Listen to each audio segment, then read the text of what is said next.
Welcome to the channel.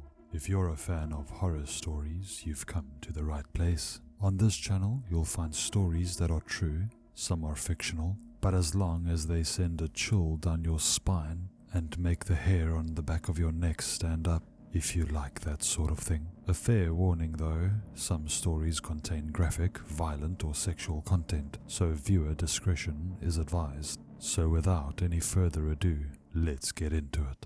The Worst Thing in the World, written by The Vespers Bell. Cherie's high-heeled boots clicked more heavily than usual against the marble tile of the Avalon View luxury apartments lobby as she was weighted down by several bags of groceries. She wasn't accustomed to doing her own food shopping, but the service she normally used had recently been prioritizing clients who were either housebound or immunocompromised, leaving her high and dry. Ordering online proved hit and miss at best, and eventually she accepted that if she wanted her groceries on time and to order, she would have to do it herself. Unfortunately, that didn't work out either. The long lines at both the entrance and the cashiers kept her well behind schedule, and the various supply shortages and rationing left her shopping list once again incomplete. By the time she got back to her building, she was exhausted and frustrated, and sorely hoped that the earlier maintenance to the elevators had been finished so she wouldn't have to drag her meager yet hard-won haul up 7 flights of stairs the better. Across the lobby, she spotted a single elevator with its doors opened to a golden Art Deco interior. A surprising upgrade from the faux wood paneling it had before. Standing at its threshold was a smiling, handsome young man dressed in a deep crimson uniform with gold accents. He looked like a doorman or a bellhop straight out of the 1920s, the only visible anachronism being a face shield clipped to the brim of his cap. He waved her over with a hand, clad in an immaculate white glove, assuring her that the elevator was fully operational. "Evening, ma'am. Needing a lift? I'm James, and I'll be your lift attendant today," he greeted cheerfully. "Lift attendant?" Cherie asked with a bemused smirk. "Yes, ma'am. Mr. Chamberlain is employing us at all his properties now," James explained. "We eliminate public contact with the controls and enforce physical distancing, while adding a bit of old-fashioned class and personal service to the experience. If you'll kindly take your place in one of the marked corners, ma'am, I can have you upstairs in a jiffy." Cherie stepped into the elevator, noting with no small amount of delight that it was illuminated by a miniature chandelier. 3 of its corners were each marked with unusually ornate silver decals, politely indicating where passengers should stand to maintain a safe distance from each other. "8th floor, please, James," she instructed as she set her bags down on the floor around her. He took his place next to an elaborate brass control box, covered in switches and dials and indicator lights, with a large lever sitting on top. He flipped a few switches and turned a few knobs, and when he finally seemed satisfied, he pushed a button to close the doors. "Going up," he announced, pushing the lever forward and initiating a smooth ascent. "That's quite a contraption," Cherie commented, eyeing it with a hint of derision. "What's it need to be so complicated for?" "It's a bit of kludge, ma'am. Tech from different eras all cobbled together, but it gets the job done," James replied while keeping his gaze focused intently on the readouts, the blinking indicator lights dimly illuminating his unblinking eyes. "And here we are. Would you like some assistance carrying your bags to your suite?" Nowhere in the elevator did it actually say they were on the 8th floor, but when the doors slid open and the hallway looked as familiar as ever, so she decided to trust his judgment. "Not tonight, James, thank you. Perhaps another time when I'm better prepared to receive company," she smiled subtly, picking up her bags and heading into the hall. "I look forward to seeing you around the building, young man." "The feeling's mutual, ma'am. You have yourself a fantastique evening," he beamed, tipping his hat as the doors slid shut. Cherie rounded the corner and set her bags down again by what she thought was her door, as she inserted her keys into the lock, only for the door to stubbornly refuse to open. She frowned, pulling out the key to make sure it was the correct one. When she saw that it was, she tried again, only for the door to remain locked. Had James dropped her off on the wrong floor after all? Her first thought was to check the room number, only to see the small bronze placard beneath the peephole was completely blank. She furrowed her brow in confusion, turning her head to check the door across the hall. It too bore a completely blank placard. It didn't make any sense. She wondered if it was some sort of maintenance error or perhaps some petty spree of vandalism.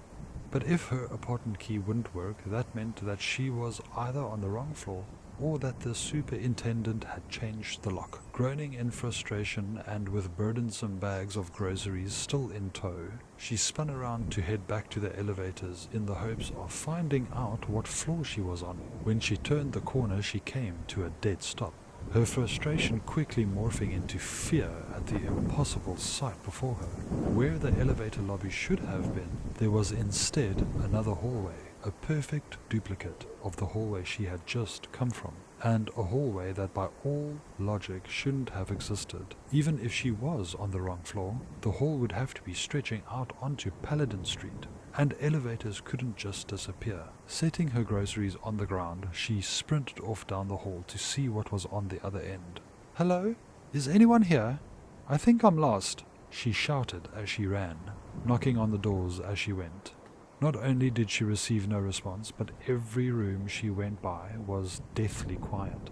She could hear no voices or electronic media or humming appliances in any of them, as if they were all completely vacant. When she reached the intersection at the end, what she found was another identical hallway, with the same number of apartments, with no address numbers on their doors.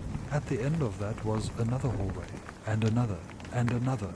And then she realized she hadn't yet returned to her groceries. The halls all joined at 90-degree angles, so logically there could only be 4. But logically the dimensions and location of the building wouldn't permit such a layout in the first place. She immediately began to backtrack, and sure enough, once she had gone back 5 halls, she found her groceries sitting exactly where she had left them.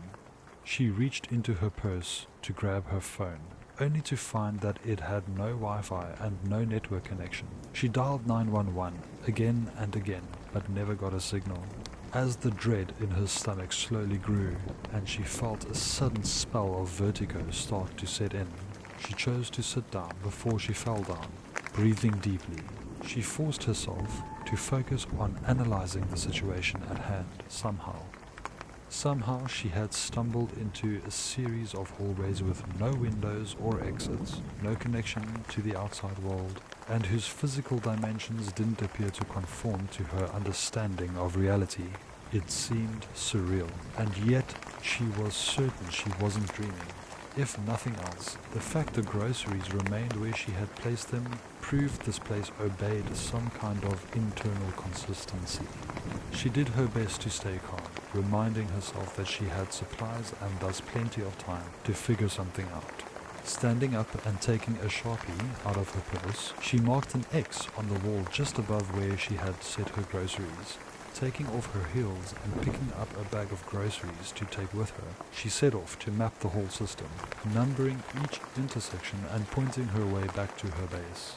After an hour, she had numbered her 100th hallway. In each hall, she would shout out at least once and try at least one random door to see if it opened. No one ever answered, and no door ever budged. No matter how far she went, she never came back upon any of the markings she had left, assuring her that in spite of their immaculate monotony, each hallway was quite unique. Each was unique, yet identical unless she did something to change it, and devoid of anything that could be of any potential use to her. This was disheartening, as she had hoped to come across a fire extinguisher or any other blunt, heavy object that she might use to bludgeon the doors or walls with. She was considering accessing water through one of the pipes in the wall, but so far the labyrinth had given no sign that it even held running water. In the full hour she had been wandering the hallways, she'd heard no noise other than those she'd made herself. No pipes, no air vents, nothing. The silence was starting to get to her. She couldn't remember being anywhere that was so still for so long. It was horrid enough being lost in an impossibly distorted version of her own apartment building, but feeling like she was the only living thing in such a seemingly vast space was unnerving, to say the least. Accepting that she wouldn't find anything no matter how far she trekked on for, she relieved herself on the carpet and then headed back to her base camp. When she got back to the apartment which she had first mistaken as her own, she took a large can of tomato sauce from her groceries and tried to knock the door handle off with it. The can dented and deformed and eventually broke open, spilling all over her hands and the floor. But the door handle didn't show so much as a scuff. Whatever this place was, it seemed its matter was every bit as unearthly as its space was, seemingly infinite and indestructible. There was no conceivable means of escape. Cleaning off her hands as best she could with the material she had, she moved her base camp down far enough so that she couldn't smell the tomato sauce, even though she could still smell it on herself, and did her best to sleep on the floor. As she struggled to fall asleep, she gave some thought to what could actually be happening to her. It all seemed real, even if it was impossible, and dreams were usually far less coherent and consistent than this place was. But if it was real, that meant that she wasn't anywhere in her reality.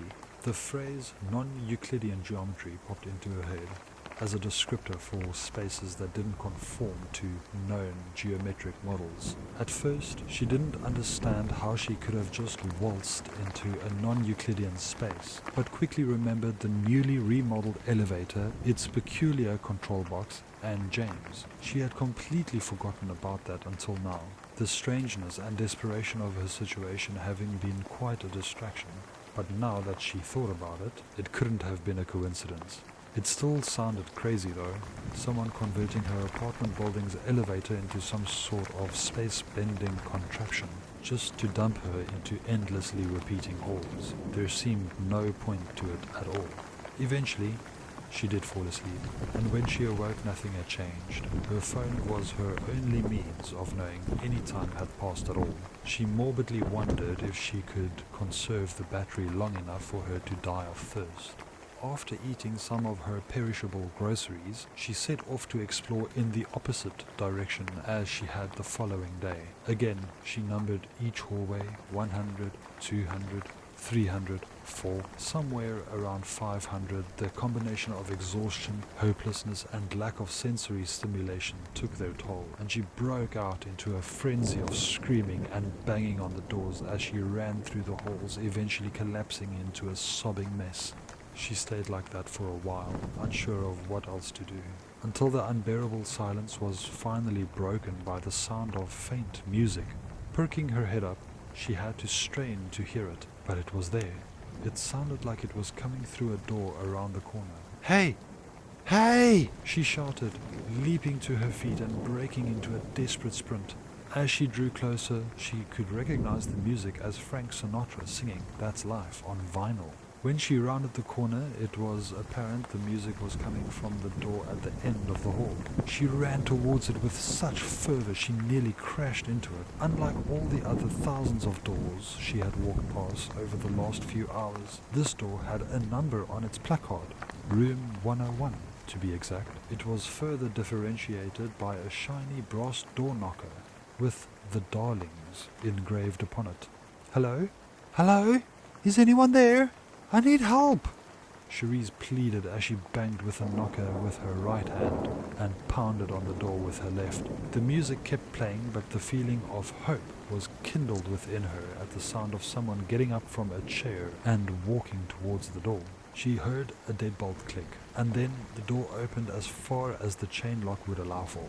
Through the slightly ajar door, Cherise saw a young woman with onyx black hair and baby blue eyes. She was wearing a vintage 1950s dress and had her hair in curled pigtails, which at any other time Cherise would surely have found at least a little strange. But now she was just overwhelmed with relief at having found another human being.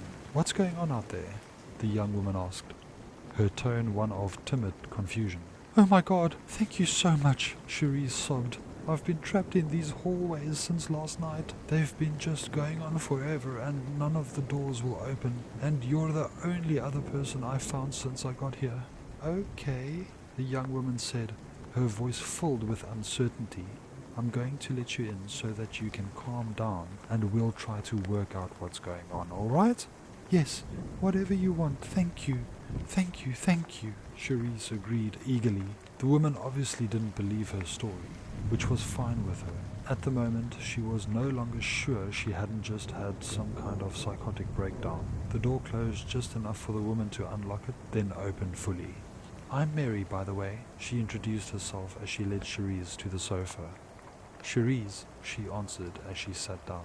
Alright, Cherise, I'm going to make a phone call, and then I'll get you some tea and we can talk. How does that sound? Mary smiled. Lovely, thank you, Cherise nodded. Mary walked across the room and Cherise heard the unmistakable sound of a rotary phone being dialed. She was surprised that someone who looked to be right in the grey zone between millennial and zoomer would even know how to operate such a device, let alone own one. When she combined that oddity with Mary's dress, the decor of the room, and Frank Sinatra still singing away on what was obviously a genuine 1950s record player, panic began to rise again in Cherise as an odd thought entered her mind. A crazy thought, but no crazier than being trapped in an endlessly repeating set of halls. She began frantically looking around the room for anything modern or something with a date on it. She spied a 1950s style pin-up calendar on the back of the door which, to her great relief, clearly said 2020 right next to the month. She sighed at the realization that this girl was just very dedicated to her decorating theme. For extra confirmation, she pulled out her phone to see if she could finally get a signal, and sure enough there was a notification alerting her to the fact that password encrypted Wi-Fi was available. There was still no cell signal, however, and that was definitely strange. She couldn't remember ever not having any reception in the building before. She glanced towards the open balcony doors to check on the weather for some possible explanation, which is when another unsettling realization struck her. The room number had been 101, and yet they clearly weren't on the ground floor. Hello, darling. Yes, of course, it's Mary. How many other girls have this phone number? Uh-huh. Did she now? Mary spoke into the phone receiver cheerfully at first, but her voice taking on a noticeable edge as her eyes darted up towards Cherise. Her name wouldn't have happened to be Cherise by any chance, now would it? Because she's here right now, darling. I found her pounding at our front door, scared out of her wits, and reeking of urine and tomato sauce of all things. What on earth did you do to her? Wrong floor? That's all you have to say? When Mary turned back, Cherise rose from her seat and crept over to the balcony in the hopes of finding a fire escape. She was too scared to try the halls again, but it was becoming clear that not all was right with Mary's apartment either. But when she looked out over the balcony, all she saw was a kaleidoscope effect of blue sky, white clouds and myriad reflections of herself all staring out with the same shocked and horrified expression on their faces. Sorry about the sky, Ducky. Maybe you should have come when I was better prepared to receive company, Mary said vehemently as she angrily stirred some sugar into the tea. Cherise turned around slowly, staring at the insidiously benign-looking woman across from her in confounded terror, unsure even how to react. What is this place? She managed at last. Room 101, she replied nonchalantly, casually sipping her tea. You're reasonably well read, aren't you, Ducky? You know what's in room 101, right? Mary smirked, and Cherise bolted for the door, desperate for the halls she had longed to escape only moments ago. To Cherise's surprise, the door actually opened, except now the once grand hallway looked to be suffering from a century's worth of neglect and decay, covered in cobwebs and lit only by flickering lights that threatened to give out at any moment. This hallway also went on forever, with no turns or end in sight. As she ran, she could hear the doors creak open as she passed. but she didn't dare to look back to see what was emerging from those once inaccessible rooms. Over the pounding of her own heart and footfalls, she barely noticed that Frank Sinatra was still crooning away as loudly as ever. She screamed as she felt the ragged carpet being pulled out from under her, throwing her to the ground. She spun around to see Mary dragging the carpet towards her, an enormous meat cleaver clenched in her psychotically grinning mouth, and an assortment of other suddenly terrifying kitchen knives held in the sash of her dress. Cherise rolled off the carpet and into the adjacent room, slamming the door shut and bolting the lock. It splintered and shook as Mary appeared to be using her meat cleaver as an axe to break through it. Cherise crab walked away from it as she sobbed, desperately looking around for anything that she could use to fend off her attacker. She shrieked when she realized she was right in front of a rotting skeleton slumped up against the wall, a handgun pointed at its chin and a large exit wound at the top of its skull. She grabbed the gun with so much force that the corpse's hand disintegrated into tiny phalanges and metacarpals. With a trembling grip, she pointed the gun at the door, not knowing if it was loaded or would still fire even if it was. Mary thwacked and thwacked and thwacked until the door burst into shards. Cherise pulled the trigger and the gun successfully fired. She fired again and again, getting off a total of 8 rounds before the gun began clicking impotently. Shaking, her ears ringing, and her vision clouded with gun smoke, she slowly lowered the gun to assess the damage. She expected to see the bullet-ridden corpse of her enemy lying in the hallway, but found no sign of Mary. She took a few tentative steps out into the hall, looking each way only to find it deserted, but did notice a few splotches of blood leading away from her. Mary was still well enough to retreat, it seemed, but she was injured, and that at least bought Cherise some time. She turned around to search the apartment for anything else that might be of use, and saw a smiling and unharmed Mary blocking her way. "Boo!" she shouted as she brought the meat cleaver down on her skull. "Mary, darling, could you come here a moment, please?" James asked, a hint of displeasure in his voice. "Yes, James, darling," Mary asked, appearing from behind him the instant she was summoned, her hands innocently folded behind her back. "Would you kindly explain this?" James requested, gesturing to Cherise's mutilated corpse sprawled out on the lobby floor. The meat cleaver to the head hadn't quite done her in, and it looked like Mary had taken her time finishing her off. "Oh, right." Mary hung her head in shame. "I'm sorry, darling. I know I should have waited for you." "Then why? The rule is that when one of us lures a new plaything back home, we let them wander until we're both here and decide on what to do with them," James reminded her sternly. "But she started to break before you got back, and it's no fun playing with broken toys," Mary explained. "So I let her into the safe room, just to see if I could fix her up a bit before you got home. But I didn't know how much longer you'd be, so I thought I'd better call you and tell you to hurry back, and that's when you said that she had been flirting with you." "I said she might have been flirting with me, and I was mostly teasing," James said with a shake of his head. "You can't tease me about that. You know how jealous I get," Mary said with gritted teeth. "Fine, fine. Mea culpa. Did you at least make it sporting?" "Of course, darling. I brought a knife to a gunfight. How much more sporting could I have made it? Just one knife? That doesn't sound like you at all." James smoked, and then frowned as he considered the implications. "And was it just her you killed? What about all the other playthings I picked up in the elevator?" "Well, you know how I get. Blood in the water and all that," she replied, hanging her head and kicking her shoes. "So there are none left for me?" James asked as he threw his hands up in exasperation. "Mary, darling, if I didn't know any better, sometimes I'd swear you were a complete sociopath." The Color of Television, tuned to a dead channel. Written by The Vespers Bell. Nash paused for a moment to look up from the unlit, pothole-ridden street to the crumbling shell of an office building towering over him, just to make sure he'd really seen it. And there it was again. a flicker of white and grey light from a window on the 5th floor, unmistakably recognizable as the comfortingly familiar and wholesome glow from a television. That didn't make any sense though. That building had been one of the first to shut down when it became undeniable that his Rust Belt city's heyday was behind them.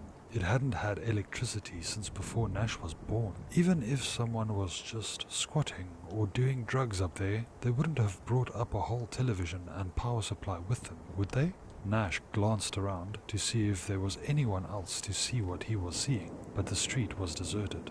He looked back up at the strobing, mesmerizing light, the only light on the entire building and seemingly the only light within view at all. It was like a campfire burning on top of the highest point in all the realm, broadcasting its location to everyone for miles around. Not a smart thing to do, considering what a very unenchanting realm it was. Smart or not, something was making and powering that light, possibly something worth pawning. It was possible, probable even, that the people who put it there were still around, and not at all unlikely that they might be dangerous. But Nash wasn't exactly a pushover either, and it was also just possible enough that the people watching that television were too starved or strung out to put up much of a fight. Reaching into his hoodie's pocket and concealing his butterfly knife in the palm of his hand, Nash moved in to investigate. The building's front door was unlocked, and in fact, it didn't seem capable of closing properly to begin with. Nash didn't risk giving away his own position with his phone line, and made his way using only what meager starlight managed to slip through the filthy windows. As difficult as it was to move quietly through a near pitch-black building that he'd never been in before, he somehow pulled it off. He made his way to the nearest staircase and climbed up to the 5th floor. From there, it wasn't hard to find his quarry.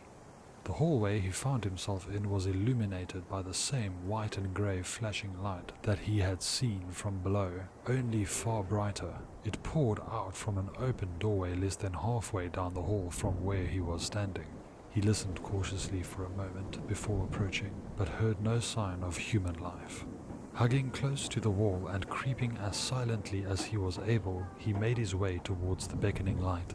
He very slowly peeked his head into the doorway and saw a room completely devoid of human occupants.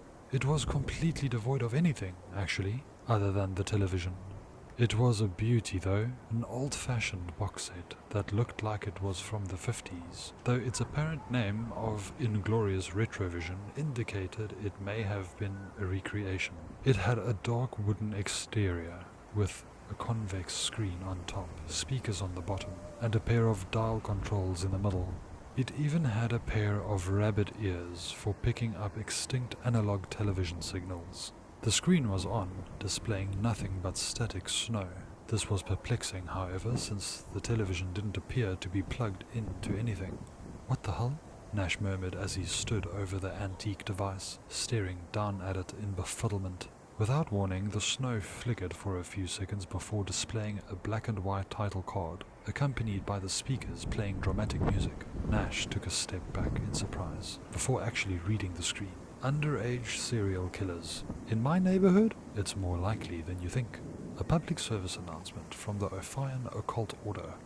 Nash only had time to read it once before the title card was replaced with a black and white image of a young man standing on a picturesque suburban street.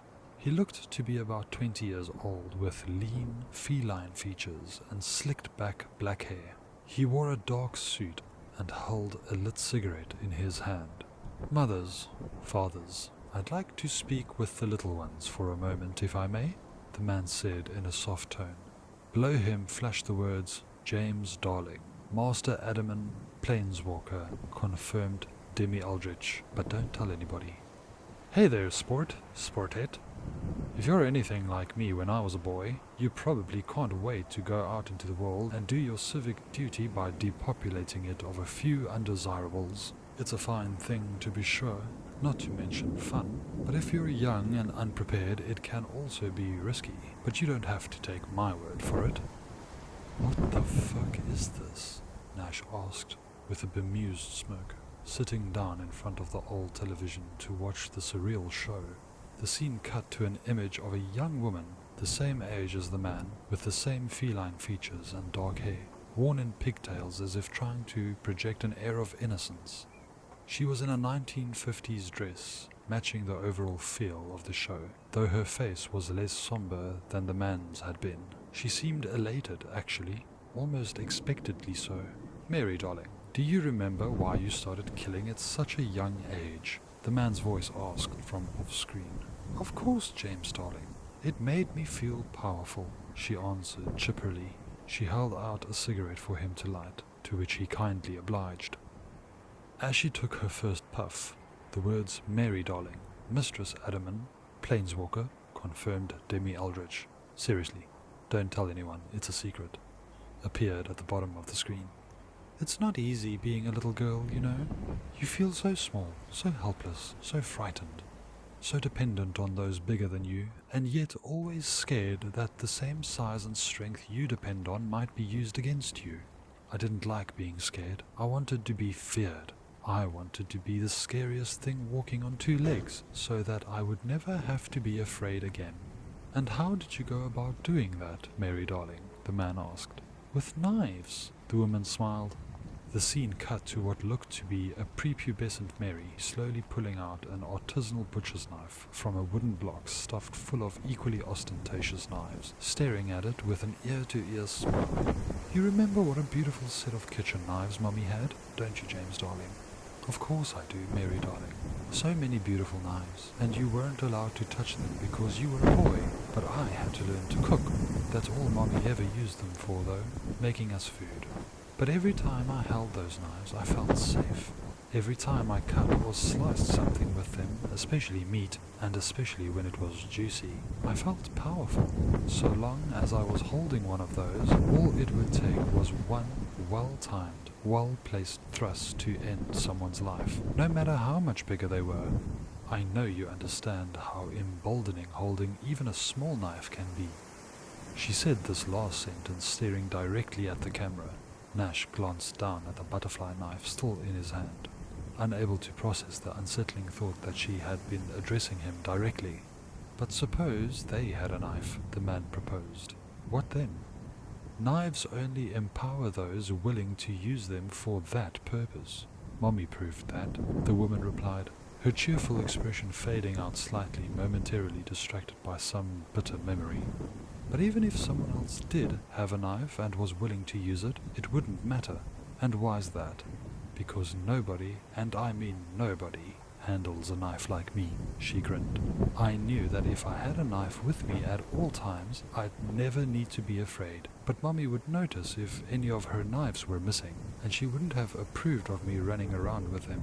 So I had to get my own knife." The scene cut back to a young Mary, this time gleefully looking over a glass display case of hunting and pocket knives, as happy as a kid in a candy store. "You were with me, I think, when I bought my first knife." "Yes, you definitely were, because I remember making you promise not to tell Mummy or Daddy that I had it. And of course you talked the salesman into selling it to me and keeping his mouth shut about it. You always were better with people than I was. It cost me $2 whole, 2 whole months of allowance money that I saved up and paid for all in quarters, but it was worth it. It was such a beautiful folding knife, perfect for keeping secret. I kept that knife on me at all times. I even slept with it, and no one was ever the wiser." "And how long before you took your first life with it?" the man asked.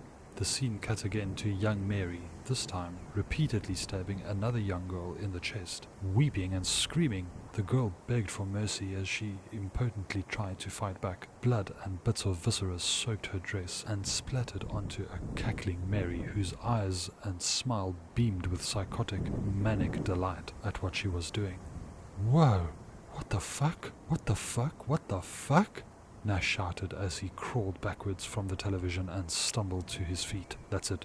I'm out of here." He turned around, colliding to the now closed office door. "What the fuck?" he shouted again.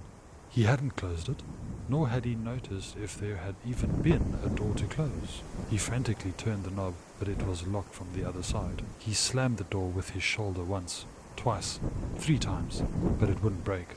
He spun around with the intention of picking up the television and throwing it through the door, but froze when he saw Mary staring at him from the other side of the screen with an annoyed expression. She and James had paused their interview, but the footage was undeniably still playing. "We weren't done yet," she said, her tone firm and commanding. "Sit down, ducky, and let us finish." Nash swallowed nervously, but obeyed.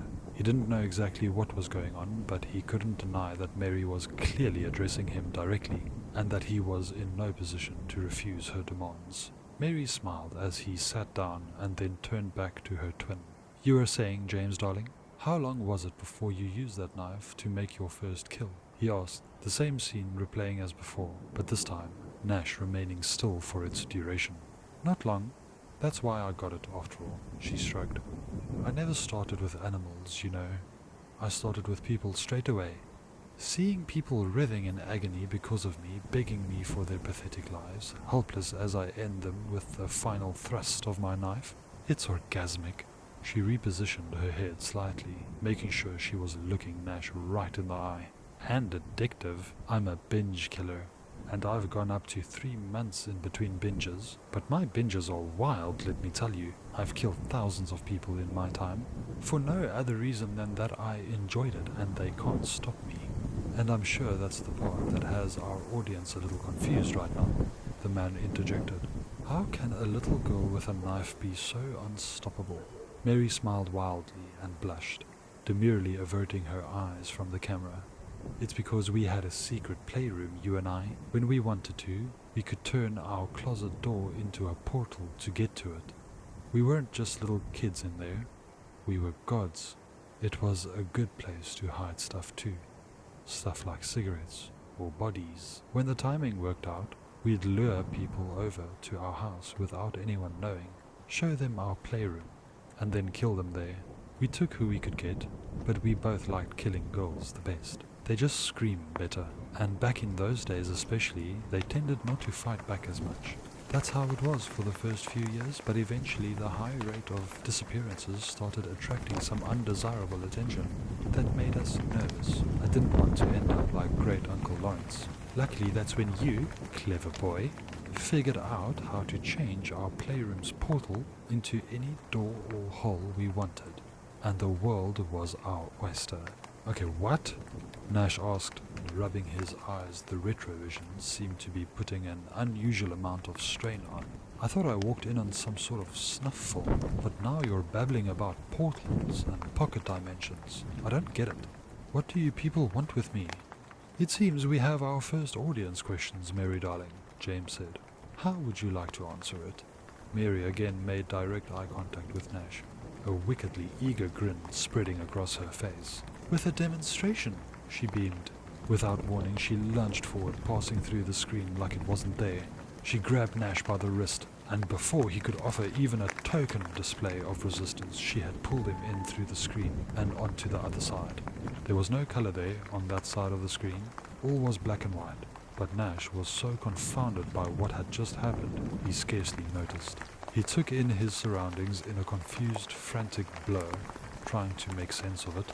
Above him, the entirety of the sky was overcast with the same static snow he had first seen on the retrovision screen.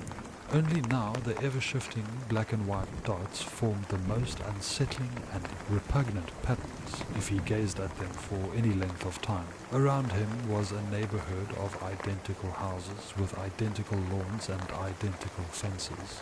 Either as a satire of the monotony of suburban planning or just a genuine lack of creativity on the part of the designers, Nash sincerely hoped it was the latter. Standing over him were the darlings, James and Mary, looking exactly as they had on screen, cigarettes in their hands and predatory sparkle in their eyes. "Stay back! Stay back!" Nash screamed as he wildly waved his butterfly knife through the air. The twins exchanged smug glances with one another. "Do you want to take this one, James darling?" Mary asked politely. "I did make a bit of a pig out of myself in our last hunt. Already forgiven, Mary darling," James assured her. "Besides, you've been the star of this little documentary of ours so far. It would be a terrible creative decision to shift focus now." Mary smiled sharply, turning her head towards Nash. her gaze steely and shark-like. "You call that a knife?" she asked quietly. "This is a knife." She pulled out a 10-inch butcher's knife with a clipped point from the sash of her dress. With a well-honed aim, she threw the knife, impaling the palm of Nash's right hand with it. Dropping his own blade, he screamed in agony, clutching his injured appendage as close to his chest as he could without impaling himself further. "You're welcome," Mary said. She held out her right hand, and the fallen butterfly knife flew into it as if her possession of the blade was an inviolable law of physics in her world. "Remember what I said about knives only empowering those who are willing to use them for that purpose? You've got a knife now, a proper knife. So if you can't use it to protect yourself, that's your own fault." "You fucking psycho bitch," Nash wailed, crimson blood dripping onto the mono-colored ground below him. Mary took a deep inhalation, savoring the scent of it. So beautiful, too beautiful not to show it in all its glorious technicolor, she mused. "You've got two options here, Rambo. Fight or flight. If you pick flight, I'll give you a head start of 30 Mississippis, starting now. 1 Mississippi, 2 Mississippi, 3 Mississippi." With a sharp cry, Nash pulled the butcher's knife free from his hand, letting it fall to the ground as he tried to stem the flow of blood. Mary was still counting, her voice taking on a noticeable tone of irritation as Nash's casual disregard for such a lovely knife. He wanted to punch her, to beat her into a bloody stain on the pavement. He really did. But some primal instinct told him that Mary was not wholly human, and that his best chance for survival was to run and hide. So he did, leaving the only weapon he had behind. Mary stopped counting, and she and her brother glared down at the abandoned knife with disdain. "Very poor tactical decision on his part," James said with a shake of his head. "That's going to cost him." "Severely," Mary growled, breaking into a sprint and snatching up the knife as she chased after her prey. As Nash ran, he dripped a trail of blood behind him, its brilliant, vibrant redness amidst the otherwise grayscale world, creating an all-too-obvious path for his tormentor to follow. He didn't bother trying to break into any of the other houses. Even if they weren't locked, Mary would just follow the blood and he'd be trapped. So, he just ran. He didn't know what else to do. He kept his head pointed forward, not daring to look up at the abominable sky. When he heard the sound of Mary's feet pounding against the pavement as she chased after him, he didn't look back. His eyes glanced side to side just enough to see that the houses he ran past were not vacant. Forlorn, barely discernible silhouettes stood in the windows, observing the outside spectacle with a fatalistic but morbid curiosity. When he dared to stare at them for more than an instant, he saw that they were made of the same television static as the sky. That was when the front doors creaked open and the static started pouring out of them like an English fog. It obscured everything around him, growing thicker and thicker by the second. He could feel it as a tingling on his skin, and hear it as a buzzing in his ears. Worst of all, there was no avoiding the patterns now. The patterns in the snow formed a mutating Rorschach test of impossible alien shapes before his eyes, and incomprehensible whispering in his ears. They weren't threatening in the way that Mary was threatening, but through the mere act of being they implied an existential horror far greater than being slaughtered like a lamb. The static itself soon overwhelmed his senses, blinding and deafening and numbing him to all else. The dread sapped his limbs of their strength, sickened him so horribly that he began to vomit. He didn't even know if he was still running anymore or if he had fallen to the ground, but he did have a vague awareness that he was weeping and screaming, desperately trying to block out the static. He was only snapped back to reality by the sensation of Mary's butcher knife carving into him. Technical difficulties. Stand by.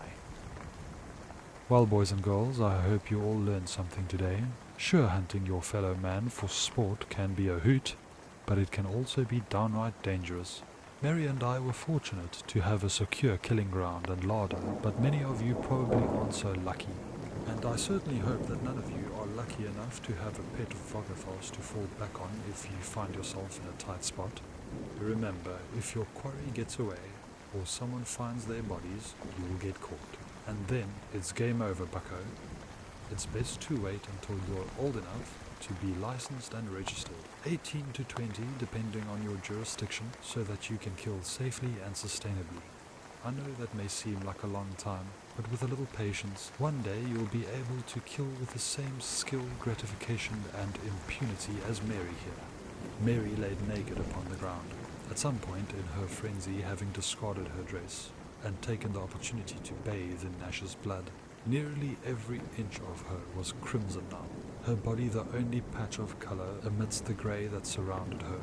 Her chest rose and fell as she panted heavily, her belly gorged with her favourite cuts of meat. The shredded remains of Nash's body were strewn about in a haphazard manner, Mary having done to his flesh what the thing in the static, the Vogothast, had done to his mind. She slowly raised the knife to her mouth and licked it clean, ruby rivulets dripping down her tongue as she savoured every last instant of her kill. Stay sanguine, America. Good night. James knelt down to his sister and extended a sweet martini garnished with a maraschino cherry. "Thank you, James, darling," she said as she accepted the refreshment. Sorry about the mess. Should we clean up before the next take? Let's leave it in. An Easter egg for the more eagle-eyed viewers. Like the munchkin hanging himself in The Wizard of Oz. James smirked as he sipped the old-fashioned cocktail. "Oh, looks like the retrovision has got another bite. Is our leading lady ready for an encore? Can I do the whole interview like this, but just act like it's completely normal?" she asked excitedly, pulling the cherry off its skewer with her teeth. "It'll freak them out so much." A slow, sadistic grin spread across James's face. His naked, blood-spattered sister on the black and white retrovision was the most salacious idea they'd had in a while. I think a little splash of colour is exactly what this production needs. Good fences make good neighbours. Written by The Vespers Bell. Nostalgia is one hell of a thing. When I was a teenager, I ran away from home because I was terrified that if my parents ever knew that I liked other girls, it would mean an ice-pick lobotomy at the nearest asylum. But despite enduring the very real risk of losing a good-sized chunk of my brain, I still have sepia-toned memories of growing up in a 1950s traditional household with a white picket fence in a conservative small town. Of course, my own experience wasn't the only horror hidden behind the cheery conformist facade.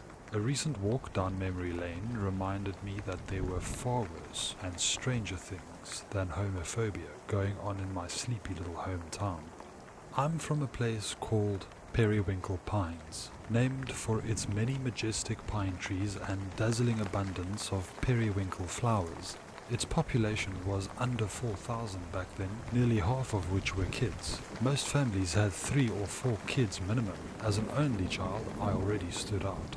I never knew exactly why I was an only child though. I did ask at least once if I could have a little sister or brother, and my mother told me that I was already a miracle and that it would be greedy to ask God for another. When I got older, I logically assumed that meant that she and Dad had difficulty conceiving and just got lucky with me. But in a religious, dare I say superstitious, small town where there's not much else to do besides gossip, plenty of people had their own ideas about how my parents had accomplished their miracle. It didn't help that I seemed to have a touch of fairy glamour in me. I was always a little tall, but never lanky or so tall as to seem abnormal. I was smart and funny, kind and charismatic, and a little more assertive than girls were expected to be in those days. Somehow, I always got away with it though. I was also beautiful, with raven hair and violet eyes, the only violet eyes anyone in town had ever seen. When I hit puberty, I quickly developed what my mother demurely referred to as a matronly figure, though these days my millennial girlfriend enthusiastically describes me as thick, with great big animated ease. I consider either of those equally acceptable. Of course, the clincher in me being a literal miracle theory was that I actually had supernatural powers. Big ones though, not at first. It was mostly mild telekinesis, able to move small items like cards just by thinking. But I could also make unlikely things happen if I tried, or slightly change the properties of objects, if only for a short while. My parents didn't know about this either, of course. When I realized I was literally magic, I was fortunately old enough to realize it was something I had to keep secret. I'd either be burned at the stake by the townsfolk, or hauled off to be studied at some black ops site. It was definitely scary to be gifted like that, but I'll admit that it also made me feel kind of special. But how did I keep such a monumental secret, you ask? Why, by taking up stage magic as a hobby, and calling myself the miraculous Miss Mason. It was a hiding in plain sight sort of strategy. It had the benefit of allowing me to not completely hide my gifts from the world, while also providing plausible deniability for any slip-ups. Maybe it was reckless, but I loved attention. And for years no one seemed to seriously suspect I was doing a real magic.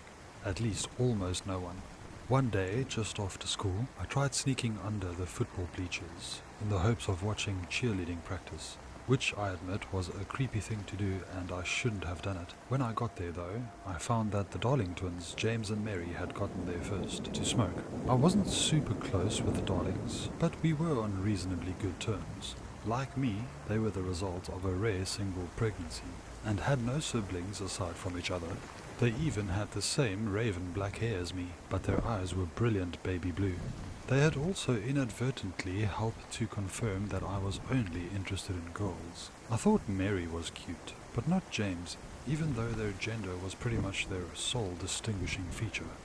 "Oh, hiya, Veronica," Mary waved at me. "What are you doing back here?" "Hey Mary, hey James.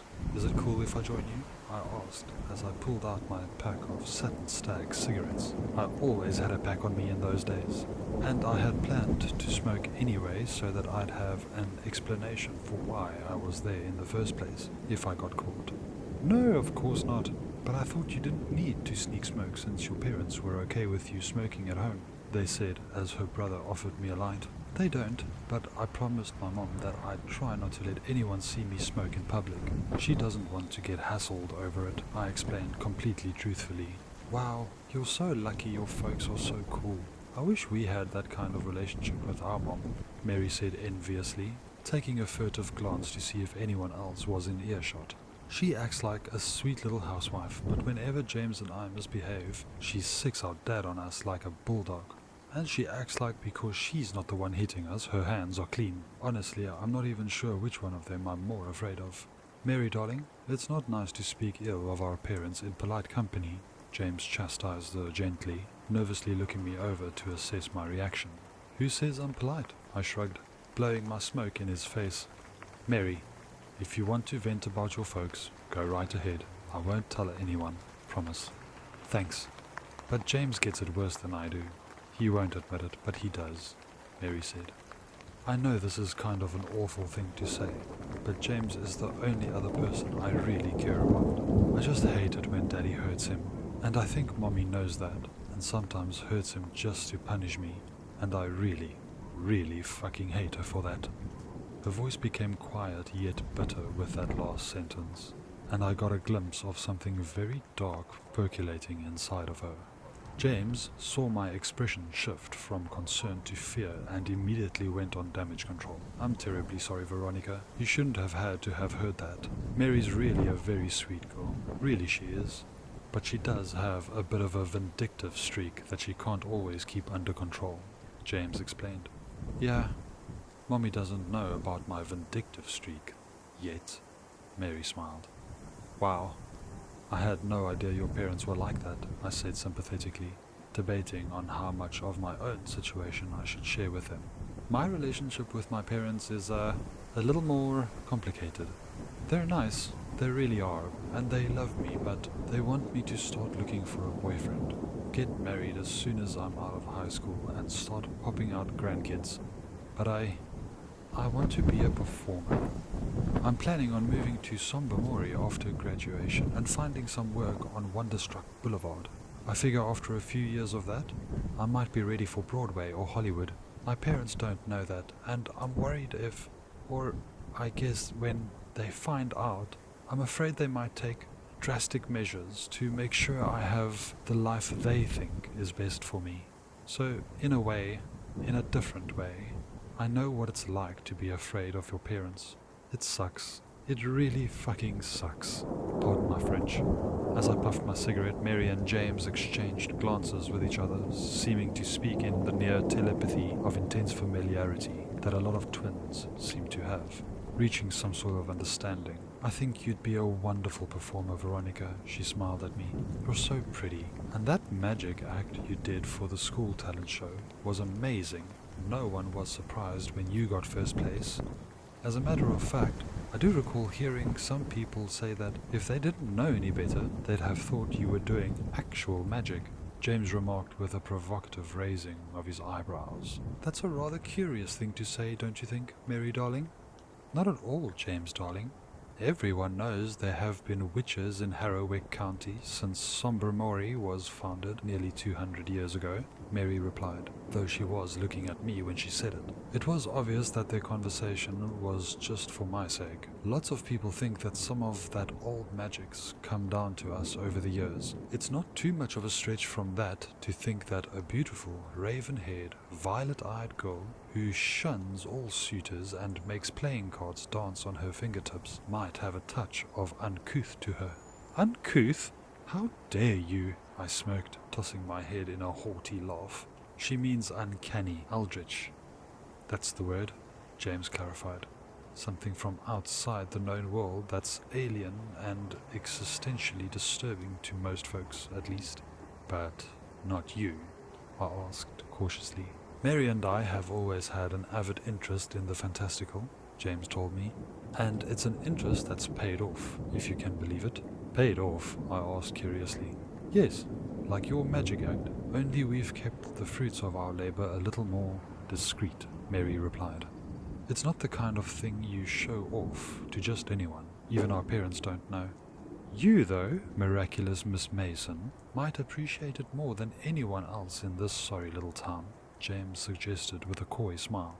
And it seems that you might know about a few things that we would appreciate.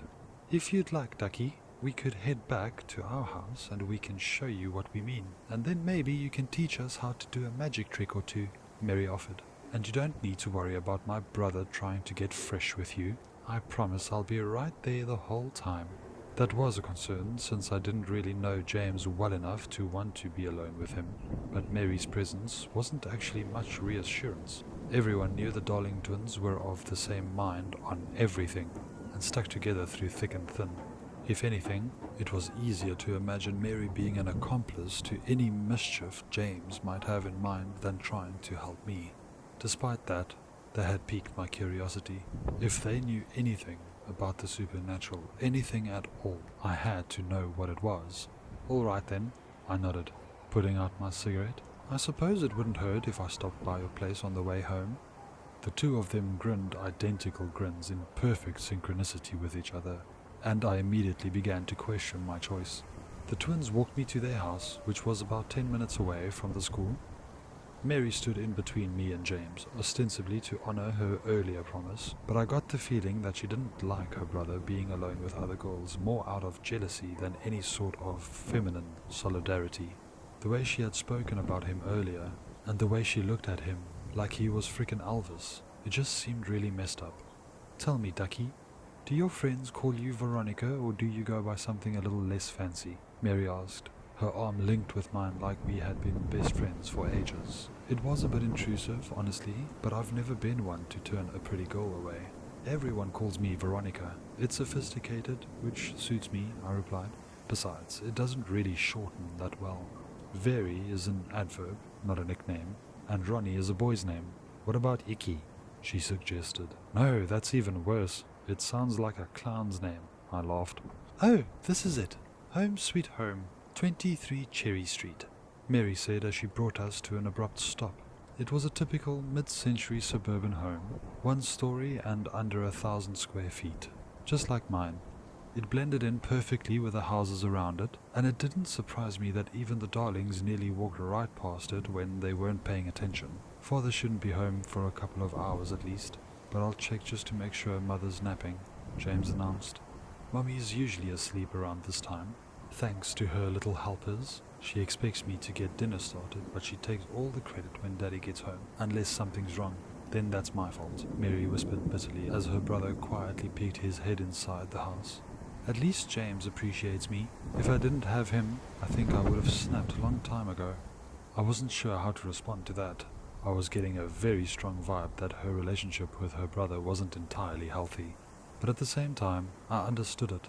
Back then, I didn't have anyone I would trust with my darkest secrets or my most intimate desires. But if I had, maybe I would have thought as highly of them as Mary thought of James. James nodded at us from the front door as he waved us in. Mary took me by the hand and led me through the front door. We passed through the living room where I saw their mother lying in a contented stupor on the couch as a soap opera played on the black and white television. My mother's little helpers were amphetamines, so she could keep the house spotless and still greet my dad with a martini and a blowjob when he got home. As much as I hate to admit it, I had internalized that enough that I was a little disgusted to see a woman napping in the middle of the afternoon in a less than perfectly kept house. Sorry about the mess. It's our fault, even though we've been at school all day, Mary whispered to me. James shushed her and led us into the back hall and to their bedroom. You two share a room? I asked, a little surprised. I knew that I was privileged to have my own room since most houses in town only had 2 or 3 bedrooms with an average of 5 or 6 people living in them. But it had always been my understanding that the kids' rooms were segregated by gender. Of course we do, Ducky. We're twins, Mary shrugged. We spent almost 9 months squeezed together inside our mom, so sharing a bedroom is no big deal. Besides, it's more spacious than you might think, James grinned. He opened the closet door, theatrically gesturing to its interior. As you can see, Miss Mason, here we have a perfectly ordinary bedroom closet. I nodded in agreement, politely waiting to see where he was going with this. He shut the door again, this time placing his hand on the wooden panel and closing his eyes in concentration. I skeptically arched my eyebrow, but when I glanced over to Mary, I could see that she was eagerly anticipating the result. When James lowered his hand again, she jumped to the other side of the door, theatrically gesturing as he opened, where before there had only been clothes on hangers. Now there was a long, damp hallway carved out of dark green stone with a vaulted ceiling, like it belonged to some ancient haunted castle or monastery. "Ta-da!" Mary said, grinning from ear to ear. For a moment, all I could do was stare in disbelief. My rational mind told me it had to be an illusion of some kind, but I had no idea how such an illusion would be possible. I could feel the air that was coming out of the hall, and it was markedly different than the air from inside the house. It was colder, staler, more humid, and carried a noticeable scent of rot with it.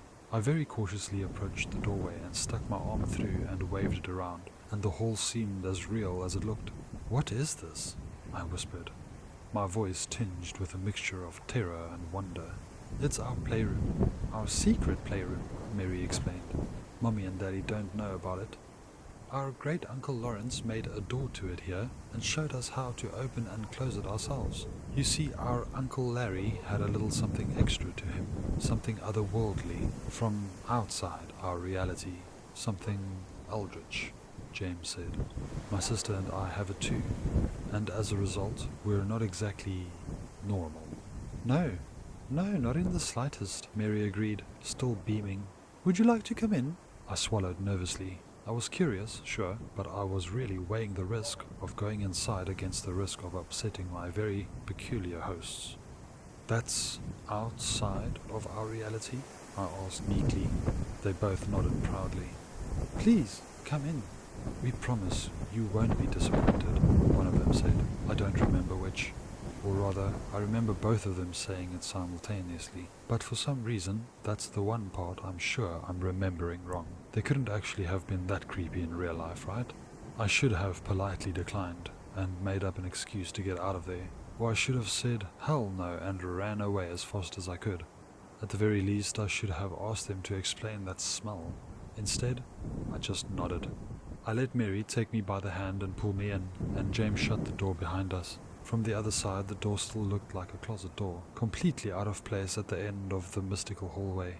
"Is that the only way out?" I asked. "For now, but I've been tinkering with a device that I'm hoping will let me move the portal to other doors," James replied. I peered down the hall, but I couldn't see very far in the dim light. I could see a few lanterns hanging from the ceiling, and a few rectangular doorways carved into the walls, but that was it.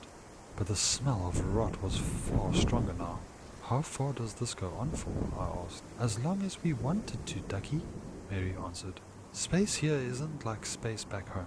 We can make the rooms appear in any order we want, and we can even redecorate this whole place with new themes if we focus hard enough.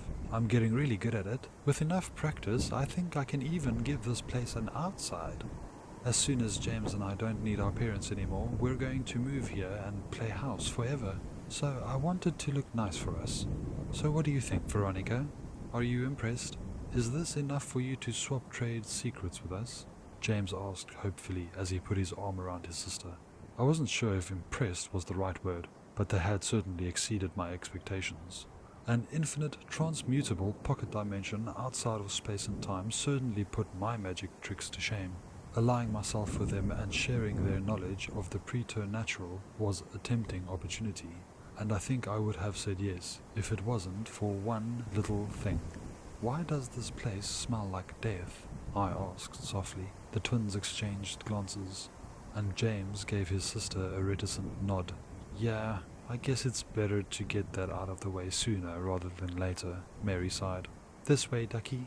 Just try not to scream, okay? The twins led me to a nearby room, where the stench was the strongest, almost overpowering. The smell was rising out of a pit in the floor, and I knew I was going to be sick with it. My stomach lurched in a mixture of disgust and fear, since I knew there was nothing innocent that could explain such a god-awful stench. I knew there'd be carcasses in there. Nothing else could explain the smell, but I was still desperately hoping that there wouldn't be any human corpses. How could there be human corpses? It was impossible. The darlings were teenagers, no older than me, hardly more than children, and I had known them for years. No matter how bad it looked, no matter how bad it smelt, I refused to consider the obvious explanation until I saw it with my own eyes. Piled up in that pit were dozens of human corpses, the most I had seen in one place by a ludicrous margin.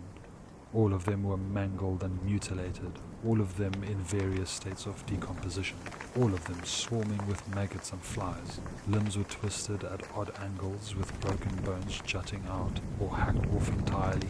Burns and lacerations were ubiquitous, and at least one person's skin had been flayed off altogether. One body had been eviscerated and stuffed full of God knows what.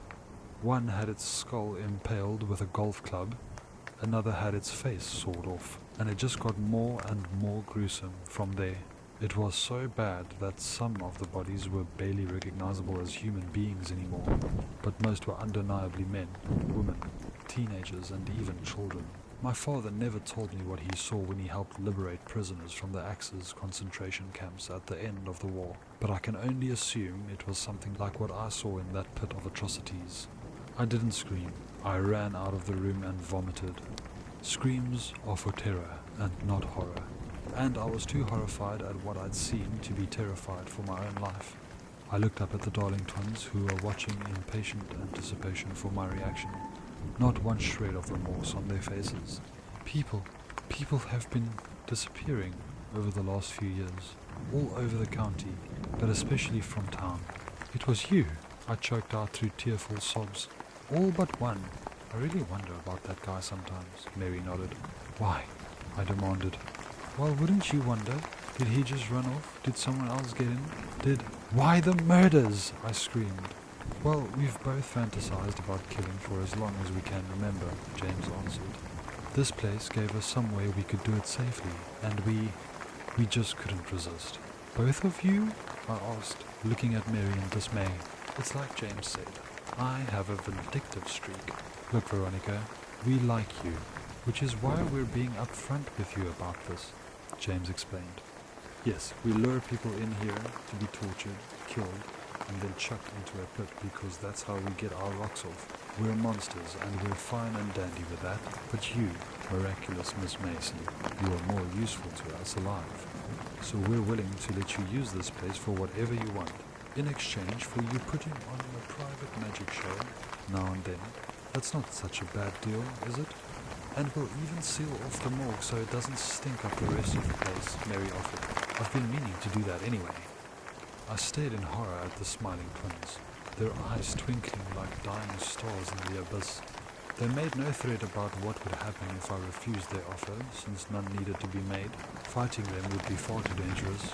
They outnumbered me.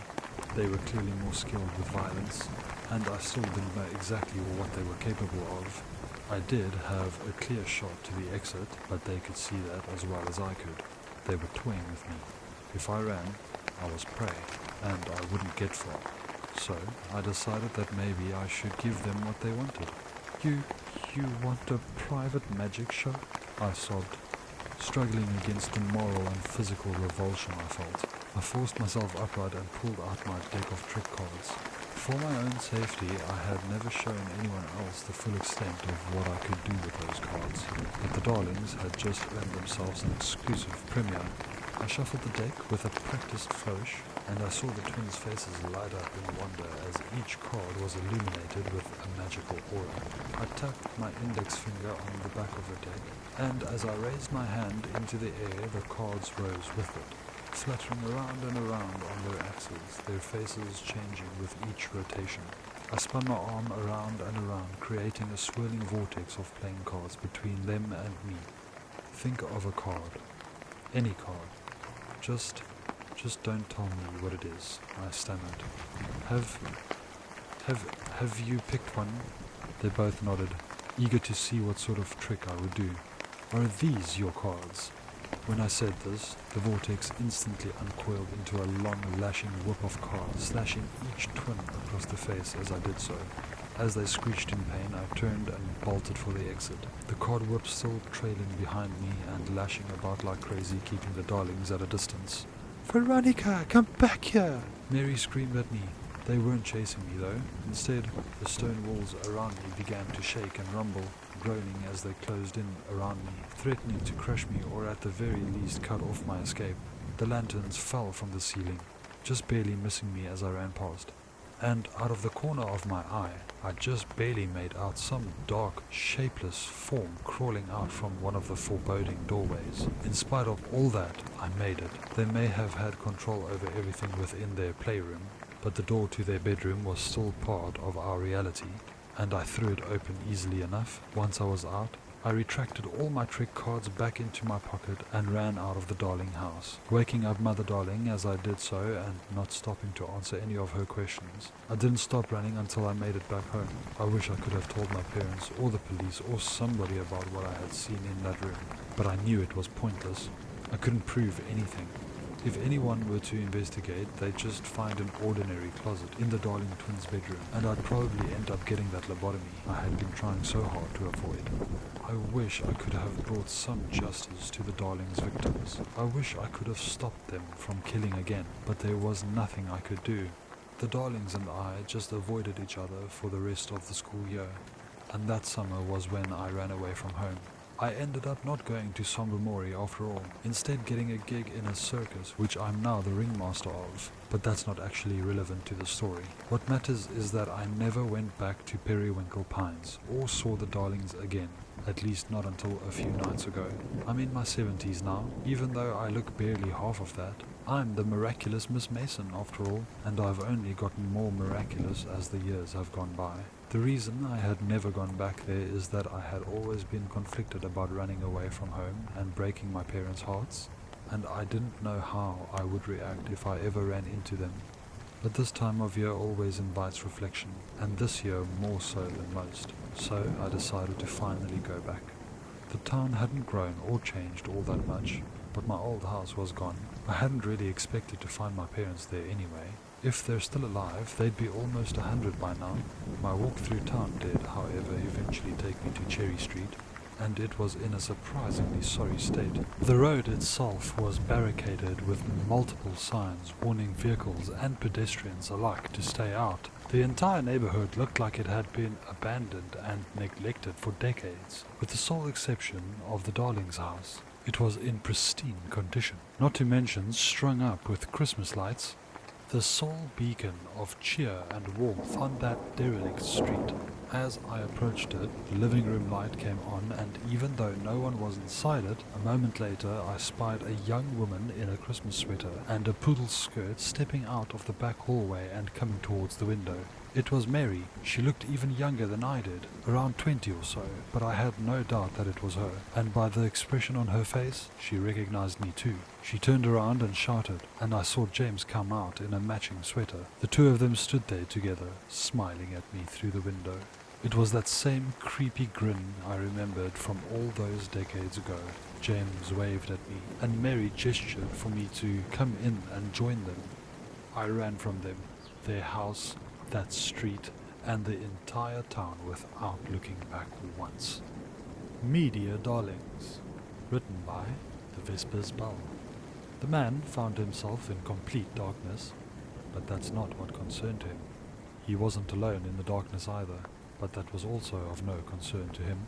The others were captives like himself, presumably bound with silk cords to a bolted-down chair like he was. He had heard two other muffled voices so far, a man and a woman, screaming and cursing and threatening and weeping, demanding to know what was going on until their voices were hoarse. He had so far not made a single peep to alert his fellow captives of his presence, or his captors of his wakefulness, and he was beginning to wonder if that was the problem. His captors knew he was awake though, he had no doubt of that, but perhaps they wanted to see all of their prisoners squirm in their seats for a bit before they would reveal themselves. Or worse, his silent stoicism was making them suspicious. Live from Inglorious Retrovision Trademark Studios, just outside the space-time nexus of Hollywood, California, it's time for fun and fatalities. The man's train of thought was violently interrupted by an upbeat, though horrendously distorted instrumental theme song playing on overhead speakers. Multiple colored spotlights raced around the studio. A conglomeration of 9 monitoring screens began flickering static before displaying the show's title in black and white, and a large vertical game wheel flashed with red and black strobe lights as it lazily spun about. And now, let's all give a big hand for our hosts, the atrocious, the malicious, and the disgracefully depraved James and Mary Darling. The announcer cheered. The spotlights turned white and settled on the stage, where a pair of smiling young adults walked arm in arm to the podium, waving jovially to the audience. Both had dark black hair and bright blue eyes, and looked so much alike they were undoubtedly siblings. James had his short hair slicked back and wore a black suit and bow tie, while Mary wore her hair long and coiffed, along with bright red lipstick and a glittering red sequined dress with matching heels. Together they looked formal and presentable, almost old-fashionably so. And had they not first kidnapped their guests and bound them to their seats, there would have been nothing to tip them off that they were in for a very, very bad time. The first 2 captives were understandably baffled by the revelation that they were on a game show, but the last contestant, though he had not been expecting it specifically, wasn't surprised in the least. Good evening everybody, and thank you all so much for joining us tonight, both here and at home. It just means the world to both of us, it really does. James spoke into the microphone as the music died down. For any new viewers, as well as our lucky guests who didn't know they were going to be here tonight, I'm your host, James Darling. And this magnificent creature next to me is my sister and co-host, Mary Darling. Mary blew a kiss towards the audience, and canned cheers and catcalls began playing over the speakers. The actual audience, the vaguely humanoid silhouettes filling the dimly lit bleachers, didn't make a sound. They barely moved, but there was just enough shuffling and jostling and rocking to and fro to make it clear that they weren't dummies or cardboard cutouts. Something was in the audience, watching the show. We have an amazing show planned out for tonight, don't we, James Darling? Mary asked rhetorically, her smile turning nefarious as she leered hungrily at the 3 unwilling contestants in front of her. Oh, you bet we do, Mary Darling, James agreed with an eager nod. Why don't you walk our contestants and viewers through how the game works before we get started? Gladly, darling. Mary said as she strutted over to the game wheel. It couldn't be easier. My brother picks a victim, then I... Contestant, Mary, James corrected her with an exaggerated finger wag, and canned laughter filled the air. Oops, sorry, my brother picks a contestant, wink wink, nudge nudge, and then I spin the wheel, Mary explained. It lands on a challenge, and if a contestant survives a challenge, they move on to the next round. Each challenge can only be used once per game, and the game goes on until either there are no more contestants, a final contestant survives the last challenge, or all the challenges are used up with multiple survivors left, who must then face off in a battle royale until there's a champion. Well, as fun as that might be, I really don't think any of today's contestants have it in them to make it through until the end of the game, James lamented, cueing moans of disappointment from the speakers. Mary, darling, why don't you show them what sort of prizes they can win so that they have a little extra motivation to give it their all? Today's champion will be walking away with their very own inglorious Retrovision television set, Mary announced as she gestured dramatically to a rising curtain, revealing several distinct 1950s-style televisions sitting on a podium, all of them displaying harshly buzzing static. Each television set is a unique custom build by the master mechanist Volodya Drogovic himself, capable of picking up a wide variety of occult and paranormal transmissions while doubling as an Orwellian telescreen. You never know who's watching when you're watching an inglorious Retrovision. With only a few hundred known to exist and access restricted to the underworld market, each and every Retrovision is priceless, making it a beautiful and valuable addition to any home. I'm not sure if I'd call them priceless, Mary darling. If I recall, Drogovic sold them to us for a very reasonable price of one assassination apiece, James remarked. True, but I think our contestants value human life a little differently than we do, Mary smoked. Well, let's find out, shall we? Time to meet our first contestant, James asked as the theme music started playing again. Grabbing the microphone in one hand and some cue cards in the other, he headed over to the female contestant, who was now trembling under the spotlight. Hello there, young lady. Welcome to the show. Let me tell you how this works. I'm going to take your gag off, and you're going to play along, or this is going to get much, much worse for you. Do you understand that? The woman looked up at James with terror-stricken eyes, and saw that any facade of cordiality had vanished from his face. His expression was stern, uncompromising, and deadly serious. His eyes were utterly void of mercy, and she immediately lost all hope of begging for her life. She quickly glanced towards Mary and saw that she was staring at her with the same pitiless countenance. She looked back up at James and, with a fearful swallow, gave a broken and despondent nod. Fantastic, James beamed, the insincerely effervescent smile returning to his face. He pulled off her brightly coloured gag and gently laid it over the back of the chair. What's your name, miss? Petra, she stammered softly. And are you excited to be here, Petra? James asked, his smile growing from enthusiastic game show host to psychopath off his meds in an instant. Extremely, James, she whimpered. Outstanding, that's what I like to hear, he exclaimed. You were paying attention a moment ago, weren't you? Mary spins the wheel. You do what it says, and if you survive, you move on to the next round. You got that? Petra nodded as enthusiastically as she could, with gritted teeth and tear-stained cheeks. You heard her, Mary darling. Spin that wheel, James instructed. The pre-recorded audience repeated his request, while the actual audience remained as eerily silent as ever. Mary spun the enormous wheel as hard as she could, sending it revolving in a dizzying whirlwind of red and black lights. After several seconds it slowed to a crawl, the pointer arrow passing over one torturous challenge after another, until finally settling on Bloody Mary. Looks like our first challenge is Bloody Mary, James announced, with more canned cheering and applause, though his sister's excitement appeared to be genuine. Petra, Bloody Mary means that my sister gets to do whatever she wants with you. Do you think you can handle her?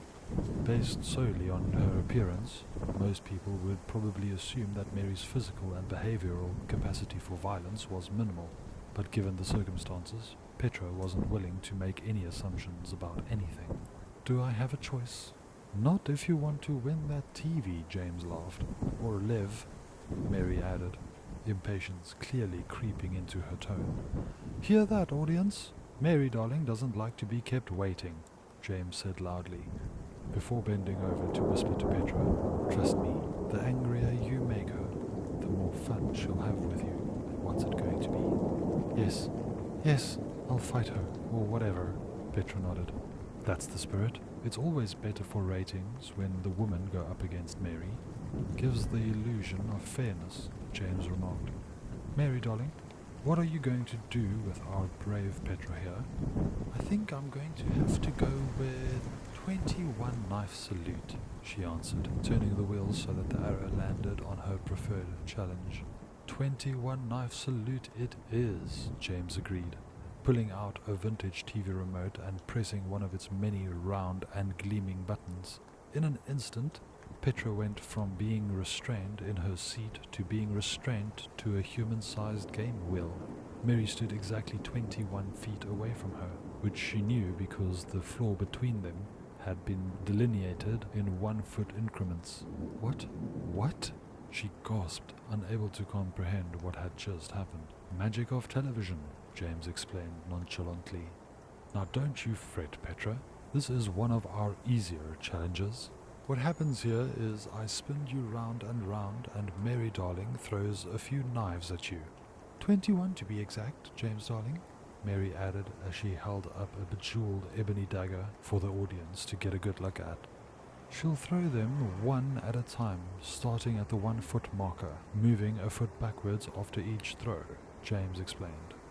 All she has to do is miss once and you'll win the challenge. Even if she lands all 21 shots, but one of them are fatal, you'll still be declared the winner. Are you ready, Petra? Wait, she starts at the 1 foot line? Petra asked in dismay. Of course, ducky. A good game gets harder the further along you get, Mary said with a sickly sweet smile. Now somehow standing only a foot away from her without having traversed the intervening distance. Give her a spin, James darling. Spin, spin, spin, jeered the pre-recorded chants of the audience.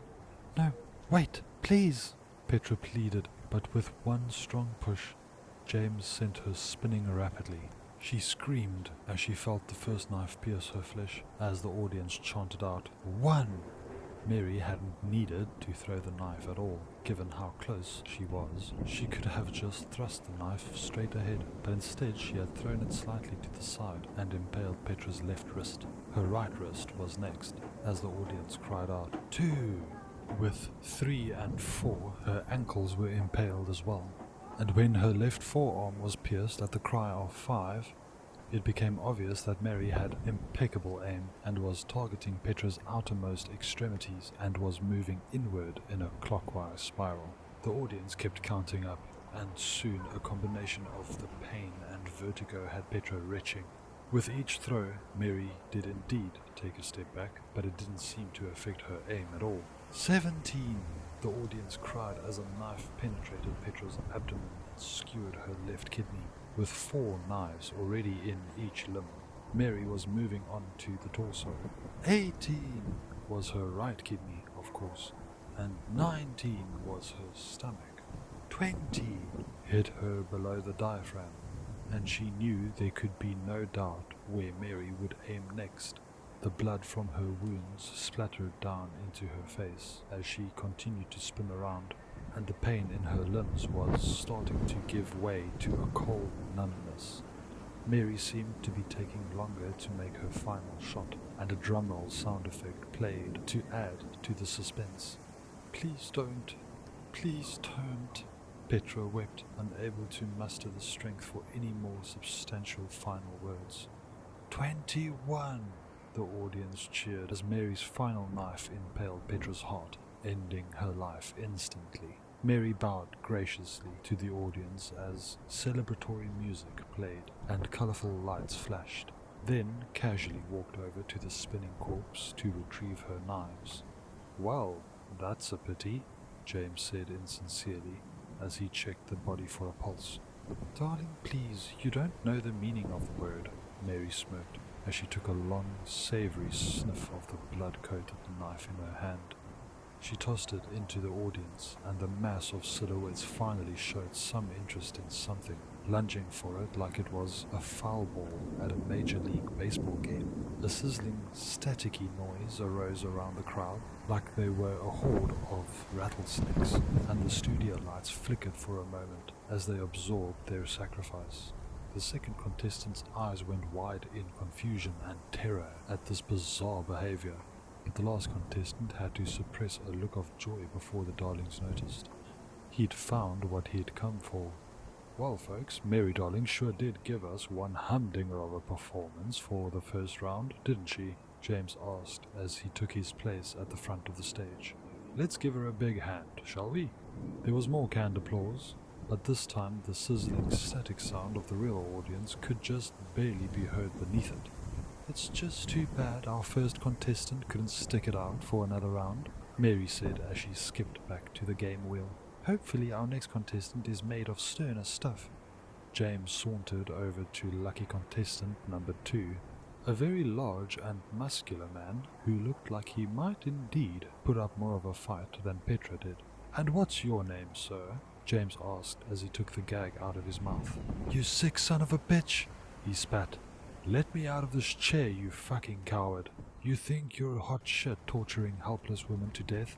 Untie me and we'll see how tough you are, you and your psycho bitch sister. With one hand, James lifted the chair up in the air, pulling it out by its steel bolts, then violently slammed it back down into the floor. The contestant, both winded and stunned, speechless by the superhuman display of strength, said nothing as James loomed over him with a look of barely restrained rage. Don't ever talk that way about my sister, he growled before turning back towards the stage. Mary, darling, spin the wheel. The game wheel, now missing both the Bloody Mary and 21 knife salute challengers, started to spin once again. Say, Mary, darling, what happens if the wheel lands on an empty slot? James asked with a theatrical flourish towards the camera. Not to worry, James, darling. It's rigged, Mary assured him, the canned laughter playing right on cue. It's a good thing you freaks have a laugh track, otherwise I'd have no idea this shit was supposed to be funny, the contestant wheezed sardonically as he caught his breath. With a deathly cold grimace, Mary immediately stopped the wheel. It landed on Feed the Pigs. Excellent choice, Mary darling, James agreed, pulling out the TV remote once again. With the press of a button, the man found himself free of his restraints, but now trapped in a stage pit of some kind. Behind a steel gate, there were 3 large, black, vicious-looking pigs, all of them squealing hungrily and fighting to get out. Mary, darling, would you mind explaining the pig pit for our viewers, please? James asked. He and Mary standing side by side as they peered down from the edge of the pit. Not at all, James, darling, Mary smiled eagerly. You and I have always accumulated bodies faster than we could eat them ourselves. And at first all we did was let them pile up in this pit here. Boy, did that stink something awful. Selling our surplus human meat on the underworld market brought in some much needed capital, but we still had a lot of corpses and body parts that weren't exactly retail quality, shall we say. That's when we first got our little piggy pals here. Pigs eat pretty much anything, including all our leftovers. I started breeding the ones that were most useful to us, and before I knew it, I had myself a breed of man-eating monster pigs. And you sure outdid yourself with them, Mary darling. Just look at how eager they are to get our contestant here, James said, holding up the remote control so the man below him could clearly see it. Listen up, contestant who couldn't be bothered to tell me his name when I asked and shall thus die nameless. When I press this button, the pigs will be released into the pit, and they will try to eat you. Your only chance is to fight them off with your bare hands. It's not a good chance, since each of them outweighs you and has been bred for ferocity, but it's the only chance you've got. Understood? Fuck you, he screamed, his eyes roving around the pit wildly for any possible means of escape or defense. James snarled at him and forcefully pushed down on the remote. A harsh buzzer sounded, the gate flew open, and the 3 squealing pigs charged into the pit, jostling with each other as they scrambled to be the first to play with their new chew toy. The man screamed and took a running jump towards the wall of the pit, hoping to build up enough momentum to run up the wall and grab the edge. This didn't work, and by the time he hit the ground again, the pigs were upon him. The first pig chomped onto his ankle with its full bite force, crushing the bone underneath. He screamed and fell to the ground as he tried to kick his foot free, only to succeed by severing it from his leg. He watched in helpless horror as the pig joyfully munched away on his dismembered foot, followed by his blood gushing out onto the floor. With his remaining foot, he tried to kick the pig away, but the second pig jumped onto his chest, savagely crushing his ribs under its weight. He tried to scream, but his lungs had been perforated by his own broken ribs, plus the mass of the pig on top of him wouldn't let his lungs expand anyway. He desperately tried to push the pig off of him, but before he could even get his left arm in position, the third pig sunk its teeth into his forearm. With one sharp tug, it pulled the arm out of its socket and started gnawing on it like a dog with a bone.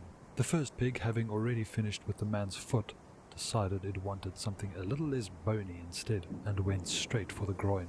It took his testicles, penis, and a good chunk of the mound off in one bloody bite, then mashed his manhood to a pulp between its powerful molars. Intestines started pouring out through the gaping wound, and the pig helped itself to those next. By now, the man knew he was done for, and just hoped that the pig on top of him would go for his jugular and end it quickly, as any decent predator would. But Mary had bred and trained her pigs not to go for a quick kill, and instead it bit off his nose and a good portion of his upper teeth. With the next bite, it tore off his entire mandible, and still he lived as all 3 pigs ate him alive. It wasn't until the third pig started gnawing into his left side and the one on top crushed through his skull to get at his brain that he finally lost consciousness, along with the challenge. The creatures outside looked from pig to man, and from man to pig, and from pig to man again, but already it was impossible to say which was which. James quoted pompously as the man beneath him was reduced to an unrecognizable smear of gore and viscera. Huh? I don't think that quote's as profound when the reason you can't say which is which is because the man's been mutilated beyond all reason, Mary remarked chippily. Fair enough, James agreed, putting on a big smile as he spun-turned to face the cameras. Well folks, it looks like our second contestant isn't moving on either. Just as well. We can't have someone who uses such foul language polluting our airwaves. It's obscene, and I'd like to think of this as a family show. Not sure I want to meet that family, James darling, Mary mused as she resumed her position by the wheel. I don't know about you, but after those last 2 kills, I think I might be feeling sated enough that our third contestant could actually have a shot at winning. Did you hear that, contestant? Mary, darling, is feeling sated, which is as close to merciful as she and I get, James said as he walked over to the final contestant. He undid his gag, and surprisingly he did not curse or cry, but instead remained as stoic as he had been for the entire ordeal. And what's your name, sir? The man didn't answer immediately, and just as James opened his mouth to threaten him, he was interrupted.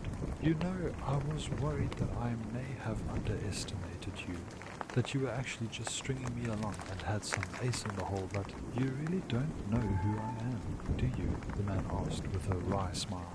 James, Mary, and the live studio audience all cocked their heads at this remark.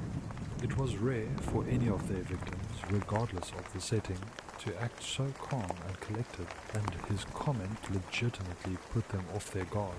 We've met before, have we? James asked curiously. Just once, but I had thought that I would have left an impression, he replied. It was at Chamberlain's Halloween party, on Pendragon Hill. Surely you remember that, don't you? The man smiled wider now, and dense black vapor began exuding from every orifice on his face. James immediately backed away, while Mary rushed to his side, for now they indeed realized who they were dealing with. Is someone actually watching this pathetic little snuff film of yours? The contestant asked, examining the unmanned cameras that had all turned to focus on him. For those of you just joining us, my name is Emrys the Eternal, and I'm the physical avatar of an extra-dimensional cosmic entity summoned here last year in a botched ritual.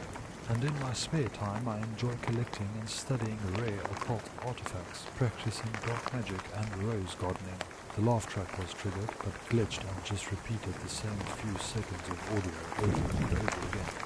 Emrys, James murmured in disbelief. You let me catch you on purpose. My dear darlings, how long have we been at this now?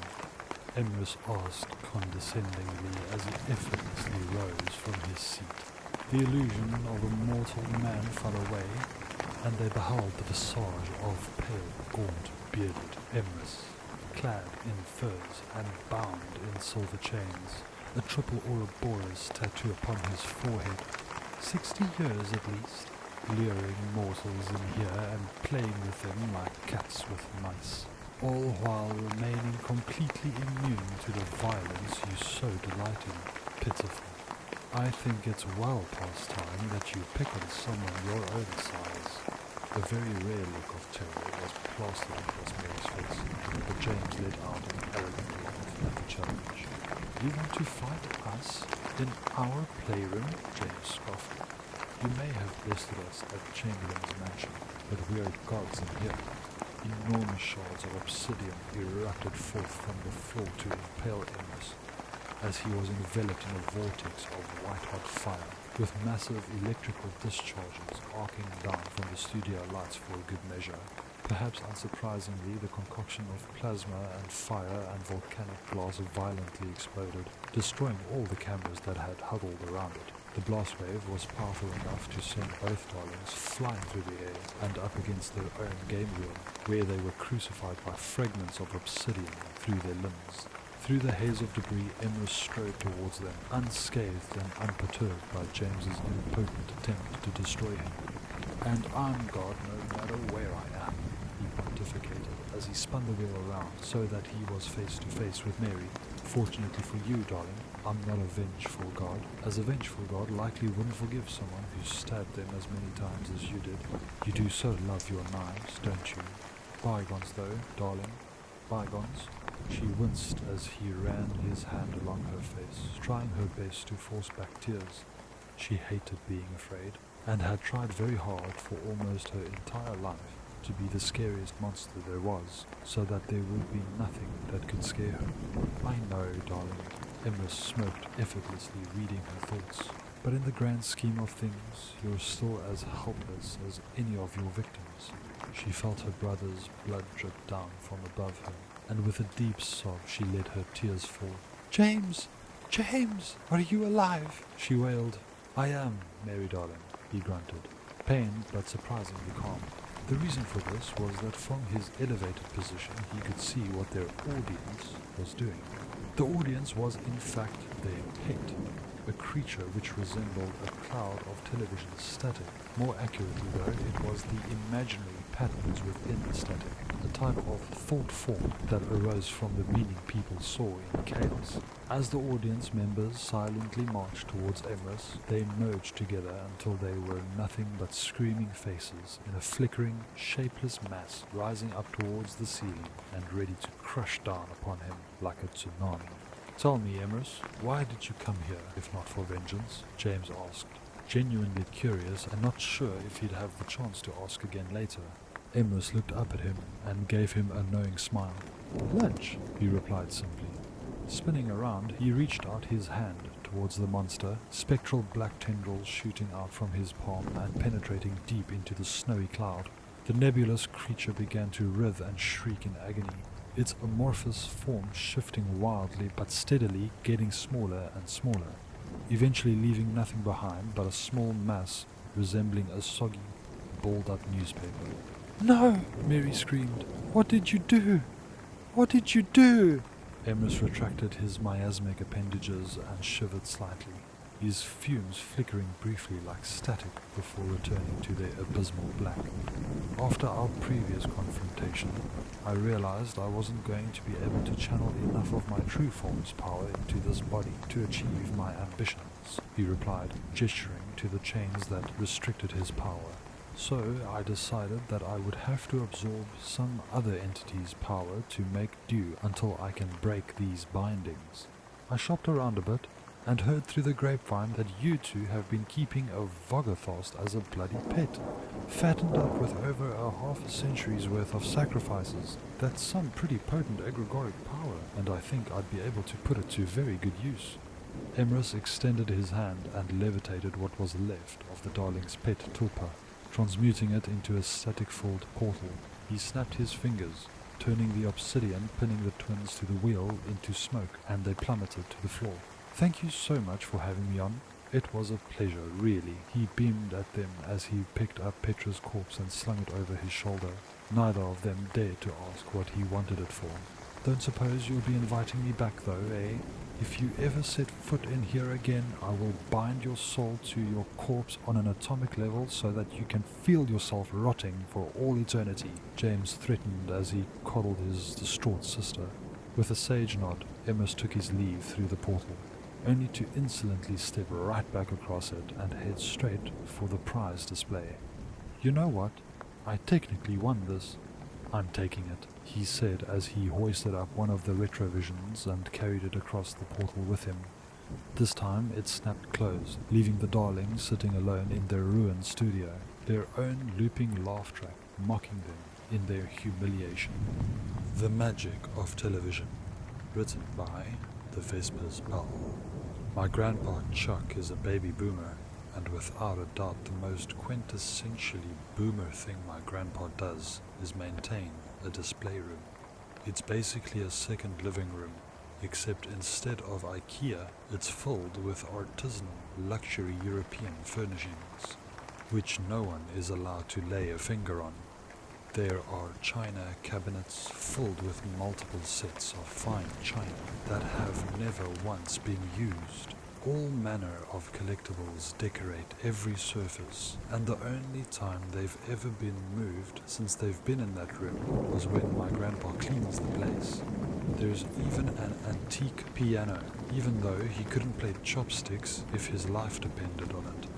It's just a whole room filled with the most expensive things my grandpa could afford, treated as sacred cows of consumerism, none of which he dares to get any practical use out of. It's not that weird, not for a boomer anyway.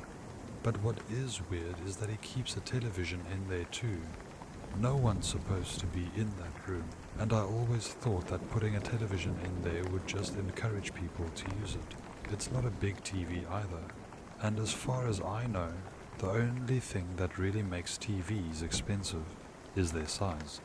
I did ask my grandpa about it once, about why it deserved a place in that display room, and all he would say was that they don't make 'em like that anymore. Late last year, before vaccines were available here, my grandpa caught COVID, and he was in the hospital for a little while, and asked if I could house sit for him.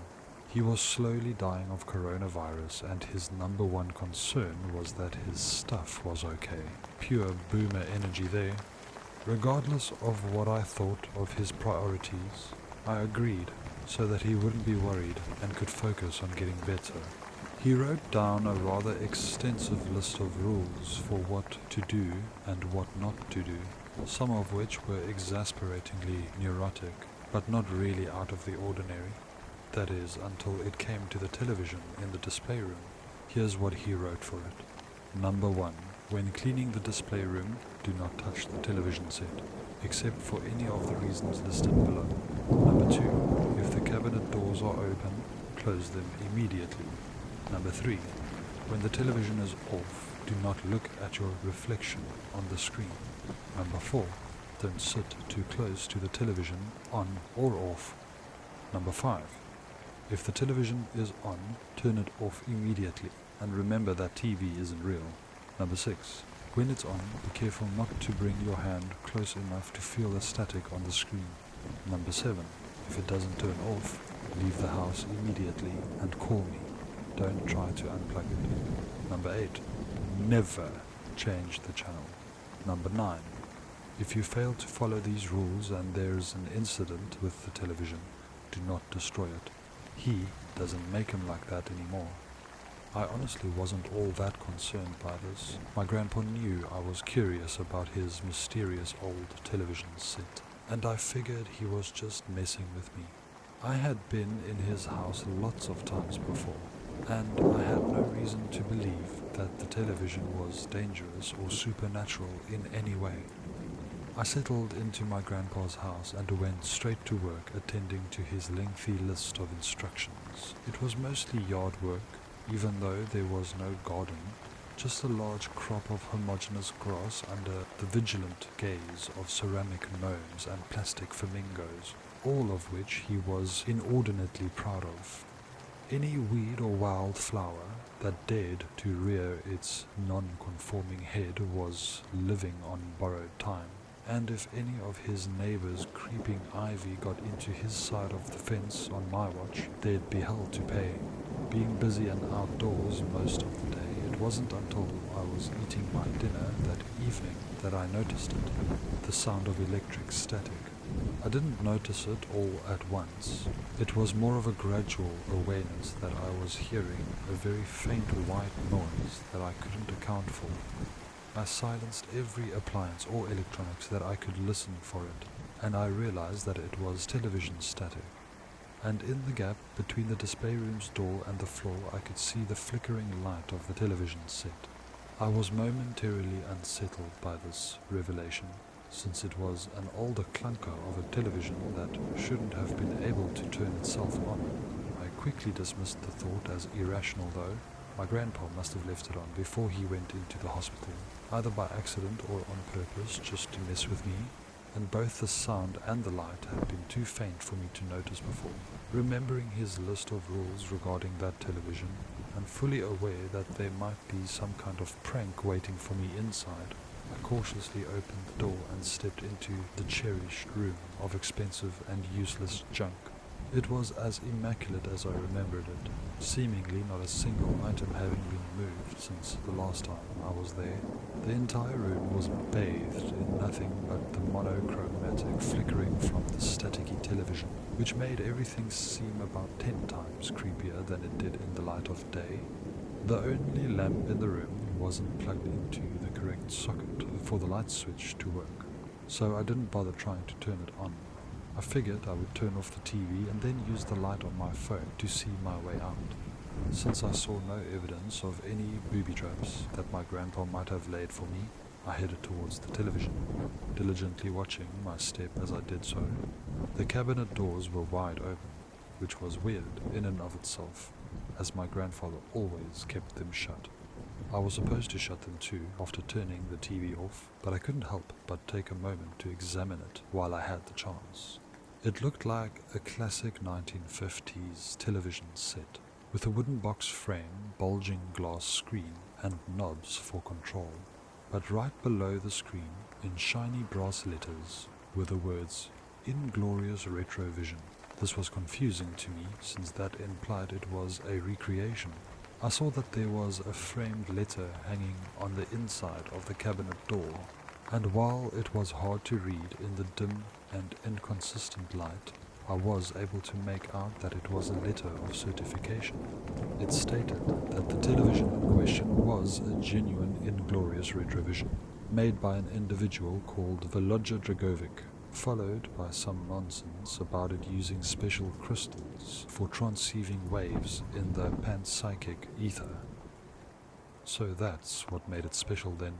It was a joke, some sort of uncharacteristic meta-commentary on the room itself by my grandfather. I shook my head in confusion and reached down to turn the television off. I jolted my hand back when I saw a face in the static staring back at me. "Hey there, ducky," the face grinned. It looked like a young woman's face, her dark hair worn in girlish bunches, her smile equal parts sweet and sinister.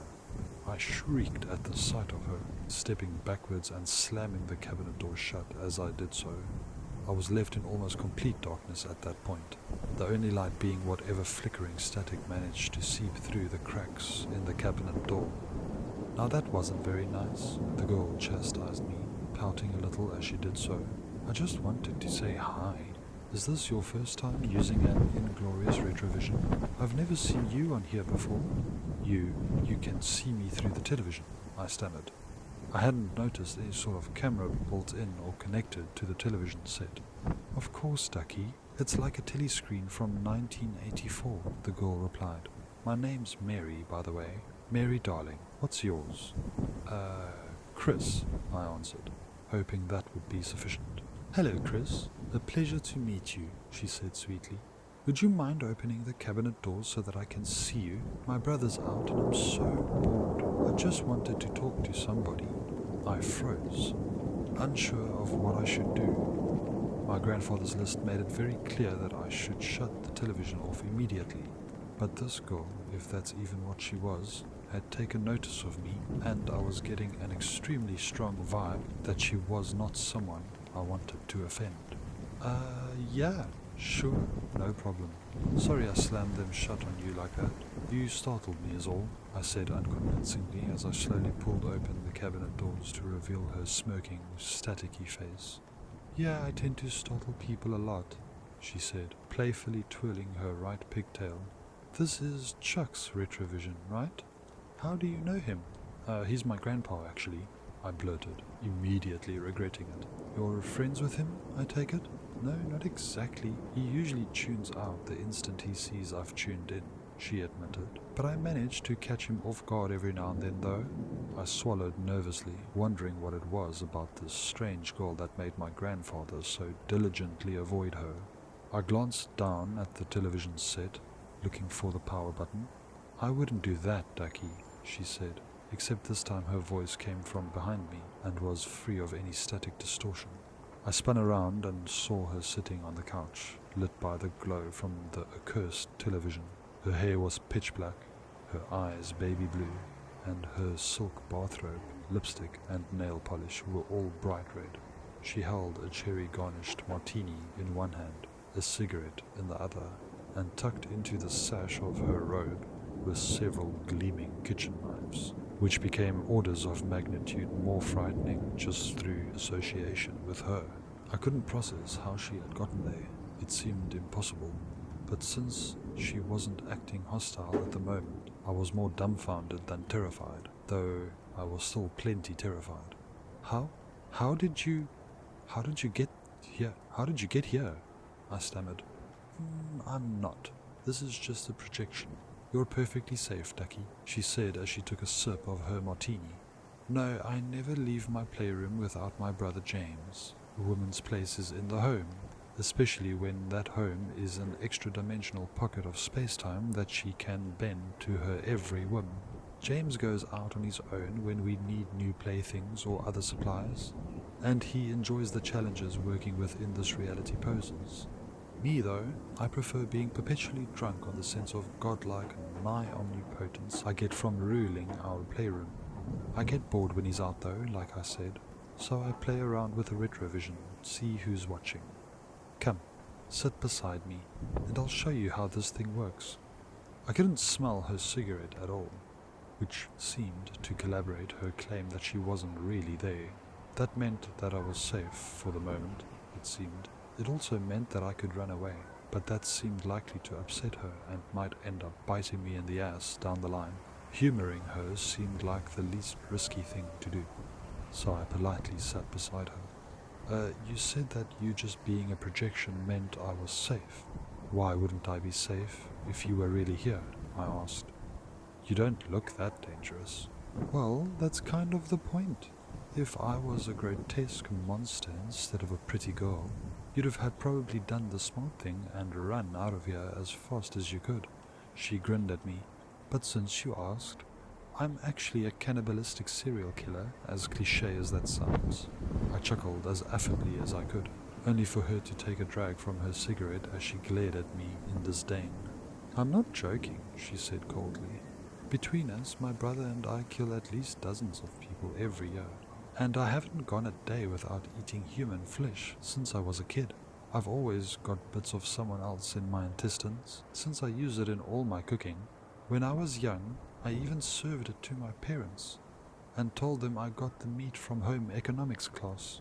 And when I killed my parents, I served some of them to my home economics class and told them that I got the meat from home. And it's not just fun, It's healthy too. A human body has everything a human body needs. You just have to avoid the brain because of the prions. And my cannibalism is purely culinary, by the way. I have no respect for survival cannibalism. I don't abandon my principles when things get rough.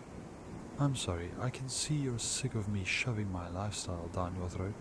It's a shame I'm not really here, because then I could literally shove my cooking down your throat. Oh well, let's see what's on TV. She set down her martini and pulled out an old-fashioned remote from her robe. My grandpa said not to change the channel, I protested weakly, knowing it would be useless. Oh, he left you some rules for this, did he? She asked, as she threw her head back in laughter. Yeah, I'm not big on rules. With a click of a button, the static filled screen changed into a monochromatic scene of what looked like an occult office or study. There were Gothic bookshelves, a big ornate desk with a leather chair, and a multitude of antique chests stacked around the room. Be very quiet, she whispered to me, with a mischievous smile. Since I'm using your retrovision, he won't know it's me right away. The hell I won't, darling. You think I can't recognize that eldritch aura of yours on a different frequency? A cantankerous old man shouted from somewhere off screen. Stay off my psi waves, or so help me I will personally see to it that you end up crammed into the same floating box as your Uncle Larry. A dark form briefly moved in front of the screen before it went back to static. Alright, I guess that's not going to work, she said, disappointed but not upset. That's okay though, there are things besides other retrovisions putting out strong enough signals that this can pick up. She started flipping through the channels rapidly, most of them containing nothing but more static. A few of them contained semi-coherent images and half-audible sounds, but she never stayed on those long enough for me to get a good grasp of what they actually were. It wasn't until she found her first clear image that something seemed to grab her attention. There on the screen was a hooded hunchback figure perched atop some stone ruins like a gargoyle, leaning on a strange shepherd's hook. Its head looked vaguely like the skull of an elephant or mammoth, with a singular cyclopean orifice in the front. The orifice held a small glowing light deep within its abyssal darkness, but I couldn't tell if it was supposed to be a mouth, an airway, a sensory organ, or all three. Beneath the orifice was a pair of long, tentacle-like appendages that fell to nearly the creature's waist. Pairs of spiracles and wispy tendrils ran all along their tapering length until they each ended up in a sharp, hooked talon. The creature's fingers, clawed and twice as long as they would be on a human, numbered exactly 7, 4 on the right hand and 3 on the left. The slender extra digit appearing to be a specialized and possibly vestigial appendage. Its feet were digitigrade, almost velociraptor-like, and it seemed like there was at least one more tentacle or possibly a tail hiding under its robes. But other than that, it was humanoid. Despite that, something about it was deeply unsettling, deeply aberrant, deeply wrong. Finally, something good, Mary squealed in delight. Is that thing real? I asked her, still unsure of how the retrovision was supposed to work. Well, he's not from this reality, so arguably no, she smiled. He's a wanderer, a planeswalker. He's from another level of existence altogether. I can tell from his aura. You mean it's an alien? I asked, skeptically. An extra-dimensional alien, yes, but I've never seen his kind before, she nodded. You don't believe me, do you? Well, I mean, what makes you think he's not just a guy in a suit? Or an animatronic? Or a CGI? I asked. It wouldn't exactly look out of place on the set of a sci-fi movie. I told you, I can tell from his aura that he's not from this plane, she insisted. But if for some reason the word of a cannibalistic serial killer isn't good enough for you, why don't you go in for a closer look? These screens have surprisingly good resolution. Her tone made it clear that her suggestion was actually an order, so I obediently got up and cautiously approached the television. Up close, I could see that the creature wore a leather vambrace on its left arm, with 3 glowing hemispherical dials on it, along with various other clockwork accoutrements. A belt around its waist bore a similar design, and its robes had been spun from a strange sort of silk, with angular fractals embroidered into them. Such fine, if odd garments upon so monstrous a creature were part of what made it so unsettling. Its inhuman, no, unearthly anatomy marked it as something utterly alien, but it had clad itself in what I could recognize as the trappings of both civilization and erudition. It stood oddly still, silently peering out into the night around it, like an ambushed predator waiting in silence for prey to walk by. I couldn't see much other than the creature itself, but from what I could tell, it was alone and no one else had noticed it yet. I studied its skin closely, trying to discern if it was a silicone or digital illusion, but as far as I could tell, it looked like living cephalopod skin to me. I peered in closer and closer, bringing my face so close to the screen that I could feel its strong static field on my nose. That's when the creature jolted its head towards me, the glowing dot in its orifice darting around like the lure of an anglerfish. I pulled back from the screen so quickly that I toppled backwards, landing halfway on the couch, where Mary was laughing hysterically. "Oh my God, did it see me? Did it see me?" I screamed. Before she could answer, there was a tapping at the window. We both turned to see the creature standing outside, drumming at the glass with one of its clawed tentacles. I bolted for the door, but when I threw it open, the creature had translocated again and was blocking my path, this time with both its mouth tentacles arched upwards like two cobras poised to strike. Even with its hunched posture, it was just barely shorter than the doorframe, and I had no chance of muscling past it. My only way to escape was breaking through the window, but what good would that do against a being that could teleport? I didn't dare to fight it either, so instead, I just fell flat on my ass and begged for my life. I'm sorry, I wasn't looking for you. I don't even know what you are. I wouldn't know how to find you again if I had to. She was the one who did it. If you're worried about being found again, take her, please. I'm no threat to you." "I love it when they beg," Mary chortled as she ate the cherry from her martini. "Almost as much as I love a good snuff film. Strangle him with those snake arms of yours and gut him like a fish." At that moment, I had no reason to believe that the creature could understand either of us. It looked down at me, then up at Mary, and then over to the old television set. It tapped a claw to the device on its wrist. The channel changed to show Mary sitting in her living room, her gleefully sadistic expression instantly turning to one of dismay. "Oh shit! Oh shit! Oh shit!" she cursed as she fumbled with the remote. The projection of her vanished immediately, but she seemed to have some trouble turning her own retrovision off. The strange creature looked down at me one last time, its orifice and tentacles somehow forming an expression that I read as a kindly smile. "It's outrageous what they allow on TV these days," it remarked in an echoey, deadpan voice, which may have just been in my head. The creature teleported again, this time reappearing on the television with Mary. She shouted and pulled out her knives, but the creature dodged her blows and grabbed her arms with its tentacles. The walls of the room they were in began to melt, and then I turned off the TV. It was pitch black in the room, but in the screen's dull afterglow I could just make out my reflection. Deciding I should follow at least one of my grandpa's rules, I slammed the cabinet door shut before the image could register in my brain, and I got the hell out of there. I don't know what happened between Mary and the creature, and so long as I never see either of them again, I don't care. I called my grandfather, told him what happened and that I couldn't stay in that house anymore. Fortunately, he was understanding, but not exactly forthcoming on anything he knew about what I had been through. When he got out of the hospital, the first thing he did was to check on his display room. Nothing was broken or missing or even out of place, with one exception. The kitchen knife was embedded into the couch, exactly where I had been sitting. It looked like it had been thrown straight from the television, or, as impossible as it sounds, through it. Mary had tried to kill me at some point, it seems, even from the other side of the screen. She had missed her shot, and I, mesmerized by what I saw on the TV screen, failed to notice. Small wonder then that my grandfather always keeps the TV cabinet doors closed. A Bigger Fish, written by The Vespers Bell. As much as James loved the hunt, The prep work that needed to be done beforehand was always a bit tedious. He had to find a door that was relatively secluded and could be easily secured, not within sight of any security cameras, and preferably no cameras in the immediate vicinity either.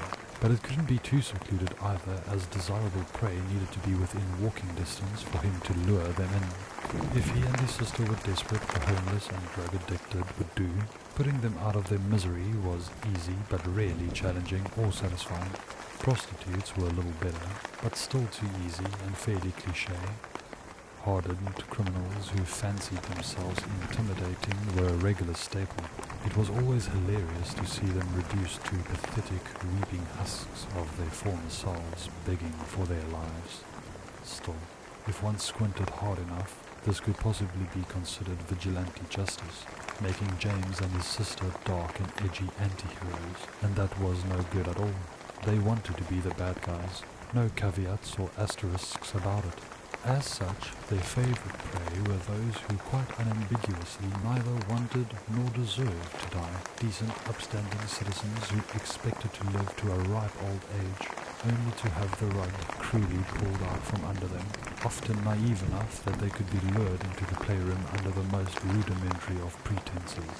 That was much more preferable than having to bring them in by force and risk them making a commotion that could draw attention.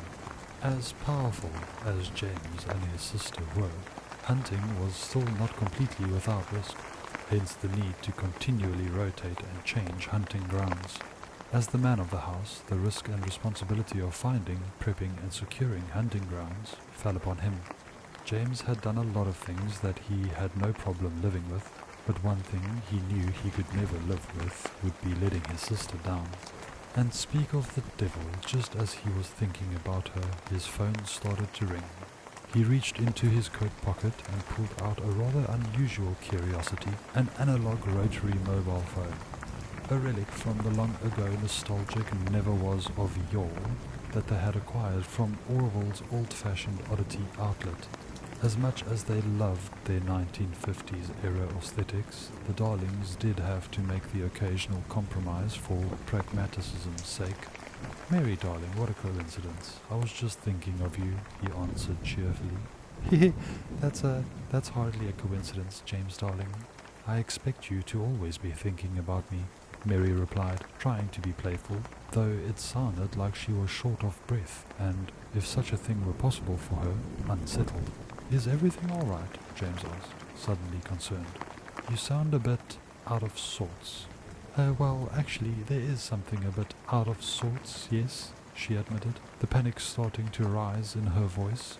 "Something got into the playroom." "What do you mean, something?" "A planeswalker of some kind. I don't know where he's from or what he is. I just found him on the retrovision. When I saw him, he saw me, and he teleported into the playroom. I threw him into the labyrinth, but I can't monitor him because the instant I know where he is, he knows where I am. It's some kind of observer effect. He seems adept at navigating non-Euclidean spaces though, so it's only a matter of time before he finds me. I don't know if I can handle him on my own. Please, James darling, come home now. I need you." "Sit tight, I'm on my way," he said hurriedly, clicking the phone closed and running off to find an unwatched door. As soon as he had one, he pulled out a bronze control box from his bag and placed it over the door handle. He booted it up as rapidly as he could, hastily inputting a few basic commands. With an ominous whir, the device creaked the door open for him slowly and theatrically, revealing the hallowed and macabre lobby of their playroom. It had reverted to its original appearance, a high-vaulted chamber made of dark green stone, chill and damp, with dark mold growing between the cracks in the bricks.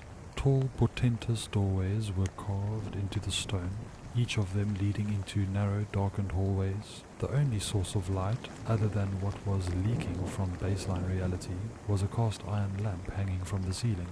"Mary, darling, I'm home," James called out. Normally, if she wasn't already there to greet him with an old-fashioned cocktail, announcing his return was all it took. Today, though, James was greeted with almost complete silence, aside from a distant dripping and a bellowing draft. This was concerning, as the playroom should have automatically transmitted his statement to wherever Mary was. Either it wasn't working or Mary wasn't in a position to respond.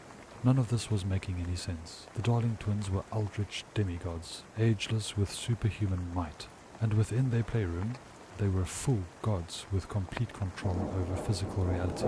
What could Mary have possibly let in that she couldn't handle? It's just a game. Mary likes playing the housewife. She just wants me to kill a spider for her so that she feels protected and cared for, James muttered to himself as he took the control box off the door and slammed it shut. James could have summoned or conjured any weapon that he could imagine, but he started with his old standby, a hickory baseball bat splattered in dry blood. Whereas his sister favored knives, James just loved the satisfying splat that one could only get by bashing someone's skull in with a baseball bat. The sound of bones crunching, blood spattering, and the brain squelching was beautiful to him. He could take someone out in one swing if he wanted to. He often didn't though, hitting them just hard enough to cause concussion and brain hemorrhaging, so as to give him the opportunity to deliver a more drawn out and agonizing death. The bat had sentimental value to him as well. It had been a childhood birthday present, and when he made his first kill with it, he chose to hide it in the playroom and say that he had lost it rather than clean the blood off of it. It had been accumulating blood ever since. James considered accessing the surveillance system to locate his sister, but he knew that he was also likely to spot the intruder as well. If what Mary said was true, that would draw whatever it was right to him. As enraged as he was that something had dared to trespass into their home and harass his beloved sister, the rational part of his mind reminded him that he needed more information on the threat before risking a confrontation, and so he set out to search the labyrinth without any idea of where he was headed. The labyrinth was an ever-shifting, infinitely repeating fractal arranged in higher dimensional space-time, meaning its layout appeared impossible to a three-dimensional being. It was common for the Darlings to throw their playthings in there and let them wander around until they went mad. The Darlings, though, were both familiar with its properties and capable of visualizing higher dimensional space with ease, and James knew his sister. They had played hide and seek in their labyrinth as children, and he knew the kinds of places she would hide. He also knew that she chain-smoked when she was stressed and constantly sniffed for the smell of burning tobacco. He hadn't even run a mile through the protean and fractally branching corridors before he was greeted by the scent of his sister's cigarettes wafting out of an armory. He poked his head in to see Mary sitting with her back up against the wall, facing the door. Hundreds of knives were laid out around her, and she held a particularly gruesome meat cleaver in her right hand. Her left hand held the burning cigarette, and at least half a dozen butts littered the floor around her. She almost threw the cleaver on reflex, but stopped when she saw that it was her brother. "James!" she cried, running into his arms and hugging him tightly as she began to weep.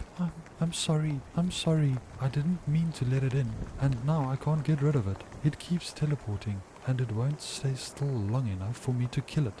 Mary, darling, Mary, calm down. It's okay, I'm here. Just tell me what we're dealing with," James said. Mary opened her mouth to speak, but froze at the sound of clawed footsteps clicking against the stone outside. Both of them spun towards the door and saw the strange creature as it stepped into view.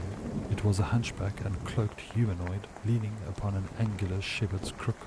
It was bluish grey and squid-like, a single cyclopean orifice in its face, with a pair of clawed and perforated tentacles hanging down almost to its midpoint.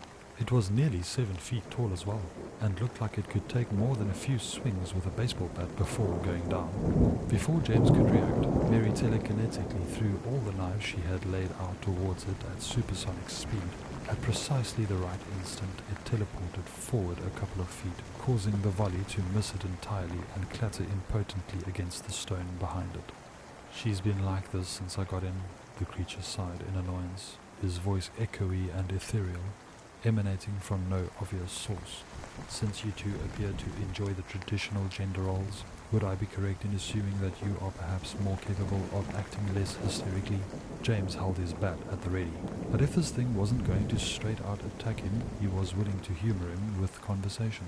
"Sir, if you are indeed a sir, you are trespassing in our home," he said firmly. My sister was only defending herself and our property from an intruder. If you do not mean us any harm, then I strongly urge you to explain yourself at once." The creature raised his clawed tentacles in what appeared to be a hostile, or at least defensive, gesture, but made no move to attack. If I had to describe myself in human words, I would call myself a paraxonaut, a traveller of strange alien places, he answered. I scout the countless planes of creation, searching for anything that may be of interest to my people. Your sister here, or rather her intended victim, happened to glimpse me on some sort of scrying glass, and it caught my attention. I went to investigate, and when I arrived I saw your sister watching from this magnificent void between worlds you call home. Surely you can't blame me for wanting to take a closer look. I took no action against your sister other than that was needed for my own well-being. She's unsettlingly violent, you must admit. It runs in the family, James sneered, beating his baseball bat into the palm of his hand. The creature likewise held his crook at a defensive angle, but still made no directly aggressive move. You mentioned your people. There are more things like you out there? Of course, I didn't just spring out of the quantum foam from a once-in-an-eternity chance fluctuation, now did I? He asked rhetorically. Which is why even if you could manage to slay me, which I doubt you could, it would be a very bad idea. My people possess powers that transcend the laws of our native reality, or any reality we find ourselves in. We killed and ate our own god to get them, and the murder of one of our own is something that wouldn't go unnoticed or unavenged. You don't want to make an enemy of us. The creature's clawed toes dug into the stone floor as he clenched his feet, sending cracks racing out in all directions. A ring of mist began to swirl around his cyclopean orifice, the light within simmering in preparation for some kind of psychic assault, and semi-corporeal tentacles slowly began to unfurl from his back. The Darling twins exchanged glances with one another. It was obvious to both of them that the violence they so adored wasn't going to work here. The thing in front of them was strong enough to overpower them, fast enough to evade their attacks, and seemingly not even fully corporeal at all. Mary mouthed the words "noodle" to her brother, who nodded in agreement. He gently set down his bat, and she stuck the meat cleaver into the sash of her housecoat, as even when she was trying to be civil, she couldn't bear to be without a knife altogether. "Very well, you've made your point. There's no need for threats," James insisted. "Let's start over, shall we? I'm James Darling, and this is my sister Mary, and we're delighted to have you as our guest. What would you prefer that we call you?" "I'm afraid my name doesn't anglicize or latinize very well," he replied, relaxing his defensive posture. "But Kizoto is the closest I can manage." "Kizoto it is, sir. Delighted to make your acquaintance. Do I shake your hand or your tentacle?" James smiled. "My hand, if you please, James. You haven't earned a tentacle shake yet," Kizoto replied, extending his right hand. "However you please, Mr. Kizoto," James said as he shook his hand. "Mary, darling, why don't you go and put on some music and mix some drinks while I show our guest around?" "Of course, James, darling," Mary smiled. She stepped backwards, the walls opening into a doorway and led her through, and closing again before Kizoto had a chance to object. A tessellating wave moved through the room and out into the hallway, transforming the dark stone dungeon into a warmly lit wood paneling and red carpets. "Thank you, Mary darling, that's so much better," James shouted. Frank Sinatra began playing over an unseen intercom system, and James placed his arm around Kizoto's shoulder. "Come, the walk back to the lobby will be so much more pleasant now. Can I offer you a cigar, or perhaps a cigarette? You breathe through those holes in your tentacles, I presume?" "Correct, and I'll pass on both," allowing James to lead him into the hallway. "This is some very impressive programmable matter you've got in here, James." "Nonsense, it's perfectly pedestrian programmable matter. Mary just works wonders with it," James insisted, paying close attention to whether their exit signs were green or red, and where their arrows were pointing. "So, what is it about our home that caught your interest so much that you simply had to drop in?" "Voids between worlds that are both stable and habitable are extremely rare, and you've already gone through the trouble of developing it quite substantially," he replied. "I still need to complete a full evaluation, of course, but I'm quite certain that my people will be interested in acquiring this place." "I see. James said softly, his eyes glancing up towards the hidden cameras. And if we have no interest in selling it, then things get unpleasant for you, both of you, Kizoto replied, his tentacles turning upwards in a kind of smoke. As I've already made clear, it is in your best interest to cooperate with us. You will be compensated, substantially compensated, if you do. And what do interdimensional squid wizards use for money, if I may ask? James smirked back. The crystallized echo of our dead god, he answered, holding out a small purse filled with drops of what resembled a bluish-green amber. Each was aglow with a misty aura and beating with a faint pulse, a small sigil-marked pupa slowly rotating within its translucent volume. James paused mid-stride, taken aback by the sight of the strange gems. He began to reach out for one before stopping himself, only for Kizoto to push the bag towards him insistently. James tentatively picked up a drop and held it up towards the light, rolling it between his fingers as he allowed its psionic emanations to wash over him. You really killed a god for these, or at least bled one, he said in awe. That's why we use them for currency, so that people know what we're capable of, Kizoto boasted. Take the whole bag. I'll give you and your sister some time to work out what these are worth to you, and then we can negotiate how many you'd need to sell this place.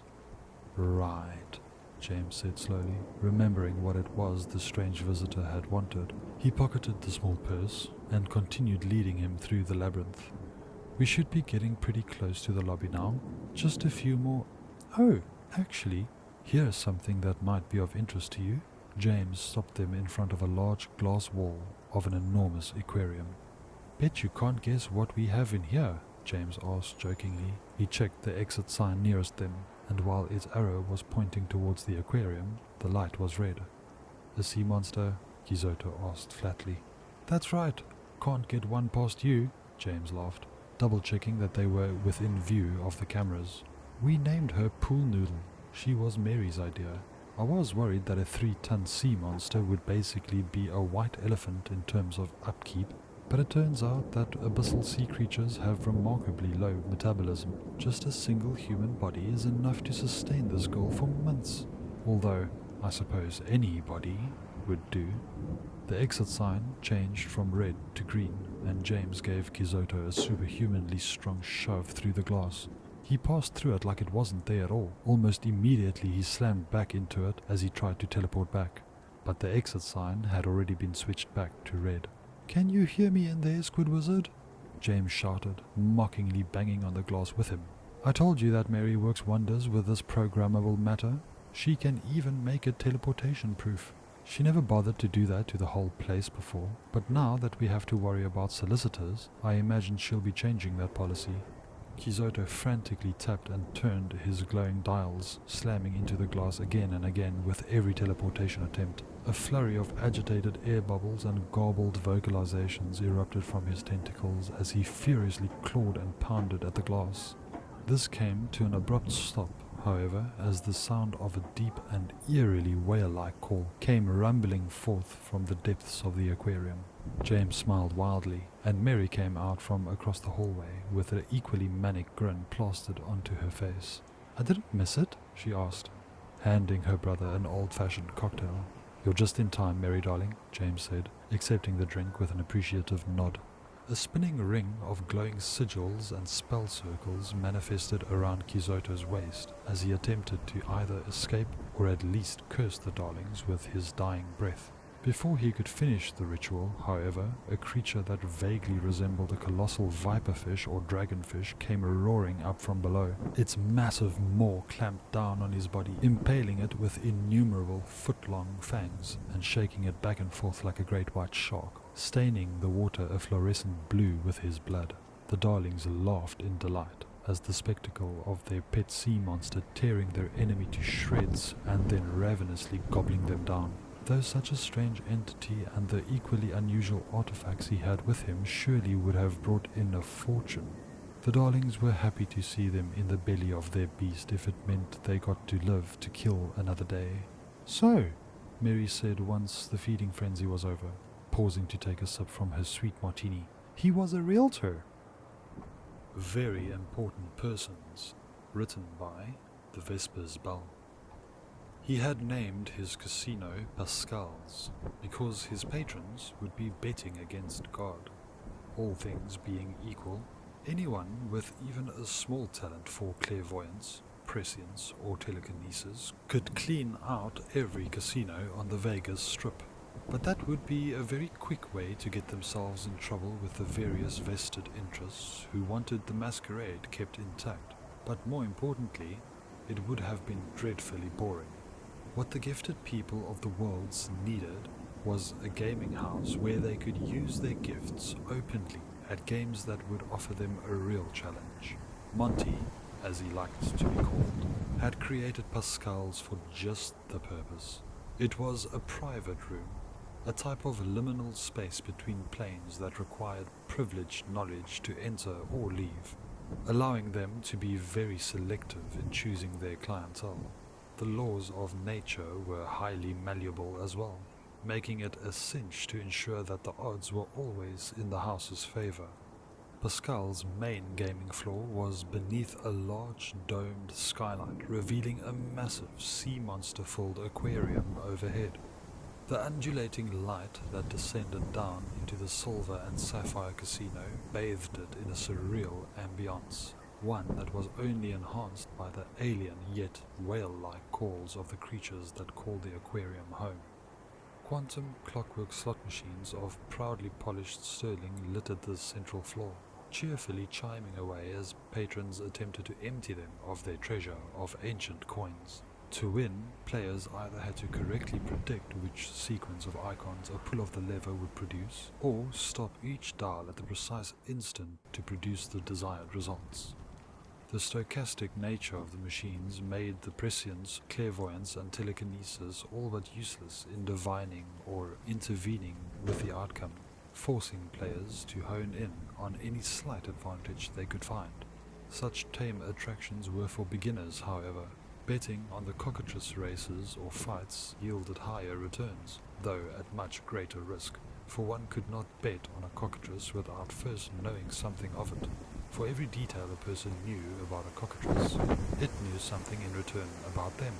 The trick was to limit one's knowledge of the creature to as little as possible and, through mental discipline, choose which information about oneself to give in exchange. So long as the cockatrice didn't have enough information to get a clear sense of who you were, or have reason to view you as a threat, you were safe. But should it ever get more than a fleeting glance at your identity, and you didn't leave the best of impressions on it, your body would be turned into stone without it ever needing to lay eyes on you.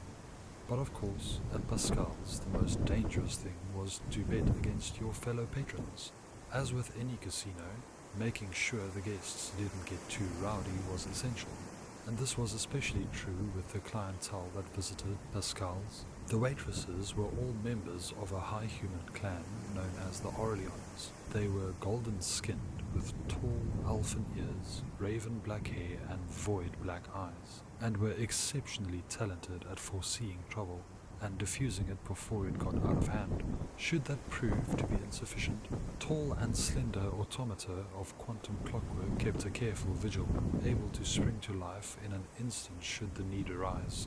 How these two mysterious humanoids came to work for Pascal's, or if they had any prior association with each other, was a subject of rampant speculation among the patrons. What was clear, however, was with such a fearsome retinue of bodyguards at hand, guests seldom had reason to feel ill at ease at Pascal's. Despite this, Monty couldn't help but feel an unexplained sense of dread begin to well up inside him, as he was approached by a waitress with an anxious expression on her ageless and shining face. Mr. Monty, sir, the Darling twins are here, she said in a hushed tone, taking the greatest of care not to be overheard. We comped their drinks and chips, but they'd like to speak to you about getting into the VIP room. They say they have something they'd like to show him. Monty cinched his eyes shut and pinched the bridge of his nose as he suppressed a groan as much as he could. All right, thank you, Serena. Where are they now? He asked. At the Einsteinian roulette wheels, Serena said with a nod of her head towards another segment of the casino. Very well. Go to the VIP room and see that everything's ready. I'll deal with the darlings, Monty said reticently with a heavy sigh. Of course, Mr. Monty, Serena said with a curtsy of her black cocktail dress before scampering off to the VIP room. Monty pointed at two of the silver automatons, indicating that they should accompany him. With a small amount of mechanical whirring and clanking, each automaton roused itself and lumbered along at its master's side. Checking to make sure that his concealed pistol was drawable at a moment's notice, Monty cautiously jaunted into the roulette section of the gaming floor, having mentally prepared himself for the worst.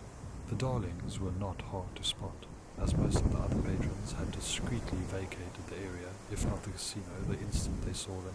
Black-haired and blue-eyed, he in a dark tuxedo and she in a dazzling red evening dress, both of them looking like they had stepped straight out of the 1950s. The waitresses all gave them a wide berth, and the croupier manning the wheel looked like he was severely attempting to rig the thing to ensure they won.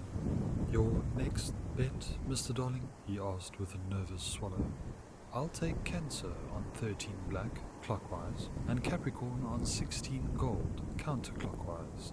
James grinned as he swirled a pair of gold and black dodecahedral dice, each side engraved with the zodiac sign. The dice shared a quantum entanglement so that they always came up opposite of each other whenever they were rolled. It also made it extremely difficult for their outcomes to be predicted or manipulated. "Mary, darling, how much do you think we ought to wager this time?"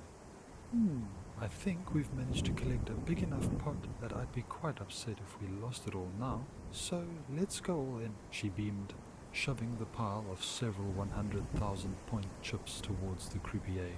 Her sadistic gaze darted around the room wildly at the frightened staff, the lot of them looking like they were just waiting for the axe to drop. "All in at 340,000. Very good. Base odds are 1 to 924, and the payout is 1 to 1. Good luck, sir." With a firm shove, the croupier spun the Einsteinian roulette wheel, which actually consisted of an inner and outer hub that spun in opposite directions. James opened his palm, letting Mary blow on his dice for good luck before rolling them onto the wheel. The black die landed in the clockwise outer hub, and the gold die into the counterclockwise inner hub, so that was a good sign. Gradually, the wheel began to slow, and when both dice had settled firmly into a slot, the croupier stopped it entirely so that they could get a good reading of it. The black die had landed with Cancer facing up in number 13, and gold had landed Capricorn up in number 16. The croupier, waitresses, and even Monty himself let out a sigh of relief at the darlings' win, even though the darlings themselves seemed rather nonplussed at the outcome. "Win again, do we? I swear there was a Twilight Zone episode about this," James lamented as the croupier pushed the chips towards them. "Maybe we should try to track down Rebecca's circus. I'm sure there are some rigged games there that will give us plenty of excuses to slit some throats," Mary suggested, her hand actively resisting the urge to draw her knife from her side. Now, none of that. If there's one thing I won't tolerate from you two, it's insulting our hosts," Monty said with the most good-natured smile he could muster, whilst making sure his automatons were no more than a few steps behind him. "James, Mary, it's delightful to see you again. How is everything? Anything I can do for you?" "Yeah, tell your gold-painted whores to keep their empty eye sockets off my brother," Mary spat vehemently, shooting murderous glares at every other woman in sight. "Mary, darling," James said in a gentle reprimand. "Monty, please excuse my sister. Domestic goddess that she is, she's not as accustomed as I am to being outside of our playroom." "I'm sorry, James, darling, but I just don't know how everyone else manages to suppress the urge to kill," Mary explained. "James and I went hunting before we came, and that helps a little, but not when skanks keep giving me reasons to want them dead." Monty fought back an urge to defend his staff, knowing that would most likely only provoke Mary further. "Not to worry, Miss Darling. Pascal's is more than willing to accommodate the needs of our patrons," he said through the biggest smile he could manage. "If you would allow it, it would be my privilege to serve you personally for the remainder of your visit."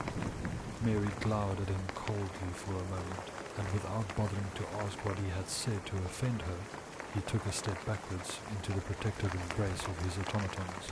"It's Mrs. Darling," she hissed at him through clenched teeth, possessively throwing her brother's arm around her. "Of course, my apologies, Mrs. Darling," Monty said with a contrite bow. "I was told that you two were looking to get into the VIP room. I can't see why, since our standard games are clearly far beneath your ability. If you want more of a challenge, the very important person can give you that. However, since he has not personally issued you an invitation, I will have to insist on seeing what sort of tribute you attempt to offer him. It's not another severed head, is it?" "Of course not. He didn't appreciate the last one," James replied with a smug smirk. Reaching into his jacket pocket, he pulled out a small satchel. He plucked out a marble-sized orb of translucent bluish-green amber. It glowed slightly, seeming to radiate thin trails of vapor, all while pulsating rapidly as if to the rhythm of a tiny heart. Within the orb's volume was a spinning pupa, emblazoned with an occult sigil that Monty did not recognize. "Is that Iker?" Monty asked, squinting as the light from the orb strained his eyes slightly. "From a slain titan of a far-off plane, yes sir," James nodded. "Got a whole purse full of it. Not something that's likely to come through this place again. If the very important person would like to add it to his collection of curiosities, then he'll be seeing us now, or not at all." "And may I ask where is it that you acquired this Iker?" Monty asked. "A real estate agent," both Darlings replied simultaneously. Monty studied them for a moment, ultimately deciding not to press any further. "Very good then. Right this way, Mr. and Mrs. Darling. The very important person will be seeing you now," he replied as he packed their chips into a carry-all for them. With excited smiles and manically gleaming eyes, the Darlings followed him arm in arm, away from the busy gaming floor and up a flight of spiral stairs, ascending into the aquarium above. The water quickly dampened the sound of the bustling vice den below, and all they could hear was the gentle lapping of water and forlorn wails of aquatic beasts. Serena held the door at the top of the stairs open for them, but said nothing and kept bowed to avoid eye contact with either of them. The VIP room traded the silver and sapphire of the casino below for an even more ostentatious platinum and diamond, transparent walls and ceilings offering a nearly 360-degree view of the spectacle surrounding them. The room was adorned with crystal chandeliers, furnishings, and statues that gleamed as if they were carved from imperishable ice, and an impression that made all the more remarkable by the abundance of fireplaces in the room. An Orlean played enchanting music upon a pristinely white grand piano, and at the head of the VIP room sat the very important person. Though he was roughly the mass of a grizzly bear, his proportions more closely resembled those of an infant. His head, in peculiar, was disproportionately large and lopsided, held in place by a specially made headrest. In fact, his entire throne seemed to be a custom-made mobility device of some kind. It was forged from the same quantum clockwork as the slot machines and automata, and seated upon an assembly of a dozen pairs of mechatronic crawling legs. Aside from a few wisps of red hair, he was bald, and his left eye was enlarged to the point that it was no longer mobile. His burnt orange skin was mottled, aged, and saggy, as though in spite of his massive size he had recently lost a vast amount of weight. His lumpy body, with all its rolls of fat and stunted limbs, gave him an appearance vaguely suggestive of the caterpillar from Alice in Wonderland, an impression which was enhanced by the presence of a hookah on his table. The base of the hookah looked to be a seeing stone of some kind, as the smoke within it swirled to form strange and prophetic visions that presumably became clearer once the fumes were imbibed. Despite his odd proportions, the very important person was dressed in a midnight blue pinstripe suit and cravat, with diamond-studded cufflinks. The table before him was laid out in a lavish banquet, which oddly seemed to be completely untouched. A pair of the Orlean waitresses stood at attendance, should he want for anything, and he was flanked on all sides by security automatons. "Now what have I told you two about threatening staff and patrons?" the very important person demanded, his goblin-like voice surprisingly harsh and shrill. for a being of his size. Sir, I assure you that my sister and I have been on our very best behavior, James beamed at him. Then tell your little psycho Stepford wife there to stop calling my girls whores and skanks, he wheezed, gesturing to a mechatronic display unit built into the left arm of his chair. James sneered at him, his monstrous and sadistic temper starting to seep through the cracks of his cheerful public demeanor. You don't talk that way about my sister, he growled. The very important person dismissively waved a stunted arm at the threat. You two are bad for business, and worse for my disposition. So you had better have brought me something pretty damn valuable to compensate me for the trouble, he told them. They have, sir. Gems of crystallized echo from an unknown titan, Monty said obsequiously. A truly generous gift. Oh, I'm sorry. Did I say it was a gift? James asked, vicious smiles coming across both his and his sister's faces. Mary, darling, did I ever say it was a gift? Absolutely not, James, darling. Monty here might have thrown the word tribute out there at some point, but we never said anything of the kind, Mary stated, grinning at the now terrified expressions of Monty and the Orleans and the now open irritation of the very important person. No, Ducky, we came here because we would like to play you for them. That's it, if you're willing to bet something of equal worth. Don't waste my time, darlings. What do you want? The very important person demanded sharply. We want to know how we can find Ambience, James replied, equally to the point. The very important person immediately scoffed at this. I've already told the Affian Occult Order that I won't, he began. We're not here on behalf of the Order. Ambience broke into our playroom, humiliated us, and killed our pet Vogathast, Mary screamed, her face twisted in vindictive rage. We want him dead, and you know where we can find him. That ain't my problem, Ducky. And if the Affian Occult Order couldn't bribe or threaten me into helping them, what makes you think you can? The very important person asked snidely. Faster than they could react or even realize what was happening, Mary pulled out a long butcher's knife from beneath her dress and threw it straight up with such force it impaled itself into the crystal ceiling. There was a horrible cracking sound as hairline fractures began to spread out from the punctured point, and the diamond groaned as it began to strain under the untold weight of the water above it. I believe you're all familiar with my sister's uncanny talent with knives from our last visit, James asked with a signature smirk. So long as she wills it, that ceiling will hold. But one psychic command from her is all it will take to send us all for a swim. But then we'll all die, Monty screamed. You'll all die, you mean? Mary and I can handle a bit of water and a few sea monsters, James claimed casually. And even if I'm bluffing, I'm sure you've heard that old Indian story about the scorpion and the coyote, right? It's in our nature. The very important person pointed his one mobile eye up towards the ceiling and saw that water was starting to leak through the crack, and a few of his more curious sea creatures were starting to swarm around it. It's a Russian parable about a scorpion and a frog, but a bigger animal would make more sense, he retorted. The game is 7-hand hangman's tarot. 1 round between you and me. You lose, I get the marbles. I lose, I spill everything I've got on Ambience, which for all you know isn't worth shit. Either way, you fix the damn roof and we all walk away from this alive and dry. Deal? The Darling twins exchanged glances, coming to a wordless agreement. Deal us in, Monty, James said, pulling out a chair at the table for his sister, then taking his seat beside her. Monty anxiously dealt out 2 hands of cards while Serena offered the very important person a head from the circle, all of them trying to avoid looking up at the ceiling as much as possible. When each hand was dealt, James picked his up and showed them to Mary, whereas Serena held the very important person's cards for him while being careful not to look herself. Monty drew a single card from the deck and placed it between them.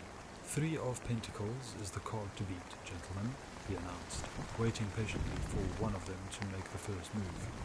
Pass or play, darlings, the very important person asked irritably. James sighed with a tapping of his fingers, making a show out of mulling over his decision for as long as possible.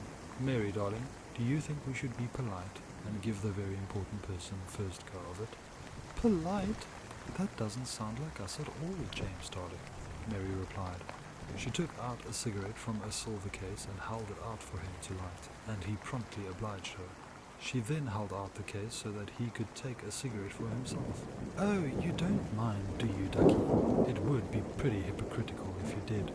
What with that oriental contraption of yours? Though I suppose it's a little more practical for you, given your disability or whatever you prefer to call it. I'd be lying if I said I wasn't a little tempted to give it a try myself. But James and I have been smoking Satin Stag cigarettes since we were kids. I remember one time when we were smoking under the bleachers. You pass! I play 8 of Pentacles. Stall like that again, and you'll forfeit the whole hand. The very important person snarled at them as Serena threw down his card. Mary's right eye began to twitch, and the cracks in the roof grew deeper as she twisted the knife further into it. A steady stream of droplets began trickling down, causing Monty and the Orleans to back away from the table and start eyeing the exit. You're making my sister miss her knife, VIP. I wouldn't do that if I were you, James warned with a shake of his head. Ace of Pentacles. Queen of Pentacles, the very important person barked, though he now struggled to play his own cards without the assistance of an Orlean. I play the devil. Oh, I guess I'll put this card down too. He smiled as he played the devil trump card. You pick the next suit. 4 of Chalices. There's no need to yell. 4 of Swords. I need to yell to be heard over the sound of rushing water that's flooding my VIP room. Double 7s, swords and 1s. I changed the suit to 1s. You ought to change suits. The one you're in is terribly gaudy, James quipped. Double 9s, 1s and chalices. But unlike you, I'm perfectly comfortable in the suit I came in. Speaking of chalices though, if you girls aren't busy, can you bring me another whiskey and cola cocktail? And a sweet martini for my sister, cherry on top? The Orleans, including the pianist, all nodded eagerly and took the excuse to flee the room, slipping on the wet floor as they raced to the stairs. Monty, would you be a dear and man the piano? Mary asked with a sickly sweet smile. I think the band should keep playing as the ship goes down. Belay that, Ace of Wands, the very important person announced as he laid down his penultimate card. James would have regretted the strategic blunder if not changing the suit from his opponent's choice, but the smug smile on the very important person's face told James that his last card was a trump card. That was a bad move, since you couldn't play a trump card over another trump card. I played death, and oh, never mind, I made that joke already, he said, throwing down the death card. Surprisingly, this didn't upset the very important person in the slightest. Fine by me, darling, because I've got someone here that's got themselves an appointment. He grinned as he laid the hanged man down on the table, for of course, in Hangman's Tarot, the hanged man is the ultimate trump card. James glared down at the card coldly, then up at the very important person, slowly turning his final card around to reveal it to him. It was another hanged man. Well then, it seems one of us is a no-good cheat, he said plainly, and since you were the one that picked the game... Bollocks, you're the cheat, and you lost anyway. Now fix my damn roof and hand over the ichor, the very important person ordered. Tell us where Emrys is, or we all die, Mary threatened, telekinetically drawing her knife back down from the ceiling and letting a torrent of water and broken diamond pour into the room. Cursing under his breath, the very important person pressed a sequence of buttons on his display. A mechanical canopy folded down, encasing the seat and its occupant in a sealed shell before it shut tight. Mary threw her knife in the hopes of impaling the very important person, only for it to be caught by one of the automaton guards. Seize their ichor, then get them the hell out of my casino, the now metallic and echoey voice of the very important person ordered, his one good eye peeping out of the porthole. The automatons began advancing upon the darlings, who looked all too eager for the chance to test their mettle against them. James dove for the piano, grabbing a leg and tearing it off in one swift motion. wielding it as a club. He jumped towards one of the automatons and brought the leg down on it so hard it bifurcated, leaving two crudely hewn halves to fall and float away in the rising water. The one holding Mary's knife took a lunge at him, but found itself turning the blade around and plunging it into its own chassis, eviscerating itself of its clockwork headers. "Try to use my knife against my brother? I don't think so, Ducky." Mary sneered as she snatched the knife back from the mechanical corpse's hand. Two of the automatons had managed to usher Monty out of the VIP room by some secret escape passage, but two still remained to defend the very important person. The Darlings poised themselves for an attack, but before they could make a move, the automatons each shoved an arm into the water and released a powerful thermoelectric shock. It was powerful enough to send each of the twins convulsing in agonizing muscular spasms, collapsing into the water and thrashing about without any bodily control. "Ha! Knew you two weren't as tough as everyone says," the very important person mocked triumphantly. "Now stay down if you know what's good for you." Sadly, the Darlings did not know what was good for them. Mary's knife and James's hanged man card came slicing out of the water at impossible speeds, instantly cleaving both automatons in two. The furious twins came screaming out of the water, James bashing in the very important person's shell and Mary jumping on top of it and trying to pry it open with her bare hands. "Where's Emrys?" she screamed. Despite his limited field of vision, the very important person saw that one of the smaller sea monsters from the aquarium had finally managed to wriggle through the crack in the ceiling and was now circling the three of them with predatory intent. "Same place you're about to be, in the belly of a snake," he sneered. The twins spun around to see the approaching serpent, knowing that if they took the time to fight it off, the very important person would likely use the chance to flee to wherever the escape passage was. If they weren't going to get the information they had come for anyway, then they might as well just kill him. Drawing her knife back to her once again, Mary threw it up at the ceiling, this time with so much force the whole thing shattered. The entire room was flooded within seconds, and the three of them were sucked out into the massive aquarium. The sea monsters immediately swarmed around them, but they seemed to be naturally able to sense that there was something not quite right about the Darlings, so they left them be. Instead, they chased after the very important person's throne as it sank to the skylight of the casino. Their enormous jaws piercing through the metal casing like it was an eggshell. The very important person's last breath bubbled upwards as he used it on a final, desperate, gurgled scream, frantically trying to activate his last resort. James put his arm around Mary and helped drag her to the surface, hoisting their bedraggled forms onto the cement deck above. Nearly the instant they were out, there was a thunderous, smashing sound from below as the skylight over the casino gave way, shattered by some secret weapon concealed within the very important person's throne. The contents of the aquarium rapidly drained down into it in a monstrous maelstrom, flooding the floors below it and ravaging everything in its path. "Well, that was a bust," Mary choked out through desperate gasps for air, to summon her knife out of the rapidly retreating whirlpool. "We still have no idea how to find Emrys. We didn't get to cash in our chips, and we didn't even get to kill any real people. Where's the fun in fighting robots?" "You want to know what the real kicker is?" James asked as he wiped salty water from his eyes. "I wasn't cheating. The VIP lost fair and square. That dastardly cripple legitimately owed us answers that we'll never get now." Mary groaned as the sheer magnitude of the night's events began to dawn on her. "Do you think Monty will ban us for this?" she asked, biting her lip nervously. "Oh, I wouldn't worry about that, Mary darling," James assured her.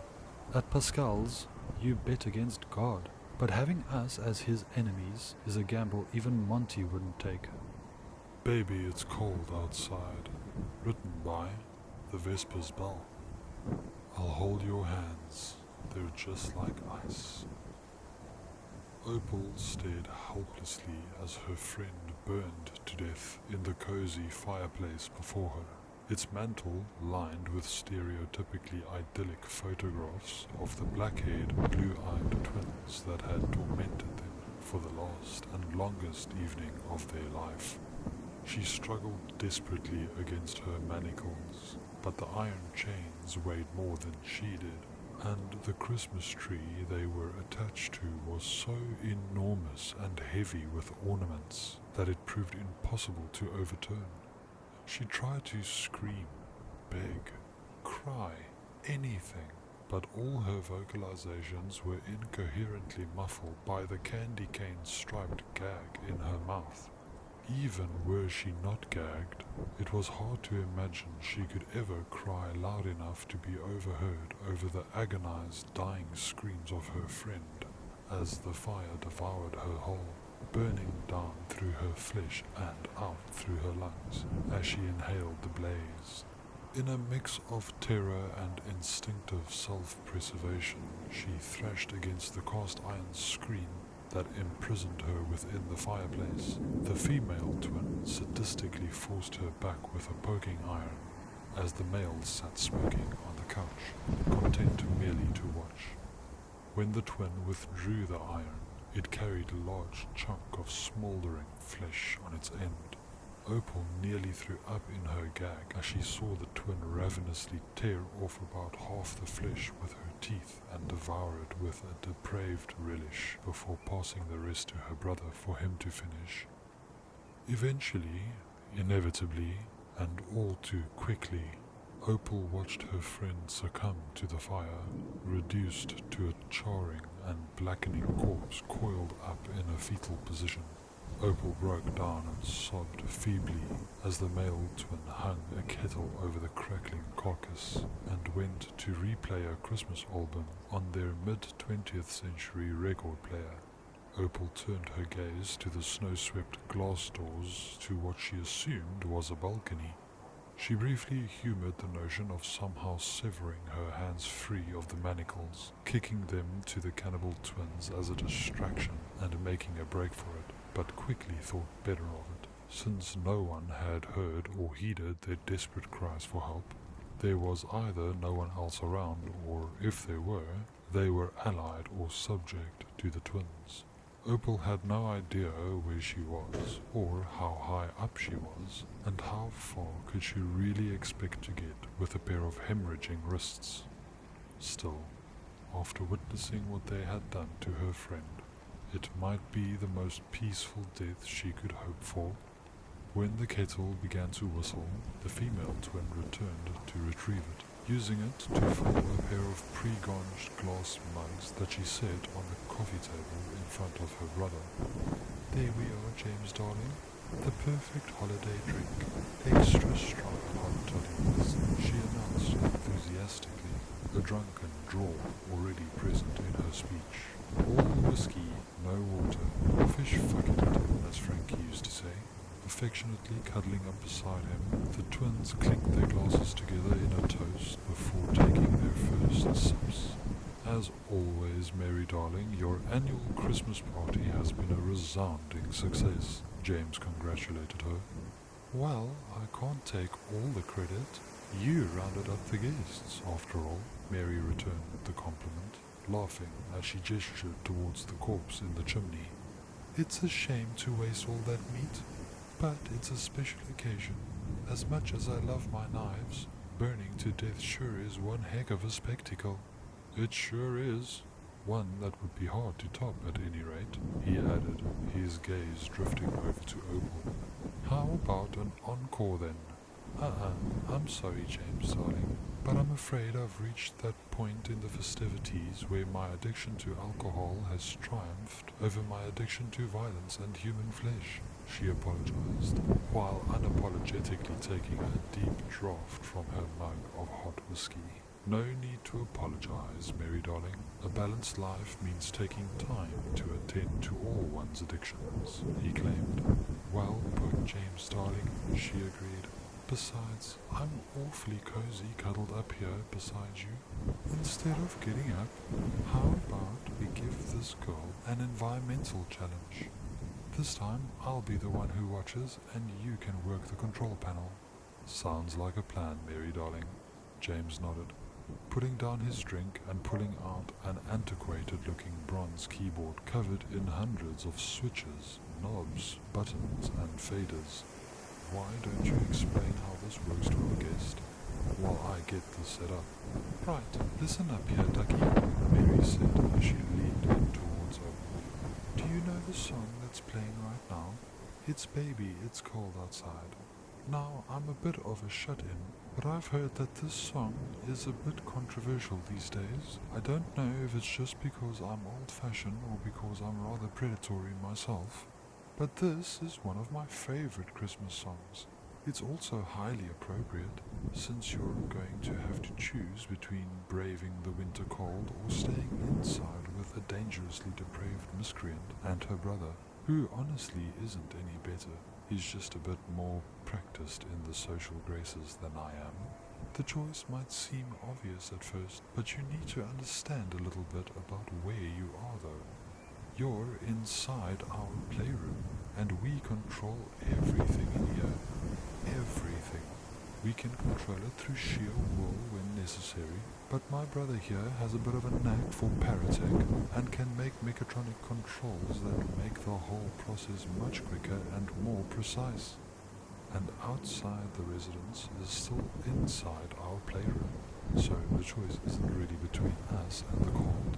It's between the cold we control and taking us head on. You may not care for your odds in the fight with us, but keep in mind we do have one rather glaring Achilles heel. We're horrible drunks. I don't think that's an entirely fair assessment, Mary darling. I've always considered you a perfectly lovely drunk, James interjected. Oh, Mary cooed. Well, whatever kind of drunk I am a drunk. And frankly, this pint of whiskey is going to my head faster than I expected. I'm likely to be nodding off momentarily, Ducky, so you'd honestly just have to slit my throat in my sleep to get past me. That is, if my brother wasn't sitting right here to protect me. Of the two of us, he's always been the more functional alcoholic. I certainly feel safe with him here, but the choice is yours. Opal's manacles suddenly unlocked and clattered to the hardwood floor below. Wide-eyed, she looked towards her tormentors for any sign of what they intend to do next. Mary just took another long sip of whiskey, while James smirked at her with his finger hovering over a button on his control panel. It wasn't necessarily a rational decision, but facing the winter cold in only the tattered remnants of her clothes seemed like a safer option than just trying to get past the Darling twins and out their front door. Limping as quickly as she could, she bolted to the glass doors and out onto the balcony. She saw that she was several stories off the ground, and the landscape all around her was covered in freshly fallen snow. The air was cold but still, with fluffy snowflakes gently wafting downwards. This was odd, since the sky was crystal clear with abundant of twinkling stars. Opal had no formal knowledge of astronomy and had not spent much time staring up at the night sky, but she could still tell at once that the stars were wrong. They were too bright, too regularly spaced, and were moving too quickly. Turning her attention back to the more prosaic matter of the ground, she saw that there was a snow-covered but ploughed road leading straight ahead to a coniferous tree line and the lights of human habitation. It was the only sign of civilization she could see, and so she had little choice but to make for it. Looking over the edge of the balcony, she saw that a snowbank of soft and fluffy fresh snow had piled up directly underneath her. Maybe, just maybe, it would be enough to break her fall. She took one final look behind her and saw that the Darlings were still sitting on the couch. Mary had already polished off her pint of whiskey and had surprisingly lost consciousness, and her head rested upon her brother's shoulder as she snored loudly. James, on the other hand, was still wide awake. His eyes were trained on her like a cat watching a mouse, just waiting for her to run so that the chase could begin. Opal leaped over the balcony's edge and into the snow below without a second thought. She screamed as she was enveloped by the frigidly cold snow, but it successfully slowed her descent enough that her fall left her unharmed. Frantically, she tried to dig herself out before she suffocated, but the fluffy snow was so light that she was never in any danger of that. Within seconds she was free, the ploughed road and the possibility of escape laid out before her. Tearing the gag from her mouth and letting out hours worth of built-up screams all at once, she burst out into a sprint and raced to the village on the edge of the horizon. She ran as much to keep warm as she did to escape from the darlings, hoping that she could stave off frostbite long enough to get to some sort of shelter. She could already feel her toes starting to numb as they slammed against the packed snow beneath her. She could barely go more than a few seconds without checking to see if James was in pursuit, but she was otherwise mostly heedless of her surroundings. It took her a moment to notice that the street lamps that lined the road appeared to be made of ice, and that their lights were paradoxically brightly burning flames. Further up the road, she spotted what looked like humanoid figures lining its edges. Her first thought was, of course, that they were people, but almost immediately realized that that couldn't be true. They were all completely white as the snow around them, and so her next assumption was that they were snow or ice sculptures, or perhaps more permanent statues with a dusting of snow. She didn't dare to slow down and get a better look as she passed them, but she at least got close enough to see that they were made from ice, or rather they had a veneer of ice. In the flickering light of the overhead fire, Opal could just faintly make out the distorted forms of dead bodies trapped inside.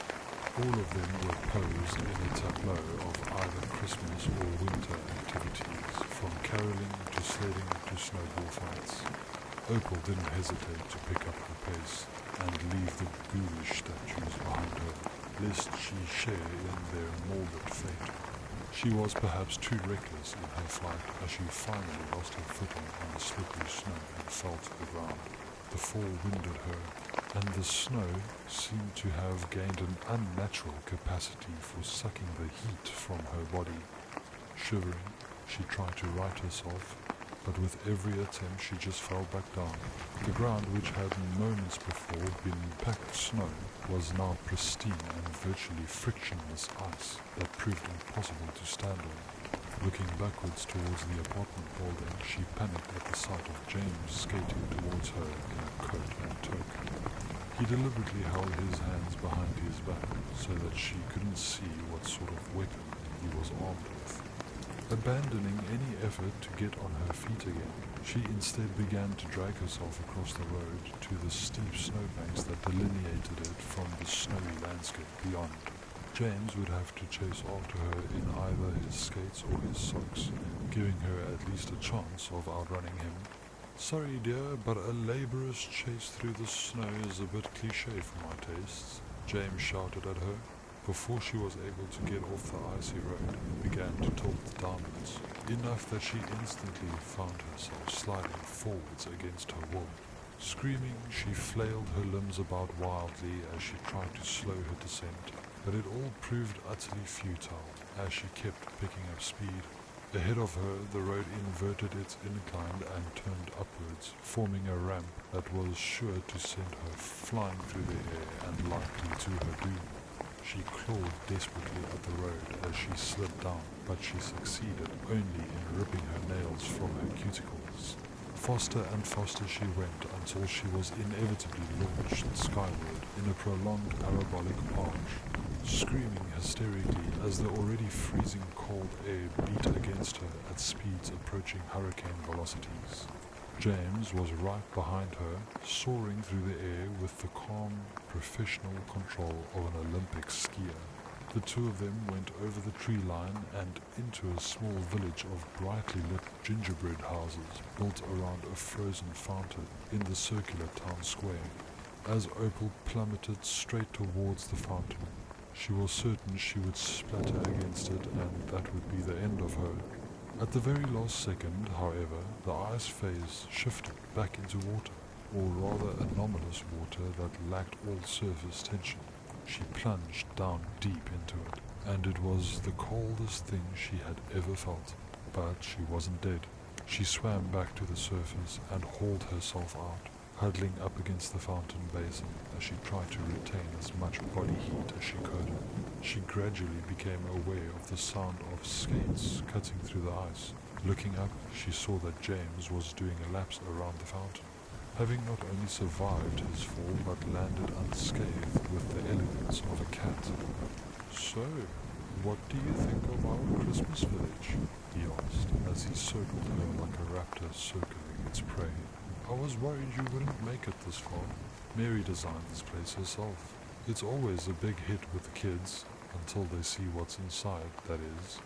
He skidded to a stop in front of her, taking his hands out from behind his back to reveal he was carrying a large and heavy-looking candy cane. "I'm going to give you 1 minute more, Opal," he told her. "If at the end of that minute you're still sitting here, I'll beat you to death with the novelty-sized candy cane. If, however, you'd like to continue to fight for your life, however futile it may seem, I won't stop you from running into one of these buildings to either hide or find something to defend yourself with, starting now. 1 Mississippi, 2 Mississippi." Though she was shivering so badly it was hard to move, she forced herself to her feet and took a quick assessment of all the buildings around the town square. There was an inn, a shop, a post office, a town hall, a toy factory, a train station, and a chapel. The inn seemed the most likely to hold kitchen utensils, and the toy factory to have tools, both of which she could make into improvised weapons. The chapel, however, had a steeple, and she got the feeling that gravity might prove to be the best weapon she could defend herself with. If she could get herself into a defensible position, a well-timed and well-placed kick could be enough to send James tumbling down a flight of stairs or over the belfry. Grabbing hold of the fountain to steady herself, Opal hoisted herself back to her feet and took care to slide rather than walk over the frictionless ice towards the chapel. As James continued to count, she made her way up the steps as quickly as she could and pushed the gingerbread doors open as hard as possible. And when they swung open, she screamed. The inside was not made of candy and gingerbread, but was rather just an old church in a dangerous state of decay. Out of every crack and crevice seeped a caustic black fluid that flowed as slowly as molasses in January. It crept upwards along surfaces against gravity, with great gelatinous blobs of the substance budding off and slowly rising upwards like wax in a lava lamp. It all collected upon the ceiling where it formed into a mosaic of gauntly skeletal faces. Jaws all held agape in silent screams to reveal multiple rows of rotten and malformed teeth. Their misplaced and supernumerary eyes and nostrils were nothing but abysmally cavernous voids, their hydrocephalic craniums all bulging near to the point of bursting. 34 Mississippi? Oh, and do be careful of the black bile, James warned. It's a manifestation of the eldritch rascal that gives us our power. We have to expunge it from our bodies from time to time so we don't end up like our Uncle Larry. We keep it on this floor because it likes the cold. 35 Mississippi? Tempting as it was to give up and just let James beat her to death with his candy cane, Opal forced herself to step into the bile-infested chapel. She could hear the faces in the ceiling breathing laboriously and out of sync with one another, but they didn't seem to react to her presence. The free-floating bile on the floor and in the air showed no change either. She ran up a short stairway to the mezzanine and then up the spiral staircase of the belfry. The staircase twisted around and climbed higher and higher, far higher than should have been possible. The higher she went, the more abundant the black bile became. She couldn't avoid stepping in it, and it clung to her feet and slowed her ascent. She couldn't avoid touching it, and she felt a dull, slow burn gnawing away at every inch of contaminated skin. She swatted the airborne blobs away as best she could, but some were so small that she was sure she hadn't avoided inhaling them. She climbed for what felt like hundreds of steps, and peering down over the railing only confirmed that the tower was far taller now than it had been when she started. She braced herself up against the railing and began to weep, only moving again once she heard the sound of encroaching footsteps coming from below. Eventually she reached the top of what she feared might be an infinite staircase and emerged out into the belfry. The tower now rose many stories above the ground, and she had no difficulty spotting the apartment building that she had fled from in the distance. But that was all she could see. Other than the building, the Christmas village, and the road between them, there was nothing but endless miles of pristinely white snow. Even if she somehow evaded James and his sister, the black bile and whatever other monstrosities inhabited this strange and nightmarish otherworld, there was no escape. If her death was unavoidable, she thought it would be better to jump and deny James the satisfaction of the kill. Still, it wasn't an easy thing to do. She hesitated, and that hesitation cost her the only choice she had in the matter. 60 Mississippi. She reflexively spun around to see that James had silently caught up to her. Before she could react, he struck her across the face with his cane, delivering enough force to knock her over the belfry's railing. She plummeted down towards the hard, icy ground, and this time there was nothing to break her fall. Back in the penthouse of their residence, James stood at the window smoking a cigarette as he admired his latest trophy. "Morning, James, darling." Mary yawned as she made her morning beeline from their bedroom to their barn. As always, she was none the worse for wear after her consumption of a normally fatal amount of alcohol, and ready for more. "Are you alright with eggnog eye-openers for our morning cocktails?" "After last night, I'm still very much in the Christmas spirit, Mary darling," he agreed. "Sorry I passed out early. If I had paced myself with that hot toddy, I could have stayed up a bit longer. I don't know what came over me. I'm usually Mrs. Self-Control." She laughed as she took a swig from the liquor bottle before mixing their drinks. "So, after you put me to bed, you went running out after our last victim, right? I thought we were just going to let the cold finish her off. I got an idea for what I wanted to do with the body, and I didn't want her losing any digits to frostbite before I could get to her," James explained. "You know, if I were the jealous type, which I am, I might be a bit miffed that you went out chasing after some stray harlot on your own," she reprimanded him. "What exactly did you get up to last night?" "Come see for yourself," James invited, waving her over to the window. With their cocktails in hand, Mary sauntered over to her brother's side and peered out the window with cautious optimism. Outside, James had contracted the road so that the Christmas village was easily seen from their penthouse, and at the top of the fountain stood Opal, encased in ice. He had poised her as a figure skater, standing on one leg with her arms outstretched for ballast, her frozen corpse reduced to a garden decoration to spruce up her killer's estate. "James, darling, I love it," Mary swooned.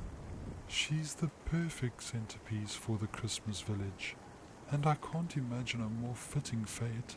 We told her it was cold outside, but she didn't listen. If only she'd known the exit to the playroom is out in the front lobby." "Merry Christmas, Mary darling," James wished, taking his cocktail in one hand and putting the other around her waist. "Merry Christmas, James darling," Mary wished, kissing him fondly before taking her first sip of eggnog. "What does that have to do with the price of corn?" Written by The Vespers Bell. It was that time of year when fresh corn signs along the rural roadside were a common sight. Not being a connoisseur of either fresh produce or farmers' markets, I had never pulled over for one myself. But it was one particularly attention-grabbing sign that caused me to finally decide to give roadside corn a try. It was a hand-painted, blood-red sign with white, almost calligraphic lettering advertising, One-of-a-kind crimson corn, sweet and savory, $7 a dozen, cash only. Try our diabolical corn maze and win a secret prize. Intriguingly, the sign had a labyrinth symbol encircled by an Ouroboros, a snake eating its own tail. I had never heard of crimson corn and found myself curious enough to make the slight detour to see what it was. The sign pointed down a dusty driveway which led through a thick tree line that kept me from seeing if there was actually anything down on the other end. It would have made more business sense to put their corn stand on the side of the road, but I figured they must really want people to see this corn maze of theirs. And as it turned out, I was right. I turned left down the bumpy dirt path, just barely wide enough to accommodate my car, passing under a wooden arch as I crossed the tree line. As I drove under it, I took note of an old mechanical-looking box attached to the archway's side. I wondered briefly what it was, but the thought immediately left my mind as I left the trees behind me and entered the farmstead. On a hill in front of me sat a picturesque dark red barn alongside a stately farmhouse that looked more like it should be the penthouse of a high-rise building, and all around them were cornfields of towering crimson corn stalks. I had just naturally assumed that crimson corn had been referring to the kernels, but it was their foliage that was as red as Japanese maples. It was a bewitching sight. Such vast fields of surreal-looking corn, swaying and rustling in the soft wind. Even the sunlight felt slightly off and dreamlike, but I chalked that up to the way it was refracting off the red leaves. Though there was no sun to be seen, the sky was cloudy enough that I thought nothing of it. The corn stand itself was set up at the very edge of the field, beneath the shade of a gnarled and twisted oak and beside the entrance to the maze. Many baskets of picked corn were laid out ready for purchase, and the stand was staffed by a girl who looked to be around 20 years old. She had brilliant blue eyes, pitch black hair in bunches, and wore a red and white checkered farm dress. She exhaled a long drag from her cigarette and gave me a friendly smile and a nod as I pulled up beside her. I noticed that she was barefoot with bright red nail polish that contrasted sharply with the dirty and calloused soles of her feet. I gave so much attention to her feet that I barely gave a thought to the 3 large dark creatures lying around them. "Hello there, ducky. Looking for some corn?" she beamed. "Hello yourself. I've never seen corn like this before. Is it really one of a kind?" I asked. "Absolutely. Our own private cultivar of corn, 100% non-GMO. It's pesticide-free too, so you can even eat it fresh off the stalk." The girl set down her cigarette in an ashtray and picked up a cob of pre-shucked corn, producing a satisfying crunching sound as she bit into it. Red juices squirted outwards and ran down her chin as she looked up at me with a suggestive, if obviously mercantile stare. I can't say it wasn't an effective sales tactic though, as I found myself stepping towards her and reaching for my wallet. I only stopped when an aggressive snort drew my attention back to the animals at her feet, and was surprised to see that they were, in fact, large black pigs. "Oh, I thought those were dogs," I muttered dumbly. "I prefer pigs to dogs," she explained, throwing down some unshucked corn for them to devour. "They're just as smart, but they haven't been bred for unconditional loyalty, so if a pig likes you, you know you earned it. Sorry if they startled you, but a girl can't be sitting out here and meeting with random strangers without a bit of protection." As the pigs chomped down on their corn, it stained their teeth and mouths red, an effect which was much less enticing on them than it was on the girl. I had never been so close to pigs without a fence between us, and I couldn't help but take note that even the smallest one looked like it weighed more than I did. They were extremely formidable-looking creatures, and I didn't doubt that they could do some serious damage if I got on their bad side.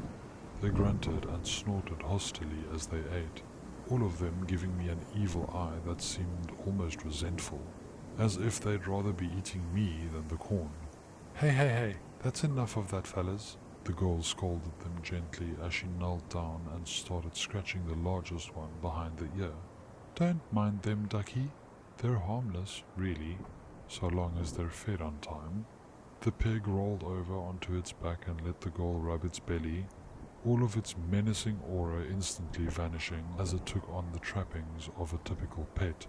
The other two pigs laid back down in their shade and seemed to lose all interest in me, allowing me to immediately regain my confidence. Yeah, they don't look like they skipped too many meals, I bantered back. Are they really all you got watching your back out here? Your pa's not going to come running out with a shotgun if he hears a commotion or something like that. My pa? No. My brother's around here somewhere though. In the maze, I think, she said with an uncertain glance towards the maze entrance. He doesn't have any of his guns on him, but if you're thinking of causing trouble, I don't much care for your chances. I'm not planning any trouble, miss. Just concerned for your safety is all, I assured her. So do you recommend eating this corn raw, or is it good cooked too? Actually, the best way to prepare it is to turn it into homebrew whiskey, she said with a coy smile. She reached under her stand and pulled out an unbranded glass bottle half filled with a translucent red liquor. She raised it to her lips and took a swig, closing her eyes and savoring the mouthful for a moment before swallowing, then sighing in satisfaction.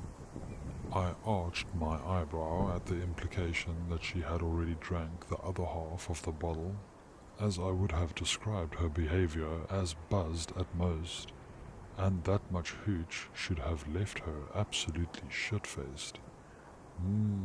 Yeah. Not meant for mere mortals, she said, guessing my thoughts.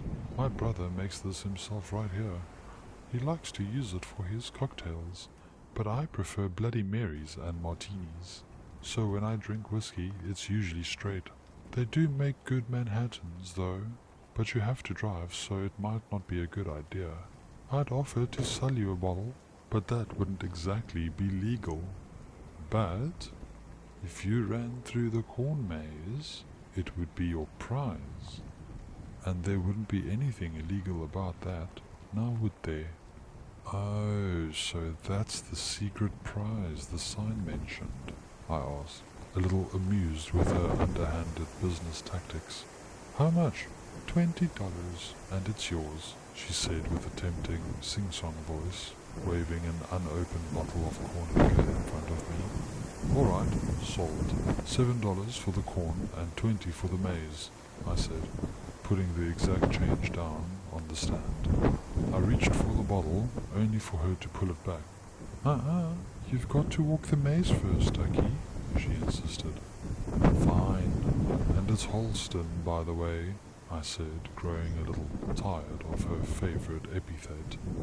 Mary darling, she reciprocated with a satisfied smile. Nodding, I marched off towards the maze to earn my bottle of bootleg whiskey. I only really noticed then that there were several other vehicles parked on the grass alongside the corn maze, but I hadn't seen or heard any sign of anyone else yet. How big is this maze anyway? I shouted back at her. She just shrugged as she took another swig of whiskey. Depends on how good you are at solving it, she shouted. Oh, and keep an eye out for my brother. He likes to dress up as a scarecrow and scare people. Shaking my head in irritation, I stepped into the maze of crimson corn. The instant I was inside, I was struck by how much darker and quieter everything was. The bloody red stalks loomed over me at more than 7 feet tall, casting shadows in all directions. The corn was so tall and thick it seemed impenetrable, absorbing my ambient sound so that the only thing I could hear was the stalks rustling in the wind and my own feet crunching the straw beneath them. The sky seemed to darken as well, along with taking on a reddish hue, as if the sun had hastened its descent to the horizon. I dismissed it as an illusion caused by some sudden increase in cloud cover and the odd color of my surroundings, and pressed onwards. The maze offered only 90-degree turns at randomly spaced junctions. I tried making only right-hand turns, but I quickly came upon several junctions where that wasn't an option, as well as running into a couple of dead ends and having to double back. Before long, I was completely disorientated and had no idea which way I had come from. I decided to give up on any sort of strategy for the time being and simply wander the maze at random. There were signposts spaced out at irregular intervals, though none of them provided any useful information at all. The signs all had short, scary messages like, "Every way is the wrong way," "You were lost before you started," and "Don't scream, he'll hear you." Since these signs offered the only sort of landmark within the maze, I took out my phone to take a picture of each one as I passed, in the hopes that they would help me find my way out. I saw that I had no signal, which wasn't surprising given that I was a fair way out in the sticks, but it was enough to raise my anxiety a bit. I was technically lost, with no way to phone for help, and nobody knew where I was. I was so ensconced in thought that when I looked up from my phone, I nearly hollered out loud at the sight of a scarecrow rising over the corn. I remembered what the girl had said about her brother, and I struggled to tell if the scarecrow was a person or not. The lighting was terrible, and hanging off a post over 12 feet in the air put him at an awkward and unfamiliar angle. Craning my neck and squinting my eyes, I strained to make out every detail that I could. The head was either covered in or made out of a tattered burlap mask with a jagged, crudely stitched mouth. There were eye holes, but the space within them was too shadowed for me to tell whether or not it had any eyes. The burgundy shirt, overalls, boots, and work gloves had all seen better days, but none were so ragged as to provide a definitive view of human flesh beneath them.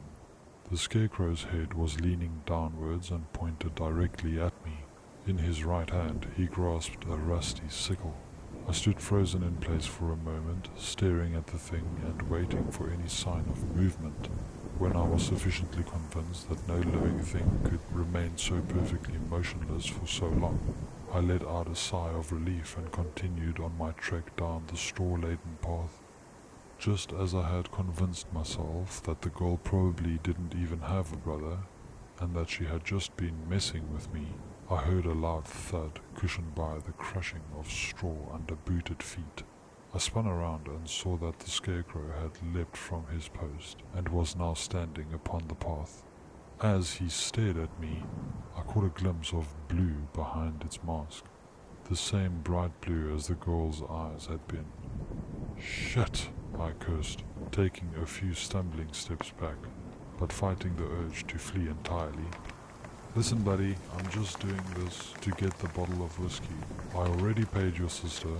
This is just a technicality, so I'm not interested in this haunted maze shtick you got going on.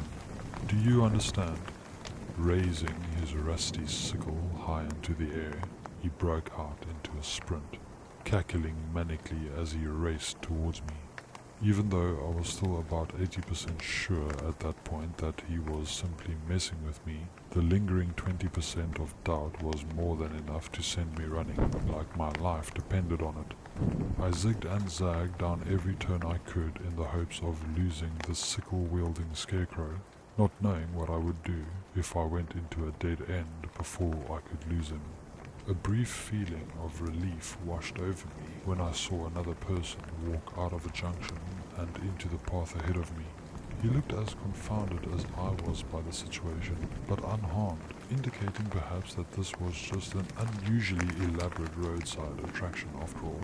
He wasn't able to see the scarecrow behind me, however, since the pathway was too narrow. "Whoa, hey, what are you doing?" he shouted as I nearly ran him over, pushing him aside and continuing on my way. But when I heard him scream, followed by the sound of steel slicing across flesh, and his body thudding against the ground, I had to look back. The man was lying down with his head to the side and his throat slit open, the blood gurgling in his throat and frothing in his mouth as he still desperately struggled to breathe. The scarecrow knelt upon his lap and plunged the sickle into his abdomen, slicing through his stomach with a practiced surgical precision. He had quite deliberately avoided the vital organs, drawing out the kill for as long as he could. What little I could see of his face spasming in manic giddy as he watched his victim suffer beneath him. He wasn't dead yet. Maybe I could have helped. Maybe I could have fought the scarecrow off him and got the man to a hospital before he had lost too much blood. I don't know. I only know that I didn't, instead taking advantage of the scarecrow's preoccupation with his victim to put as much space between him and myself as I could.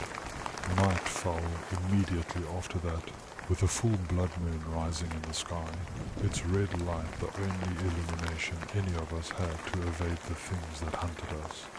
I say us because I heard the other victims in the labyrinth. Even if I never ran into any more of them while they were still alive, I heard terrified children screaming for their parents, desperate parents screaming for their children, panic-stricken adults screaming like children, and all of them screaming in agony as they fell before the scarecrow's sickle. There was also a woman laughing psychotically alongside the squealing and trampling hoofs of swine, so I could only conclude that Mary wasn't a mere accomplice but an active participant in this massacre. Just like with the first man, I never offered any help. I just ran as far as I could, as fast as I could, while making as little noise as possible. Given how long I lasted without running into the scarecrow or his lackeys again, this was apparently a winning strategy. I tried to get off the path, of course, desperate to hide among the corn stalks and possibly escape the field just by running straight for as long as it took, but it was impossible. The stalks were unbreakable and had been sewn too close together to squeeze between them. The more I pushed them, the more they seemed to push back, the rustling transforming into a vicious hissing sound. I was able to pluck some cobs, the closest thing to defensive weapons that I could get my hands on. Their red kernels gleamed like drops of blood in the crimson moonlight, throbbing rapidly with my own racing heartbeat. The same corn that had seemed uniquely beautiful in the broad light of day were monstrous abominations to me now, and I detested touching them, but I needed something, anything, to use as a weapon. I lost all track of time in that disorientating and monstrously mammoth maze, constantly on the run, and pumped full of adrenaline, but eventually I felt as exhausted as if I had run a full marathon. Shambling forward, I lurched down another path, barely even aware that I was staggering into a dead end. When I finally looked up, I stopped in my tracks, seeing that the scarecrow was crouched in front of a freshly dead body. It was a boy, around 10 years old, and the scarecrow had used his sickle to cut the top of his skull clean off. "I'm afraid I'm going to be needing your brain, young man," the scarecrow said to his victim, gently petting the exposed grey matter. "Cliché as it sounds, I don't have one of my own." "But how can you speak if you don't have a brain?" the dead child asked with an equally dead expression, his voice flat and his jaw moving up and down like a ventriloquist's dummy. Somehow, the scarecrow was using the boy's body as a puppet. "Well, I'm not sure, but some people without brains do an awful lot of talking, don't they?" the scarecrow quoted. Smiling, he plunged his hand into the boy's open skull, grabbing his brain and tearing it free with a single strong tug. He squeezed it slightly, causing it to drip blood onto his hand and onto the ground below. "Let's see if this helps, shall we?" Looking directly at me, he placed the brain upon his head, wearing it like a raw, blood-drenched hat. The sum of the square roots of any two sides of an isosceles triangle is equal to the square root of the remaining side, he quoted again, smiling perversely through freshly made tears in his mask. Not knowing what else to do, I threw my cobs of corn at him. He sliced one of them mid-air with his sickle, but the rest of them didn't even get close enough for him to bother with. With a condescending stare, he waited for me to make the next move. Deciding that fleeing would be slightly less futile than fighting, I turned around and limped down another path, as fast as my wobbly legs would go, my gasps turning more and more into sobs with every step. I didn't hear the scarecrow giving chase, but in a few seconds it was clear why. I had run straight into a large square clearing at the end of the maze, where all of the other victims' bodies had been piled up on a skid to block my path to freedom. One of them had been savagely ripped open, their viscera and entrails haphazardly scattered about, like a painful balloon splattered upon a canvas. Mary was there, wallowing naked in the gore alongside her pigs, each of them coated red in their victim's blood. The pigs greedily chomped away at whatever body part was within reach of their snouts, while Mary used a butcher's knife to saw off fistfuls of flesh and devoured them with a feral madness. I just stared, too dumbstruck to react, too petrified to even try to make my way past them to the exit, until I felt the scarecrow place his hand on my shoulder and poke his sickle against my back.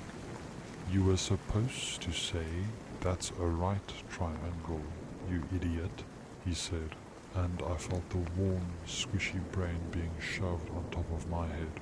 "I think you need that more than I do." "Oh, Mary darling." At his call, I saw a flicker of lucidity replace the animalistic instinct in her eyes. Despite the absence of clothing and abundance of other people's vital fluids upon her body, she assumed a polite and dignified pose as she rose to speak with him. "Yes, James, darling," she smiled at him, her accent distinctly less rural than it had been when we spoke earlier. "This is our last victim, if my count is right, and I thought I should see what you'd like done with him before I do anything too irreversible," he explained as he pushed me closer towards her. I was too exhausted and terrified to offer any protest or resistance, aside from some reflexive whimpering and gasping. If I was going to fight back, it would only be to provoke them into killing me quickly instead of whatever grim torture they might have planned. "Oh, that's so thoughtful, James darling," she beamed at him. Let's see. My bloodlust feels pretty well sated, and I think I must have at least 5 pounds of raw flesh inside of me. I need to leave some room for a nightcap or I'll wake up with the shakes. We've got more than enough for the larder and market until our next hunt, so unless you're just itching for one more kill, I say we let him go and call it a night." The largest of the pigs seemed to grunt distastefully at the suggestion, eyeing me with the same hungry look as he had before. He does have another victim's DNA on him, a child's no less, the scarecrow said thoughtfully. Letting him go like this would be hilarious. "Looks like you're outvoted, Orwell," Mary shouted back to the lead pig before pointing her bloody knife directly at my heart. "Don't you get too comfortable though, Ducky. We may come after you again in the future, or we may not. It'd be fun, but we might just plumb forget about you. For you, this is the worst day of your life, but for us, it's a Tuesday. A good Tuesday, though." She yawned and stretched before looking past me again to speak with her brother. "James, darling, I'm too tired to hose off first, so I'm going to plop down here with the pigs so I don't mess up the residence. Just get rid of him, stick the bodies in the larder and come join us when you're done," she told him. I felt something sharp pierce my backside, and at first I assumed it was the scarecrow's sickle, but I quickly realized it had been a syringe of some kind. I saw Mary herd the pigs together and lay down up against them as she swigged her nightcap from another bottle of whiskey before I lost consciousness. When I woke up, I was in police custody, I had been abandoned naked on the side of the road, with the child's brain still on my head and the scarecrow's sickle in my hand. I'm now being held without bail as the prime suspect in not only his murder, but the disappearance and presumed murder of the 7 other victims as well, since that sickle had DNA from each and every one of them on it. My lawyer is going to try and convince the jury that I am, in fact, another victim of the real killers, and that the more fantastical elements of my story are the results of trauma and being drugged. But there's no evidence to back up my story. The corn maze is just gone, the sign's gone, the weird box I saw on the archway is gone, and the driveway just leads to an abandoned lot. The toxicology report showed that there was nothing special about what the scarecrow used to put me out, and the bastard made sure to prick my back in a place that I could have reached myself. I know my odds of winning over a jury aren't great, but I'm not too worried about that now. This morning, I woke up wearing the scarecrow's mask. The darlings haven't forgotten about me, and they want me to know that even in county jail, they can get to me whenever they want. I guess Mary's pigs aren't going to have to settle for corn much longer, after all. Trolley Problems, written by the Vespers Bell.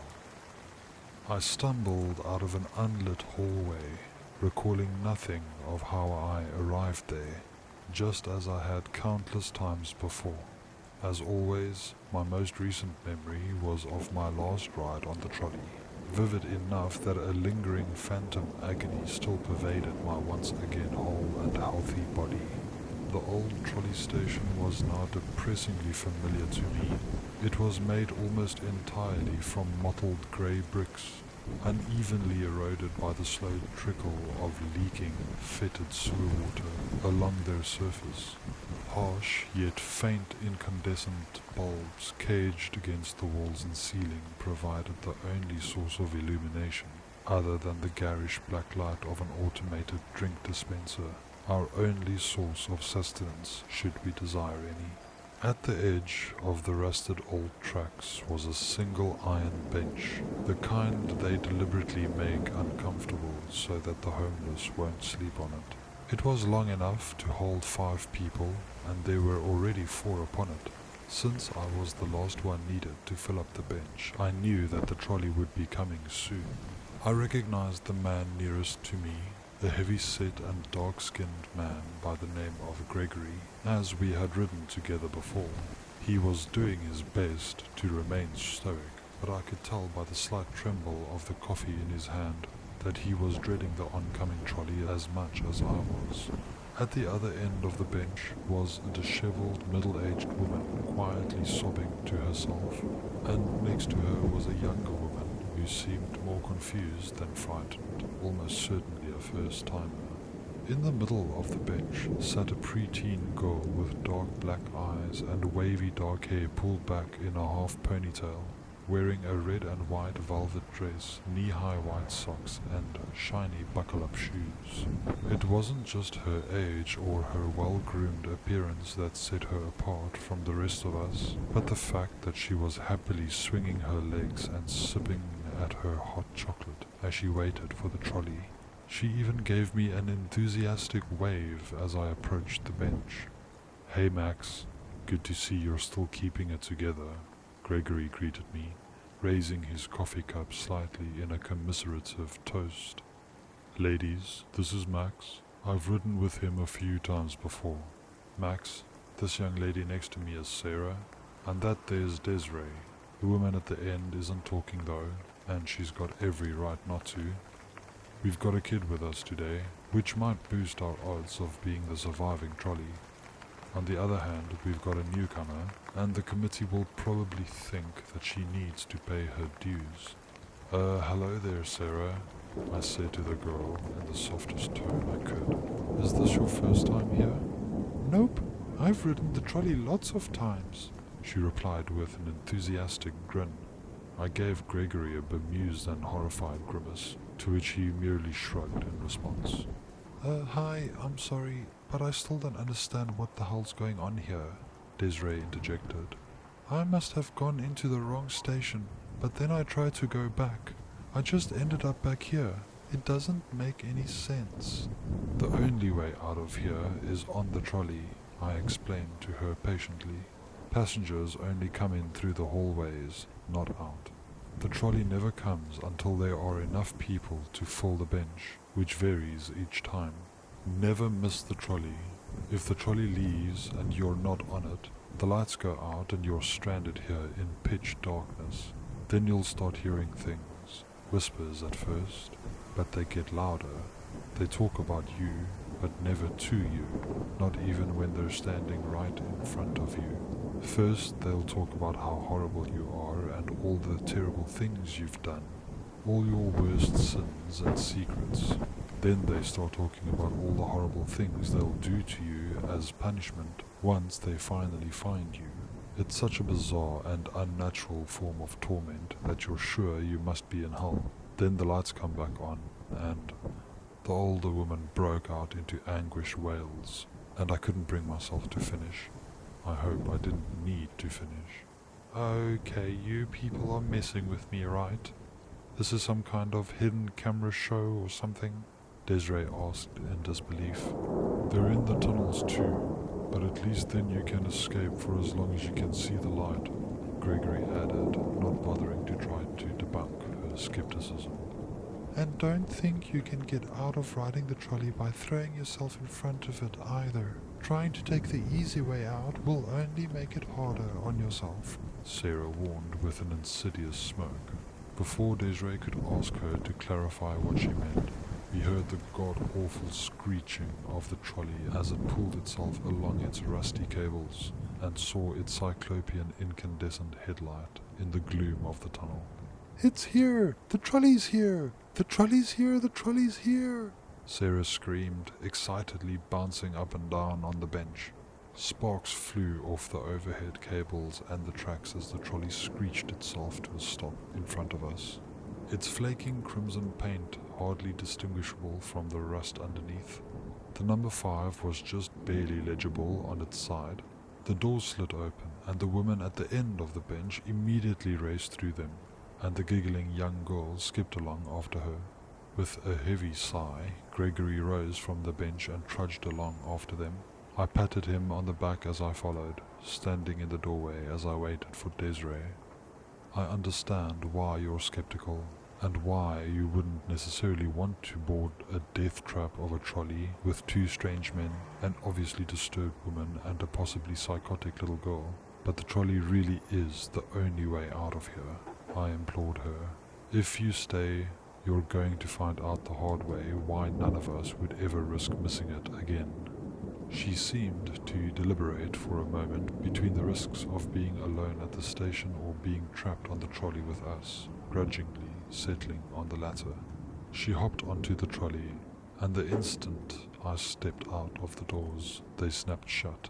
The blood-red interior was in slightly better condition than the exterior, the space above the windows plastered with ads for things I'd never heard of, like Code Nightmare Regent Red energy drink, Satin Stag cigarettes, and Stygian's classic pizzeria.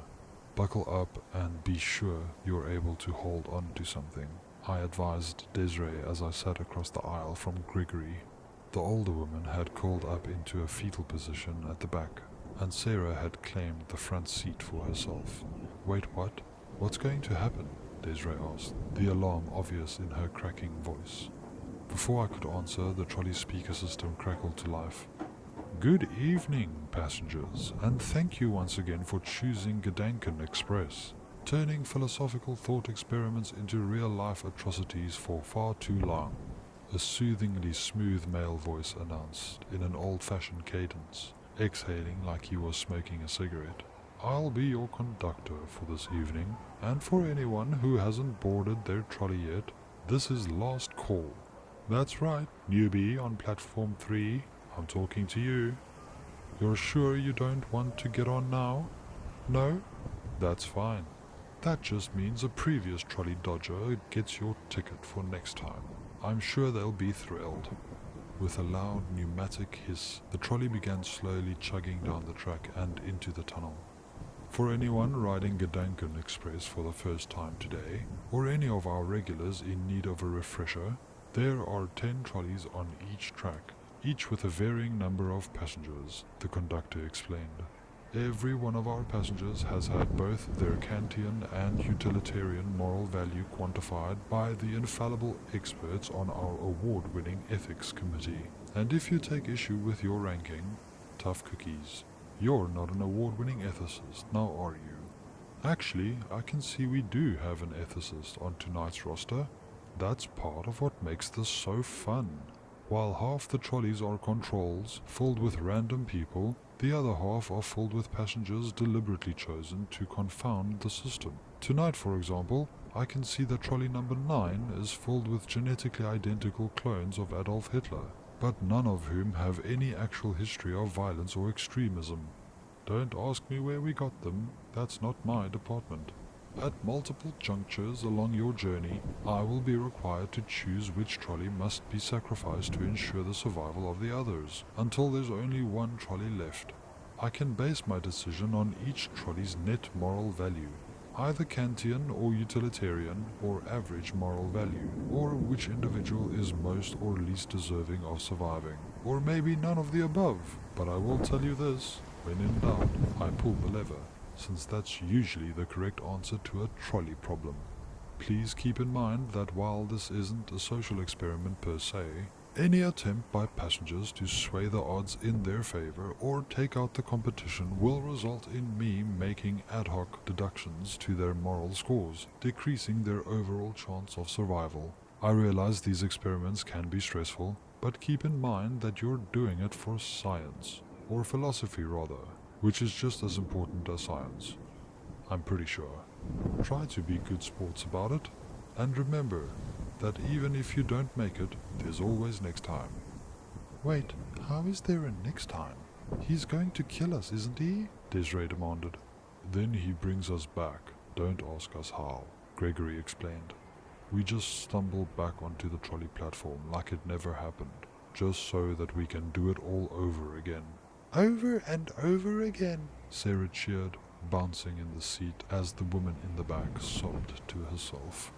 We emerged from the tunnel out of the side of an impossibly tall stone wall, out across a vast wilderness of sharp rocks and jagged gullies far below. We were held aloft solely by a pair of steel cables strung up by wobbly wooden poles racing alongside several other trolleys to either side of us. What the hell? Desiree asked as she peered out across the unfamiliar landscape, no doubt at a loss as to where we were or how we had gotten there. Isn't it cool? Just like we're flying, except if the cable snaps, we'll fall to an instant fiery death, Sarah exclaimed. Hey, can anyone see the Hitler clones? I want to see the Hitler clones. I find it best not to look at the other trolleys, I replied, though I was speaking more to Desiree than to Sarah. Same, Gregory nodded. Sorry passengers, but it looks like we've already run into our first trolley problem, the conductor informed us. Seems like there's not enough power for all of us. That's funny since it's more of an engineering problem than a moral one. I'm just going to have to ditch the heaviest trolley. Moral worth of its occupants be damned. Trolley number 7, you're out. And before anyone there goes fat-shaming anyone, it has nothing to do with the passengers. Even completely empty, 7's just a big old clunker. Nothing but bad luck. Such a tragedy. We heard the distinctive sound of the mechanical lever being pulled, and trolley number 7 plummeted down to the sinister land below, smashing open upon the murderous rocks. Don't worry folks, even if they didn't all die on impact, the local wildlife will make quick work of them, the conductor assured us. And now that they can't hear us, I'll admit that I did pick the trolley with the most fat people to maximize the amount of food the scavengers would get. On a related note, if anyone here familiar with trolley problems is wondering, you can't actually stop a runaway trolley by pushing a fat person in front of it. Believe me, we've tried. Anyway, now that we have plenty of power, we can afford to speed things up a bit. Everyone, hold on tight now. We were all thrown back in our seats as the trolley suddenly shot forward, the cables weaving around rocky outcroppings and other obstacles almost like a roller coaster, a resemblance that only the ever-effervescent Sarah seemed to appreciate. Folks, if you'll be so kind as to look out to your right, you'll see the Gedanken Express's pride and joy, our very own euthanasia coaster, the conductor bragged. A 500-meter drop, the tallest in the world, followed by 7 progressively smaller inversions, subjects passengers to a full minute of 10 Gs, which invariably proves fatal. It's the ride of a lifetime, if you'll pardon the pun. But there's one little problem. No one's riding it. Why? This is going to be terrible for the economy. I'm afraid one of you is going to have to go for a spin to drum up some business. Since it's a euthanasia coaster, I suppose I should send the trolley with either the lowest quality of life or the shortest life expectancy to keep up appearances, but since it is the most humane death on offer tonight, maybe it should go to the trolley that deserves to suffer the least. Decisions. The euthanasia coaster is awesome. Everyone should get a chance to go on it, Sarah opined. I think the trolley with the fewest people that have already ridden the coaster should be the ones to ride it. Passengers, one of you just made a very thoughtful suggestion, and I think I like it, the conductor proclaimed with glee. No one on trolley number 4 has ever ridden the euthanasia coaster before, and there's a first time for everything. Enjoy the ride while it lasts. Another lever was pulled, and trolley number 4 was diverted to the dazzling and monstrous roller coaster looming on the horizon. No need for the rest of you to feel left out though. We've got plenty of chills, thrills and kills left in store, the conductor promised. If you look straight ahead, you'll see that we're just about to run out of cable. That's okay, because you're all carrying enough momentum to make it across the gap to the tracks on the other side. The bad news is that there are 8 trolleys left, but only 7 tracks across the gap. One of you isn't going to make it. Which one should it be now? I could just pick the trolley with the fewest passengers, but if I play that card now, it might just make for harder choices down the line. Yes, I can hear you shouting Hitler trolley, number 3. What's it called when you base someone's moral worth solely on their genetic heritage? You know what? For your unabashed bigotry, I'm making an ad hoc deduction to your score. Trolley number 3 is off the rails. A lever was pulled and almost immediately we ran out of cable and were sent arcing through the air. Despite what the conductor had said, there were in fact 8 sets of tracks, but number 3's had a large metal barrier erected in front of it that read, "Out of order." Trolley number 3 crashed into the barrier in a fiery explosion, and that was the last the rest of us saw of it as we sped along down our respective tracks. They also could have just shared a set of rails with one of us, Gregory muttered. That's not really in the spirit of trolley problems, Sarah chastised him. Though I knew the worst was yet to come, I couldn't help but feel a bit relieved that we were on solid ground again. All the remaining trolleys continued chugging along down the winding tracks, which took us into a foreboding-looking pine forest. Oh, don't look now, passengers, but I think we're being followed, the conductor informed us. Despite his warning, we all looked out the rear window and saw a single handcar barreling down the tracks, its 2-man team furiously working the pump to catch up with us. Bandits in a manually powered handcar? They'll overtake us for sure. We surely can't trust them to pick the most morally acceptable trolley to raid, so we'll just have to let one fall behind so the rest of us can escape. I'm torn between picking the trolley with the best chance of defending itself and the one least likely to offer any resistance at all. It's just 2 bandits after all. If you don't fight back and give them what they want, they might not hurt anybody. But maybe they'd rather not leave any witnesses, and standing your ground is the only just way to deal with scofflaws like these. What do you say, trolley number 8? Do you big strong gents think you can handle these ne'er-do-wells? Or would you rather let some kiddies and old women beg for mercy, eh? What's that? No? Of course, you can't try begging for mercy, you coward. Time to grow up here, trolley number 8. With another pull of a lever, trolley number 8 began to slow down. Within seconds, the bandits had boarded it from the rear, and they were still close enough that we could clearly hear each bandit rapidly emptying their revolvers into the passengers before they ever had a chance to land a blow themselves. Oh well, you know what they say, God made all men, but Samuel Colton made all men equal, the conductor put in a tone that implied he thought he was being very profound. At least they didn't die for nothing. Those bandits will never catch us now. With them behind us, we can focus on what's ahead of us, like that railway crossing. Wow, that highway looks pretty busy. Shouldn't the crossing lights have come on by now? Everyone, just hold on a minute, please. I need to check something. Well, isn't this just the worst of luck? The railway crossing lights are out. I don't think those motorists are going to see us coming in time. I'm going to have to send one of you into oncoming traffic. One train wreck should be enough to bring traffic to a halt, and the rest of us can just breeze on by. So, who's it gonna be? This is insane. Does anyone ever make it to the end? Desiree asked, her gaze transfixed on the torrent of vehicles running perpendicular to us, a collision both imminent and unavoidable. There's no way to know. I run into at least one new passenger every few rides, so they're regularly bringing new people on. Gregory replied without raising his head, his hands gripping the seat in front of him as he braced for the worst. Whether that means they're letting people go or just collecting us like bottle caps, I couldn't tell you. But I've never met anyone who claimed to have made it to the end and got put back on a trolley, so there's that small bit of hope. Passengers, I'm going to be upfront with you. On paper, this is a pretty straightforward trolley problem, and I should just send the trolley with either the fewest people or the lowest net moral value into traffic, the conductor said. However, I'm getting a little tired of the actual ethicist in trolley number 10 thinking he's better than me and telling me what to do. Here's a lesson for you, number 10.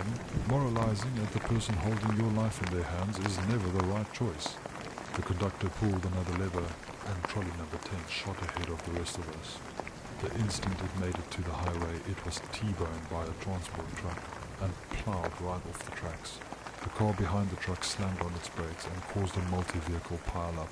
The truck itself started careening sideways, slamming into several other vehicles before skidding to a halt, its massive tank of oil exploding into a raging inferno upon impact. To either side of the tracks, there was nothing but wailing and bloodied bodies trying to claw their way out of the flaming and mangled wreckage, but the tracks themselves were now safe for us to cross.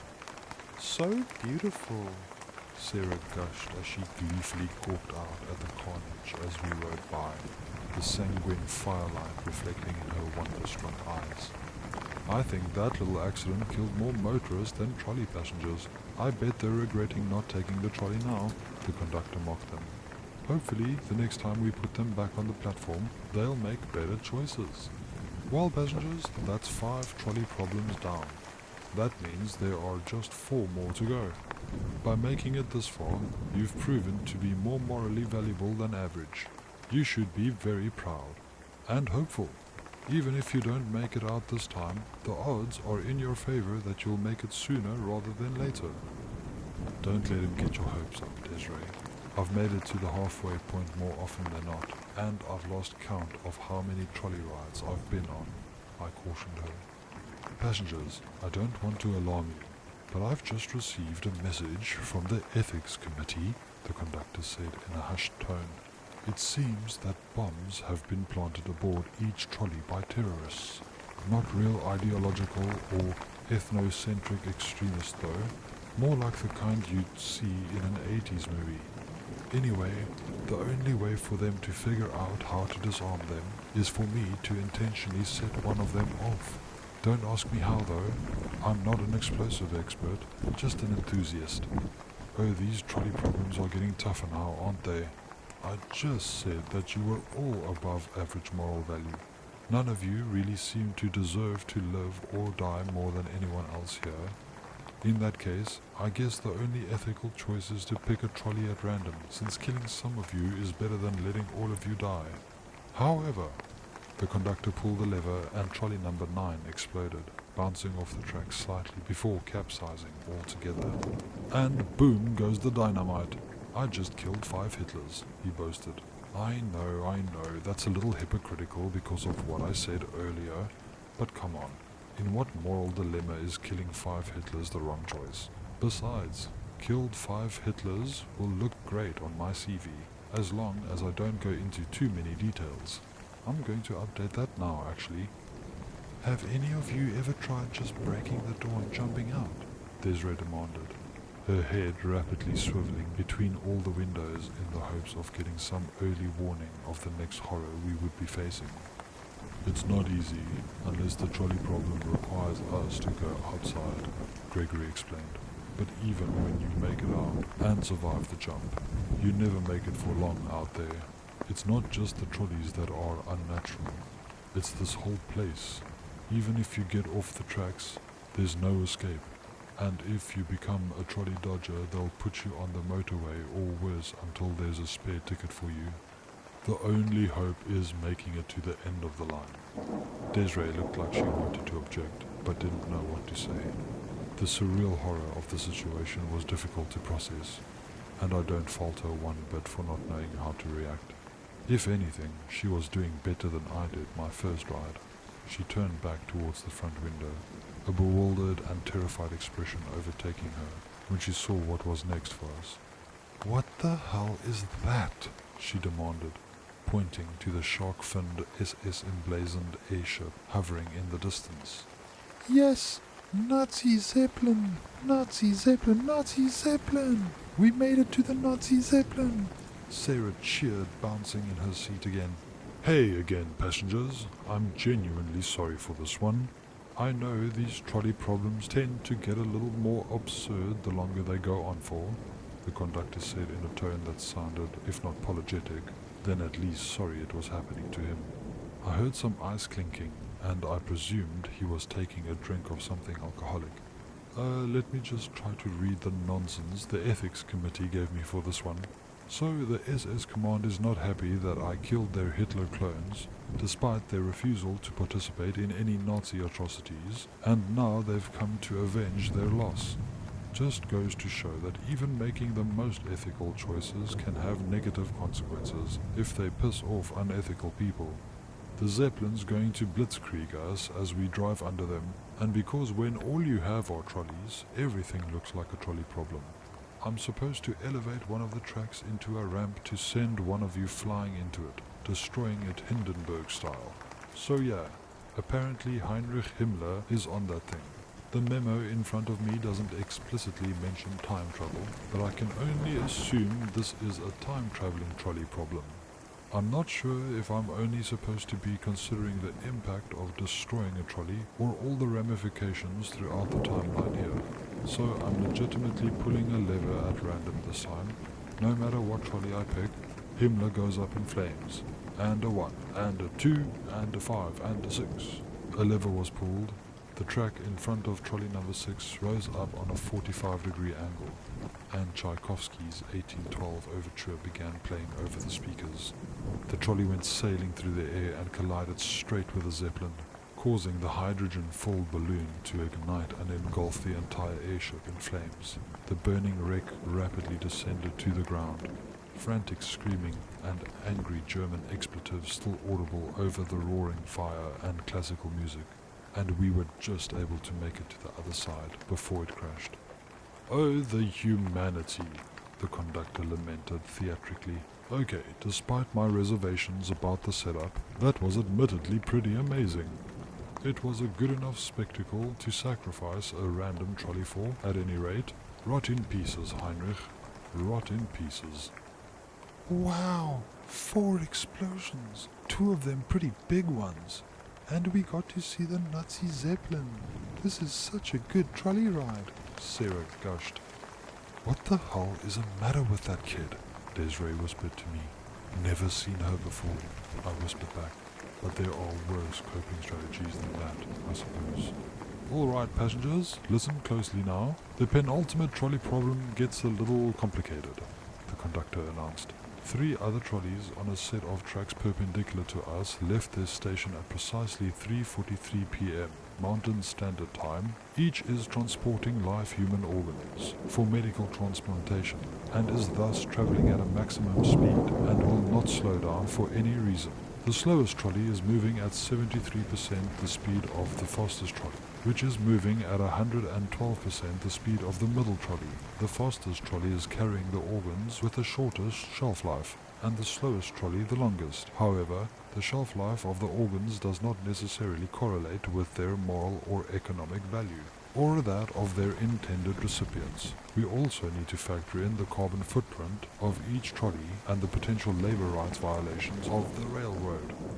"Bear!" Desiree screamed. I looked out to the front window and saw an enormous Kodiak bear charging down the tracks, growling furiously at us. As we whizzed past, it took a swipe at trolley number 1, knocking it clean off the tracks. The bear immediately pounced upon it and clawed it open like a tin can, savagely mauling its occupants as they screamed and struggled to escape. "Huh? That wasn't a trolley problem, passengers. That was just a random bear attack," the conductor informed us. "I guess that no matter how much you try to control every variable, some things are just outside of anybody's ability to predict or control for. Also, them bears are mighty strong when they're hungry, ain't they? In any event, the loss of trolley number 1 renders that whole trolley problem moot. So I guess that means it's time to pick a winner. I mean survivor." We rounded a bend, and in the distance ahead of us, we could see a tunnel built into the side of a mountain, its entrance obstructed by some fallen boulders. "There it is, passengers, the way out," the conductor told us. "Unfortunately, there's been an avalanche. The first trolley to hit it should be enough to clear the tracks, but it will surely be derailed in the process. It seems cruel that you both should make it within sight of the exit, but only one gets to go through it.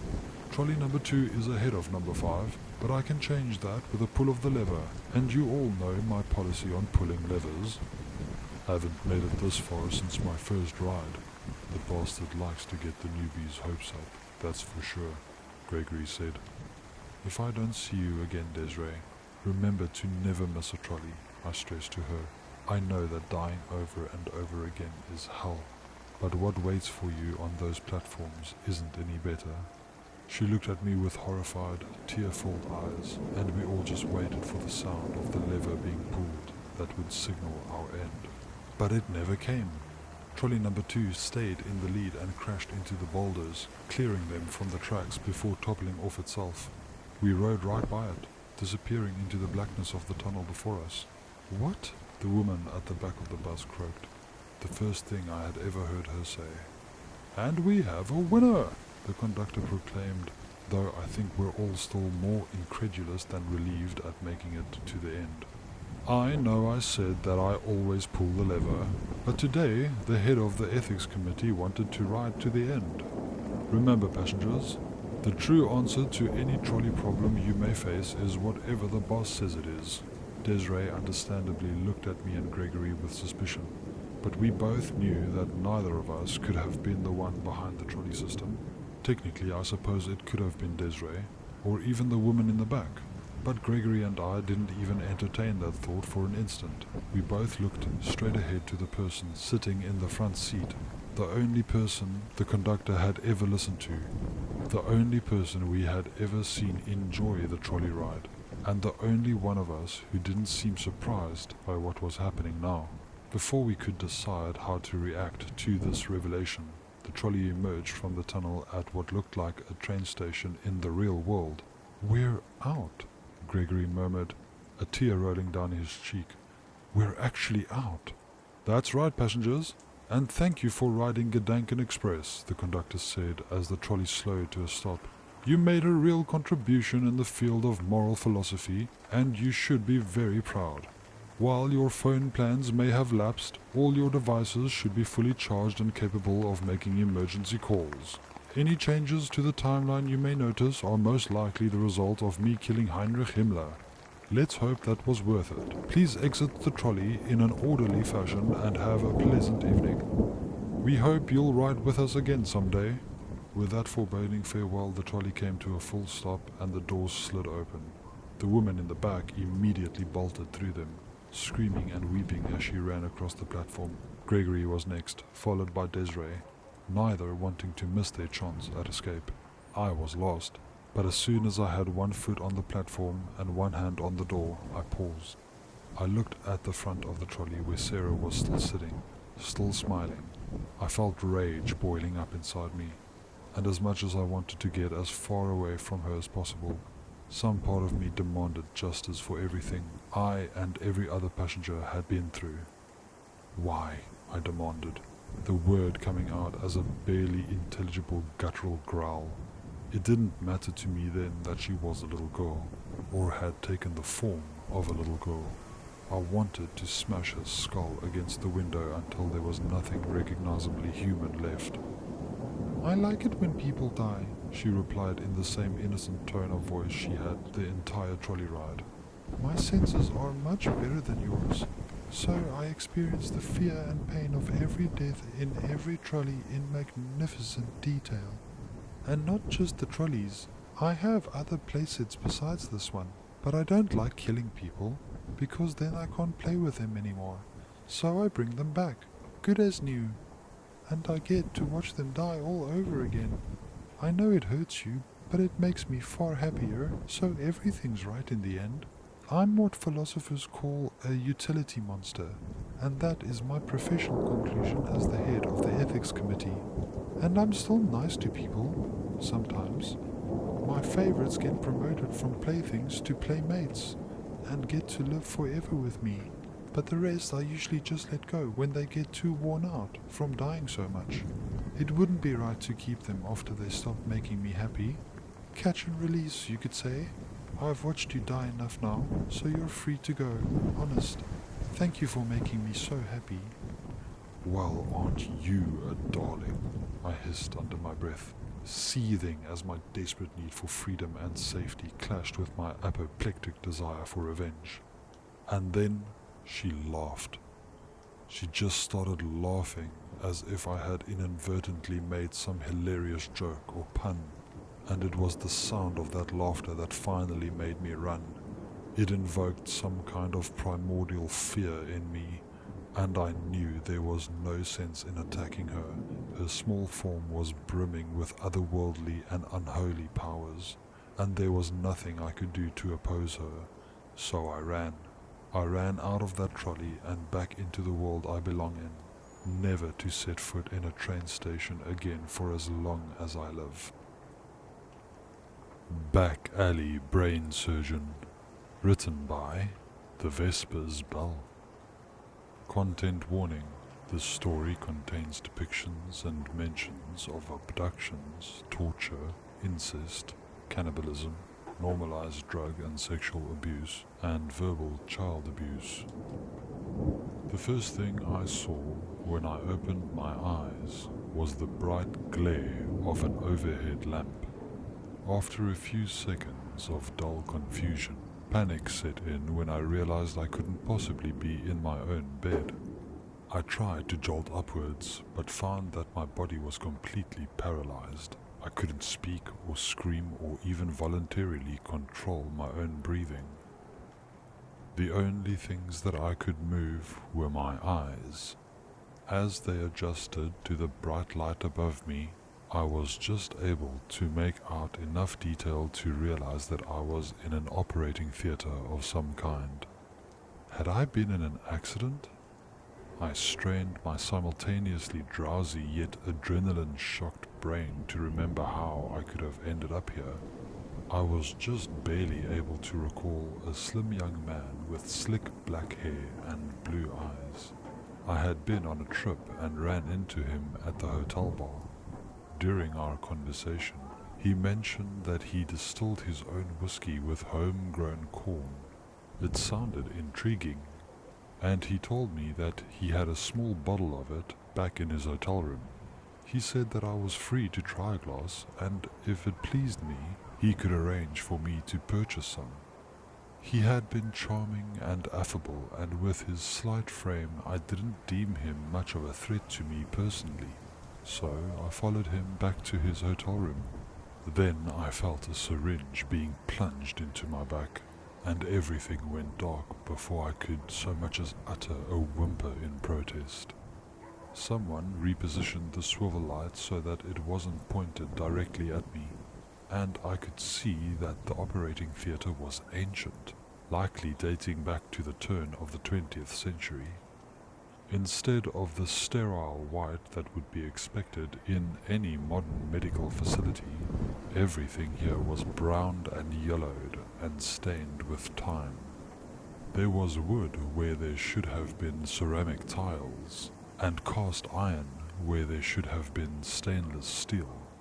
It was decrepit but not quite derelict. Someone had kept the place functional, and given my present circumstances, their motives couldn't possibly be innocent. The tiered rows of seats that encircled me were all dimly lit, but I could tell there were figures sitting in them. I could discern no details, so they were all merely humanoid silhouettes to me. They moved only slightly, and I thought that here and there I could catch the light reflecting in their eyes. But they were a deathly quiet lot. There was no whispering, no coughing, and I couldn't even be sure they were breathing. Squeaking wheels and the bellows of a respirator began to creep towards me, and from the periphery of my vision, I witnessed a brain in a bubbling jar slide up beside me. It was mounted on some kind of antique pedestal, with a gramophone horn, Tesla coil, and all matter of steampunk-looking contraptions built into it. The oddest thing about it was that there was a bowler hat placed on top of the jar. At least, that was the oddest thing until it spoke. "Welcome, welcome, scholars and students of forbidden Gnosis and the damned sciences, Avi Ophion Orbis Ouroboros," a voice boomed from the gramophone horn as the brain bobbed and flickered in a strange blue light with every syllable. "Avi Ophion Orbis Ouroboros," the audience murmured in unison. "Thank you all for coming.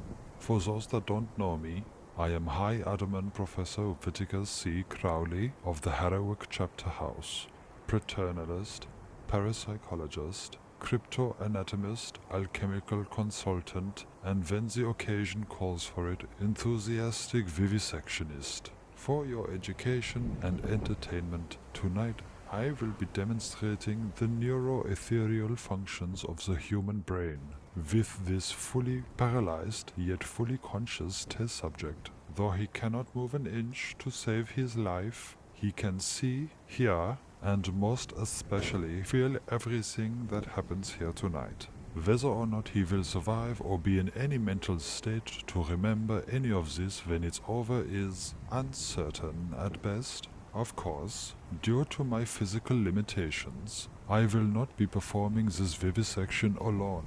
Assisting me tonight will be Master Adamant, James, and Mary Darling. The audience began murmuring amongst themselves, the names evidently meaning more to them than they did to me. I heard footsteps crossing the wooden floor, and when they stopped, I saw the young man from earlier standing beside my bed. He wore a blood-stained leather apron over a dark Howie lab coat, his cloth mask drawing focus to his gleaming and gleeful blue eyes. By his side stood a young woman so much like him that she could only be his sister. She had the same pitch-black hair worn in bunches, the same striking blue eyes that glittered with a manic psychosis. She was dressed in a red and white nurse's uniform from a bygone era that I couldn't quite place, and was likely just intended to look old-fashioned, without actually belonging to any actual time period. Please, there's no need for concern," Crowley said, trying to assuage the misgivings his audience apparently had with the visiting surgeons. "It's the Darlings we have to thank for bringing us this test subject in the first place. I'd like to remind you all that the Darling twins are fellow members of the Ophion Occult Order, and you are all to treat them with the respect that they are due. I'm aware that they don't technically possess any formal medical training, but their extensive self-taught knowledge of human anatomy should prove quite useful." I've always found that the difference between a butcher and a back-alley surgeon was one of entrepreneurship, James added. That's exactly the sort of amoral heterodoxy I like to see in my colleagues, Crowley heartily agreed. I do, however, feel the need to point out that your personal protective equipment is simultaneously inadequate and, given the circumstances, not strictly necessary. It's mainly for show. I like to get into the part, James said, holding up a pair of hands clad in old leather gloves that were surely far more unsanitary than any bare hands could ever be. And so do I. Just not as much as I like to drink and smoke, Mary said, and I saw her raise a martini glass to her unmasked face and take a sip. Oh, that reminds me, Professor Crowley, I'd like to apologize for you having the misfortune of witnessing me during one of my rare lapses into sobriety at our last encounter. I want to assure you that that dreadful experience was enough to knock me back off that horrible wagon, and I'm proud to say that I have not been sober since. That's good information to have, I suppose, Crowley said. To be blunt, your cannibalistic tendencies are a far greater concern to me than your proclivity to inebriation. I trust you're able to refrain from entering your Wendigo psychosis when the situation calls for it. Wendigo psychosis? We're not Wendigos, Mary corrected him. Wendigos are cursed with an insatiable hunger as a punishment for resorting to survival cannibalism, which seems a little judgmental if you ask me. The spirit cursing you couldn't be bothered to intervene when you were starving, but once you solve your own problem, it suddenly gets off its high horse just to condemn you for it? Regardless, James and I are not Wendigos. We are Randian, Nietzschean Übermenschen.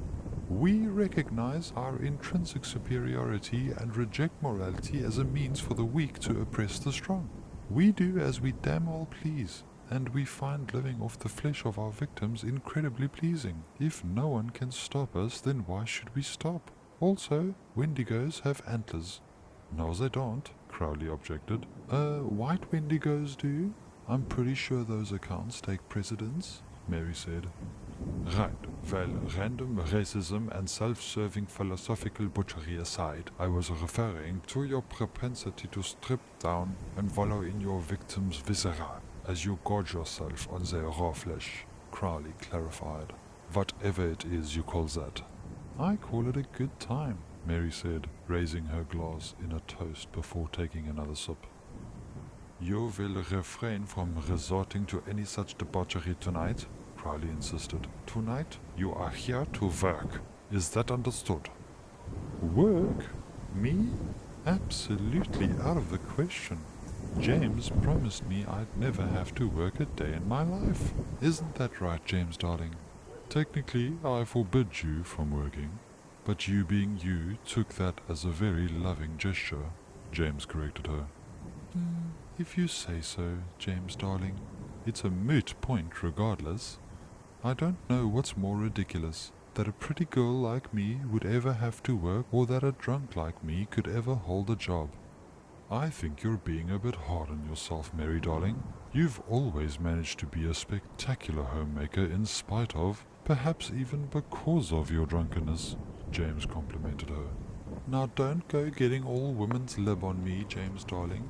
If being a homemaker was a job, then the invisible hand of the free market would give it a salary, she disputed. As rational, Randian Übermenschen, we do not question the existence or wisdom of invisible hands. Well, you've got me there, Mary darling, James conceded. But if you're not here to work, then why? I mean, if you don't mind me asking, why come at all? Crowley demanded. We couldn't find a sitter, and we thought this would make a nice family outing, Mary replied. You what? Crowley asked. It was then that I saw James smile with his eyes in the worst way possible.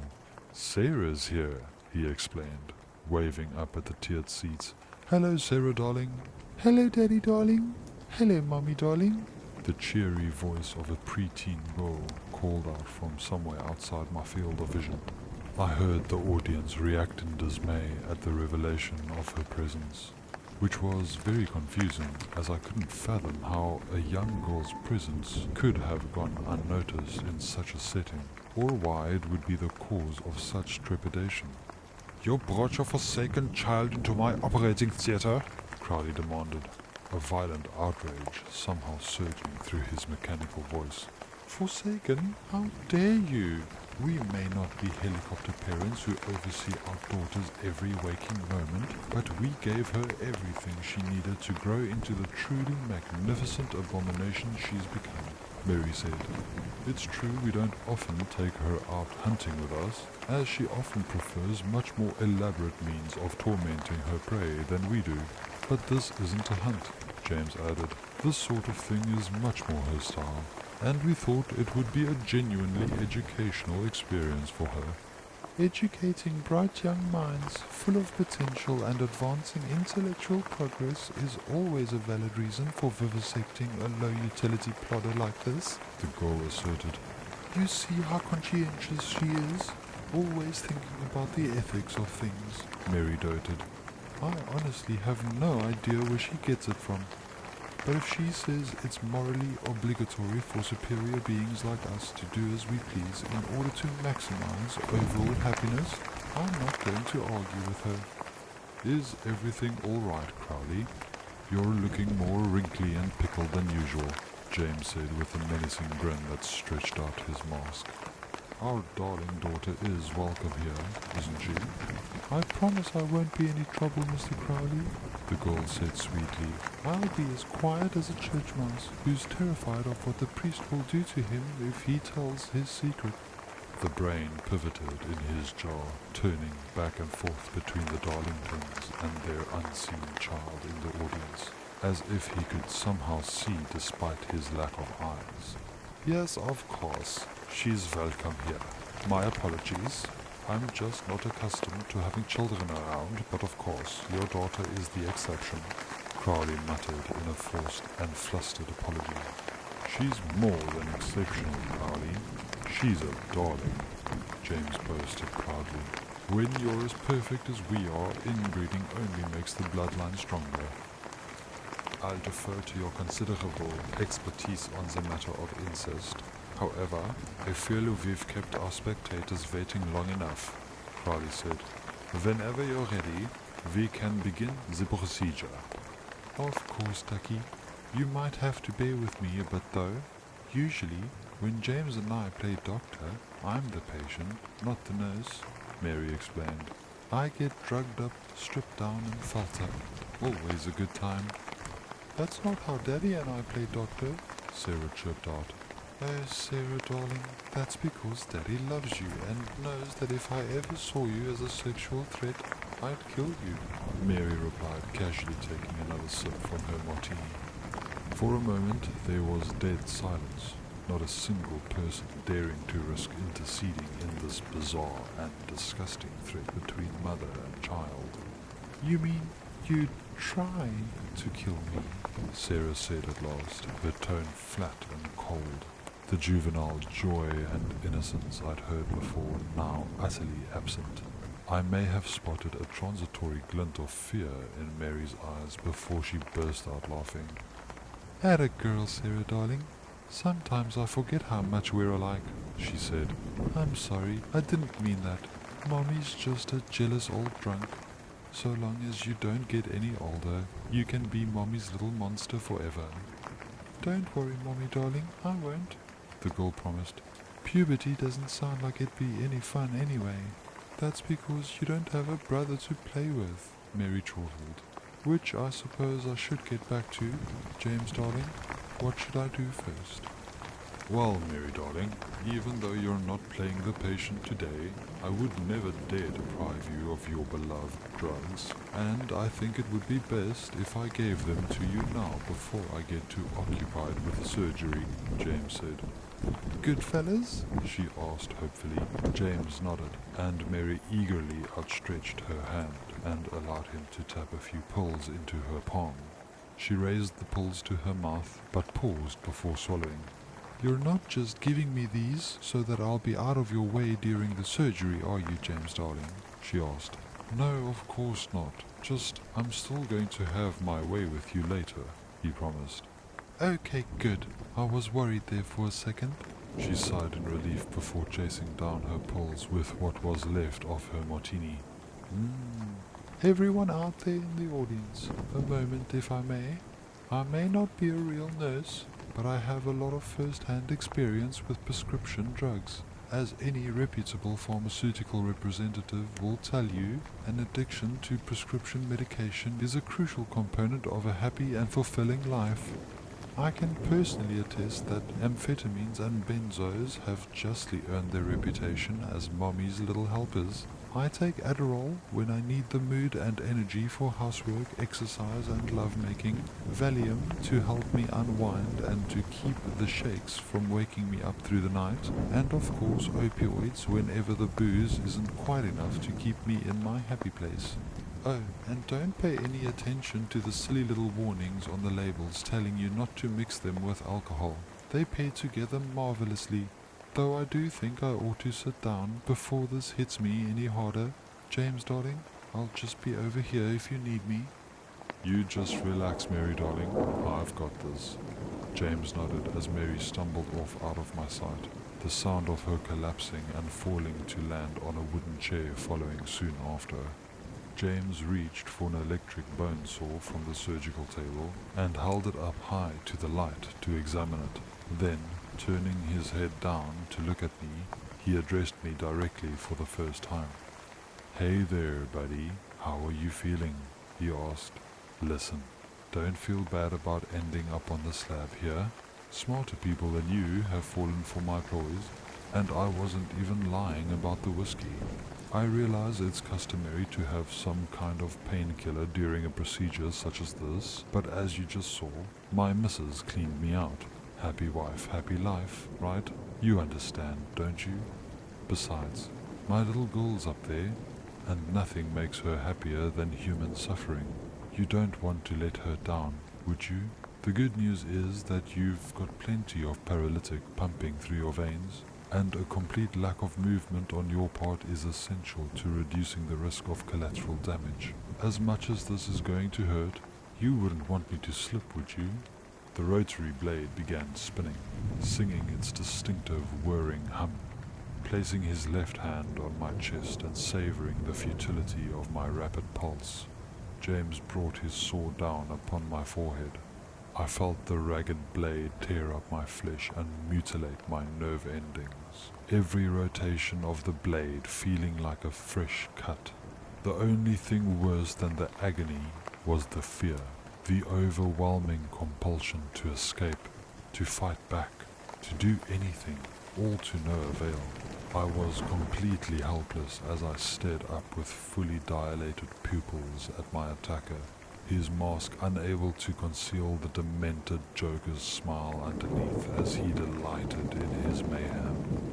My blood splattered up into his face, but this seemed only to delight him more. I could smell my flesh and bones searing from the friction of the saw, and my skull shook rapidly against its restraints from the continuous vibration. Throughout the ordeal, I was only able to hear two things over the sound of the saw against my skull: Crowley's dry lecturing to his students, and Sarah's delighted laughter at her father's atrocity. When James had finally managed to cut through the entire circumference of my cranium, he turned the saw off and set it down on the tray beside him.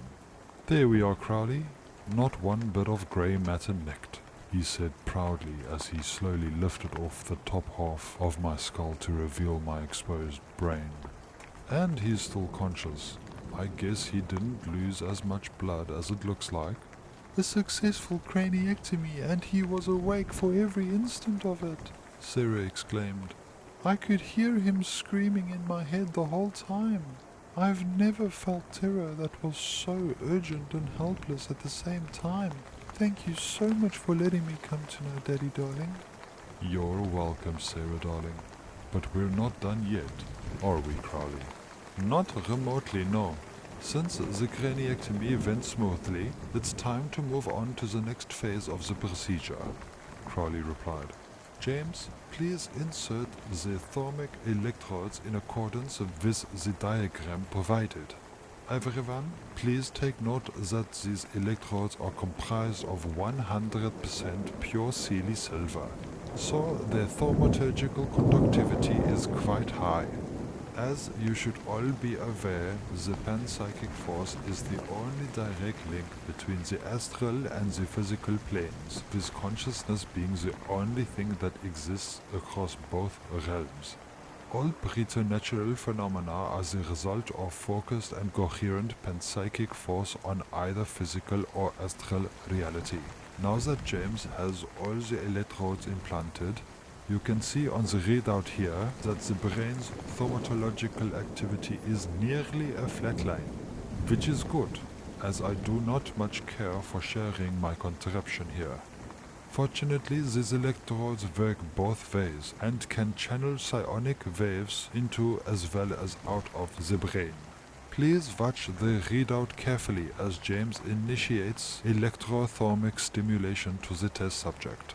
I hadn't felt James insert the electrodes into my brain, since the brain doesn't possess any pain receptors, but when I saw him flick a switch on whatever machine was behind me, I was suddenly aware of 13 cold, metallic needles piercing deep into my brain tissue. It wasn't pain so much as they were announcing their presence, and I understood what it meant. They had a quick, rhythmic pulse to them, but the pulse wasn't in the physical matter of my brain, but rather directly in my conscious mind. This was accompanied by a sensation I can only compare to static electricity accumulating inside my head. As anticipated, the subject is reacting to the electrothermic stimulation, Crowley announced. While a first-hand account of his experience would no doubt be illuminating, I'm highly skeptical he'd be cooperative if we reduced his paralytics. Nonetheless, we can still infer a great deal from what... Can the machine go any higher? Sarah asked. It can, Crowley replied hesitantly, but that's not relevant for tonight's experiment. As I was saying, if we direct our attention back to the graph... Daddy darling, turn the machine as high as it will go, Sarah requested. I want to see what it will do to him. Absolutely out of the question, Crowley objected. That would jeopardize the entire... I wasn't asking you, I was asking Daddy, Sarah cut him off again. Turn the machine as high as it will go. Crowley spun around in his jaw to face James, who once again had a smile no surgical mask could ever hide. James, if you turn that dial so much as 1 notch higher, you will be in breach of our agreement, and will have forfeited the second half of your payment, he warned him. Mary, darling, are you following this? He asked, turning towards where Mary collapsed some time ago. I heard her give an incoherent but affirmative-sounding response. Crowley says he's not going to pay up if I do as Sarah darling asks. Does this fall under my authority as a financial matter or under yours as a family one? Well, I suppose I did nearly ruin our family outing with my unprovoked death threat, so we should probably do something nice to make it up to her, she replied. If you don't think the money's worth fretting over, go right ahead. I was never here for the money anyway, James shrugged. And what kind of monster would I be if I cared more about a little bit of money than my daughter's happiness? James, don't you dare! Before Crowley could even finish his sentence, James spun the dial as far as it would go. The static electricity I had felt inside my head exploded into a thunderstorm, and I felt my bones break as I spasmed uncontrollably against my restraints. Bolts and waves of the strange sensation effortlessly escaped my body and began ravaging the environment around me. Some part of me that managed to remain lucid amongst the alien agony tried to direct these forces against my captors, but I found I was utterly unable to control it in any meaningful way. The audience had broken out into panicked screams as they desperately tried to flee the operating theatre, except of course for Sarah, who I heard laughing and applauding gleefully. Crowley fired an electric arc from his Tesla coil at James as he wheeled himself towards the machine behind me, but Mary had evidently been roused from her drugged stupor and attacked him from behind, stabbing a butcher's knife through his bellows over and over until he lost all momentum and screeched to a stop. The bubbles in his jaw all fell still, and he had seemingly lost the ability to speak through his horn as well. But the brain itself remained glowing and active, slamming itself against the glass in impotent rage. "What do you think will give out first, Mary darling? The man or the machine?" James asked. Acrid smoke from the overloaded machine stinging my eyes as the violent spasms threatened to tear my body apart. Before Mary could answer, the machine sparked and sputtered out, its ungodly racket dying down to a raspy whimper as the psionic assault on my mind finally came to an end. "Yay!" Sarah cheered and applauded before running down to join her parents. She was still behind me and I couldn't see her, but I heard her throw herself into her father's arms. "Thank you, Daddy darling. That was so much more fun than just keeping it on one.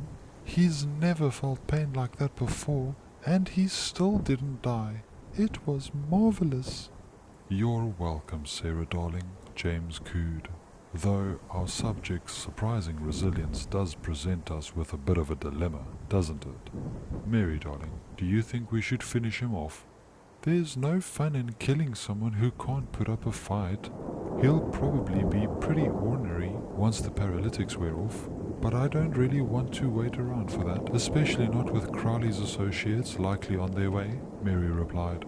"Plus, that adrenaline surge I just got is already fading, and the fentanyl is kicking right back in. We ought to head home. What do you say, Sarah darling? Have you had enough fun for tonight?" "I have. Thank you for taking me with you, Mommy darling," she said sweetly. "And I forgive you for threatening to kill me. I know it was only because you love Daddy so much. And thank you, Mr. Crowley. I'm sorry about the damage to your theatre, but it made me so very happy, and I learned a lot, so it was worth it." "In addition to the other half of my payment, you can keep the test subject as well," James offered. "That should set us even, Crowley, don't you think?" Crowley responded by angrily bashing himself into the glass of his jaw. "Well, that's a pity then. Let's head out then, girls, before crotchy old Crowley gets the wind back in his bellows." "Just a minute, Daddy darling," Sarah said, and I felt someone pulling the electrodes from my brain and then setting my severed cranium back in place. "Thank you too, mister. I really did enjoy watching you suffer like that, and because you made me so happy, I'm going to let you walk away from this." Looking up, I could see her bending down to kiss my forehead. She had a flawless porcelain face framed by long dark locks, a perfect darling daughter that any parent would be proud of, except for her eyes. From any casual viewing distance, they could pass for being very dark brown, but when she was face to face with me, I could tell that her irises were actually filled with some sort of inanimate black fluid swirling like hurricanes of obsidian storm clouds. When she kissed me, every broken bone in my body snapped back into place and began slowly, excruciatingly knitting themselves back together. If I could have screamed, I would have cursed the demonic little girl out for her perverse sense of mercy. Pulling back, she gave me a smug smile, undoubtedly aware of how much pain she was causing me and exactly what I thought of her. "You're going to want to get out of here as soon as you can stand, before Crowley's cronies show up," she said as she undid my restraints one by one. "Feel better, mister?" Singing happily, she turned around and skipped off with her parents, the sound of their footsteps slowly receding until eventually fading altogether, leaving me and Crowley both helpless prisoners in our own bodies as we lay impotent and defeated in the now silent and forsaken operating theatre. Bleeding Black Heart, written by the Vespers Bell. It was with a casual and routine stride that James stepped into Sweeney's second-hand shop on the cloistered and clandestine street market known simply as the Bricks. With one hand, he carried a pair of body bags slung over his shoulder, and in the other he held a carrying case filled with an assortment of human organs. James was no stranger to the red market, either in general or this one in particular, and he stood cool and collected in spite of the appalling amount of contraband he was laden with. Even the physical weight of the corpses didn't seem to bother him, despite the fact that he was hardly a large man. He was slim of build and at best average in height, but that only made his unflappable countenance and display of strength all the more imposing. His slicked back black hair, cashmere Peabody coat and shiny Italian shoes made it clear that he was no hired goon there to do the dirty work of someone more important. He was someone important who didn't mind getting their own hands dirty, preferred it even. He turned his head slowly from side to side, his brilliant blue eyes darting left and right as he scanned the room for any potential threats. In his periphery he caught the outline of a woman slipping down an aisle and then vanishing into shadow. He thought nothing of it, as Sweeney and his clientele knew him well, and even if they didn't, the bagged corpses on his back made it clear that he was someone to avoid. "Daddy darling, is it alright if I go and look at the stuffed animals while you have your business meeting?" his daughter Sarah asked sweetly. "It's so rare these days to find stuffies made out of real animals, and I appreciate the artisanship that goes into decorating a carcass into a caricature of life." "Of course, Sarah darling." James beamed down at her, the warm smile finally breaking his cold demeanor. "Just be sure to mind your fingers. Some of the wares in here aren't as dead as they seem at first glance." "I will, Daddy darling," Sarah sang, merrily skipping along the display of taxidermied animals. James shifted the weight of the body bags on his back and began making his way down the hardy wooden shelves of pickled organs and body parts towards the front counter. Standing behind a somewhat flimsy-looking set of brass bars was a hale and ruddy Irishman with swept-back auburn hair and a set of blue eyes as cold as James's. "Mr. Darlin, a pleasure as always," came the perfunctory greeting of his rustic Irish brogue. As always, he did his best to sound nonchalant, but James knew that the man was terrified that he would kill him for any and no reason. "Mr. Sweeney, if this is a pleasure, then you need to get out more," James replied, unslinging the body bags onto the long counter with a hefty thud. "Two then, is it?" he asked, eyeing the bags over with a detached analysis. "The two cleanest kills from our last hunt, saved just for you," James nodded. "It's amazing how precise Mary can be with her knives when she wants to be. She can kill a man with a single surgically precise strike, minimally invasive while putting him down before he can put up a fight. Not much fun, obviously, but she can be pragmatic when need be." "Hell of a woman you've got there, James," Sweeney nodded, knowing full well what James did to people who spoke ill of his sister. He glanced up at a scale and some other analog gauges attached to the counter and began striking keys on a large mechanical calculator. "What's in the bag?" "Oh, the usual assortment of leftovers.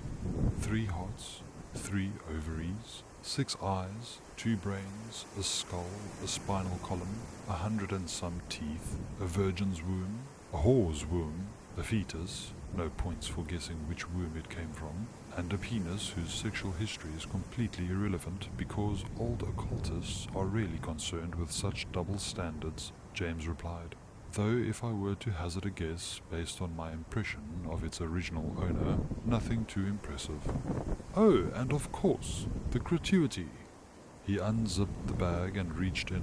Amidst the clutter of eviscerated innards, James managed to pull out the bottle of his home-brew whiskey on the first try. "Mr. Darlin, you really are too kind," Sweeney said with a wistful grin as he accepted the bottle, reminiscing about all the other bottles that James had given him over the years. "If you wanted, you could go legit and make a living just selling this stuff. But then what would I do with all the dismembered corpses cluttering up my home?" he asked rhetorically. "Just hand them over to you free of charge? Are you saying you'd rather I give you free stock than free booze? That's an Irishman's bullshit if I ever heard it." "Aye, you've got me there, Mr. Darlin. You've got me there," Sweeney confessed, still sounding oddly wistful. He briefly looked up over James's shoulder before looking back down at the whiskey. "Well, this may not sound any less like Irish bullshit to you, but I'm going to keep this bottle, Mr. Darlin, for old time's sake." James cocked an eyebrow at him in confusion, before feeling a large, curved blade impale him from behind. He went stiff, the attack catching him off guard. He immediately thought back to his earlier scan of the shop, frantically reviewing it for anything he might have missed. The only thing he could think of was the woman he had dismissed as irrelevant, the woman he had dismissed as fleeing from him, the woman he had dismissed as prey, the woman he had seen vanish into the shadows. He looked down at his chest and saw that the blade sticking out of it was made from vitrified miasma, as black and shiny as obsidian. He knew at once who his attacker must be. "And on tonight's show we have a returning contestant," Petra said in a sing-song voice, confirming his suspicions. "Hello, James, darling. Remember me? The corpse Emrys stole from you, knifing you down in the chop shop you've sold so many others to. There's a nice poetic irony to that. Wouldn't you agree?" "I'm sorry, James. She tracked me down. She knew I bought bodies off of you. I didn't want to sell you out, but I can't stand against Amorous, James. I'm sorry," Sweeney shouted, watching in horror as the unnatural black bile oozed out of James's chest. He stumbled backwards into his fortified safe room and slammed the reinforced door shut behind him, just barely conjuring up the audacity to peep through the thick glass viewing port as his old friend and patron was being murdered. James was too focused on survival to actually be mad at Sweeney, or Petra for that matter. No, revenge was a luxury only afforded to survivors, and right now he needed to survive. "Still conscious, James, darling? You're a stubborn son of a bitch, aren't you?" Petra asked. "But there's still not a whole lot even you can do about a miasmic blade running through your heart, now is there? Once you pass out, I'm going to tear it right out of you and bring it to Emrys for safekeeping. He'll be making sure you don't come back to life. Then all we have to do is wait for your psychotic, sadistic, vindictive, cannibalistic, knife-crazy, mass-murdering drunk of a sister to come and try to get you back. And we'll have to put a stop to both of you." Despite the lack of circulation to reinvigorate his rapidly suffocating tissues and organs, James still managed to chuckle at her petty little scheme. "Petra?" he smiled, turning his head enough so that he could just see her in the corner of his eye. "Do you really think that I have a heart?" Petra flinched as she felt a thudding resume inside James's chest. It was rapid, but not panicked. It was angry. It beat in spite of the crystal blade running through it, and Petra could tell that its rhythm was meant to pulverize her sword and free James from her clutches. Since there was nothing she could do to prevent the destruction of her sword, she decided to hasten it.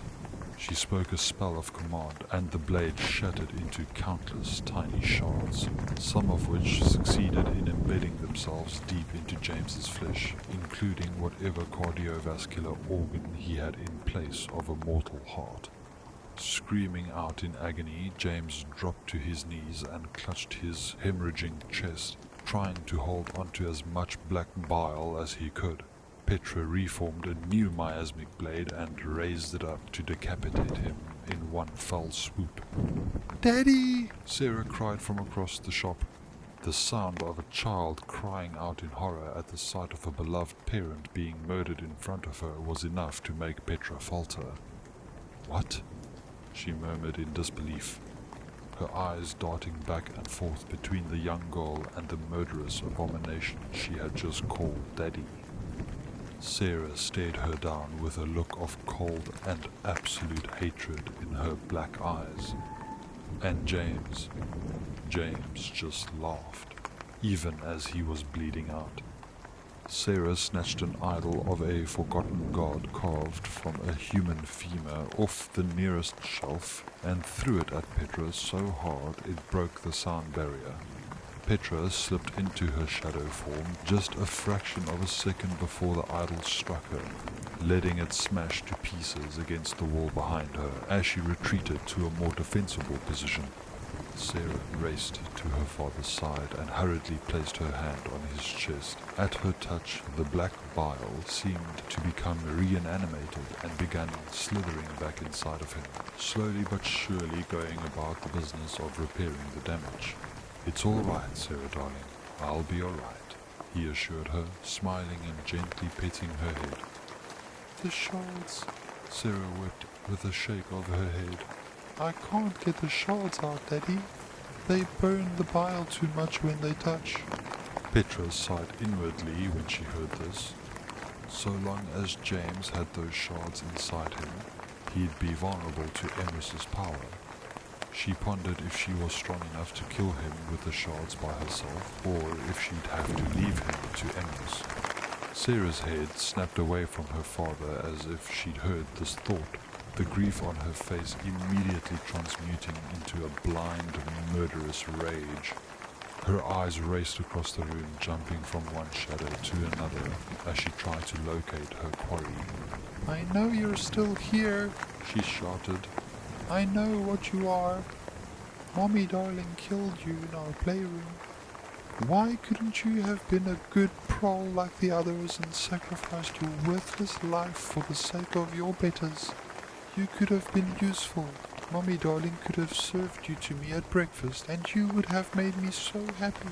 Now look at what you've done. You've hurt Daddy darling. You could have killed him. You meant to kill him. And you've made me very, very unhappy. When you find out what I do to things that make me unhappy, you're going to wish Mommy darling had just made you into bacon." Every door, window and shutter in the shop slammed shut on their own, trapping Petra inside. Sweeney had evidently made the place ludicrously impregnable, and there wasn't a single crack that her shadow form could slip through. She tried not to stay in one place, only moving when neither James nor Sarah were looking in her direction. She knew that if either of them spotted a shadow moving in any way it shouldn't, even if it was just for a fraction of a second in the periphery of their vision, she would give herself away. The Darling twins' senses were incredibly sharp, sharper than what should have been physically possible. Part of the reason they drank as much as they did was to take the edge off. Sarah Darling, however, was not only more powerful than they were, but her senses remained completely undulled by any intoxicants. She was especially attuned to the physical and emotional suffering of others, and savoured every iota of it. Even so, she could not feel the fear of a shadow, so all she could do was look for movement when there should be none. Petra knew that she couldn't stay ahead of her forever. Her best chance to escape was to attack, and if it had only been James, she wouldn't have hesitated to finish him off. But Sarah was something still completely unexpected to her, and she couldn't bring herself to kill something that at least looked like a young girl without a better understanding of what she actually was. "Petra dearie, I don't believe Sarah Darling is in the mood for hide and seek at the moment," James called out in a cheery tone, his hands patiently clasped behind his back as he stood straight up, as if the blade through his chest already counted for nothing. That's bad news for you, since it means she's not even going to try to draw it out. Once she finds you, she'll tear out that fancy new mechatronic heart you've got and bring it back to Mary, darling, for safekeeping. She'll be making sure that you don't come back to life. Then all we have to do is wait for your ancient, treacherous, pompous, sanctimonious, diocidal, egregore-eating, corpse-stealing, TV-stealing, adoptive father figure to come for you, and we'll have to put a stop to both of you. He took a step forward, and Petra noticed he was now standing in the puddle of black bile that had coagulated on the floor beneath him. She remembered what Sarah had said about the miasma burning the bile, and the inklings of an escape plan began to form in her mind. Creeping as close to James as she dared without being seen, the instant their eyes were off her, she returned to her physical form and shot multiple splinters of vitrified miasma into the puddle before vanishing back into shadow. James shouted out in surprise as the black bile at his feet began to smolder and burn away at his shoes. Sarah bolted off in the direction the splinters had come from, but Petra had already skirted around behind her. She became flesh and blood once again to grab hold of a jar full of formaldehyde and threw it towards the ground by James's feet as hard as she could. It shattered, its contents instantly catching fire and spreading rapidly as the force of the impact sent the fluid splattering across the floor, transitioning between physical and shadow forms too quickly for James or Sarah to catch her. She grabbed as many jars as she could and continuously threw more fuel on the fire. "Hey! Hey! Stop that! You crazy bitch! You're going to burn down my whole shop!" Sweeney shouted, pounding his fist on the door of his safe room. "Damn it! Sarah! Sarah, he's right!" James shouted over the sound of the now roaring flames, jars on the shelves already exploding from the heat. "This place is going to burn down, and Shadow isn't flammable. If we don't leave now, she'll gladly watch us burn alive." Sarah considered the possibility of telekinetically manipulating the air to snuff out the fire, but with so much flammable material in the shop, such a vortex would probably only make things worse. Screaming in frustration, she instead simply blasted the front door off its hinges. Grabbing her father by the hand, they raced out of the burning building, but not before seeing a shadowy humanoid figure beat them to it. The moment they were back out onto the bricks, the shadow was gone, already vanished into the labyrinthine alleyways that surrounded them. Once they were a safe distance from the smoke and flames, Sarah came to an abrupt stop and glared out into the sea of countless shadows that lay before her. "She got away," she growled through her teeth, tiny fists clenched at her sides, as her black eyes swirled with preternatural fury. "When we get her back to the playroom, I'm going to make sure she burns forever." "Sarah, darling, I realize you're upset, but we mustn't speak that way. That is your mother's prey, and she will be the one who decides what we do with her." James playfully chided her. "Is that understood?" "Yes, Daddy darling," Sarah sighed. She turned around as she gazed upon the now raging inferno, ravenously devouring the building.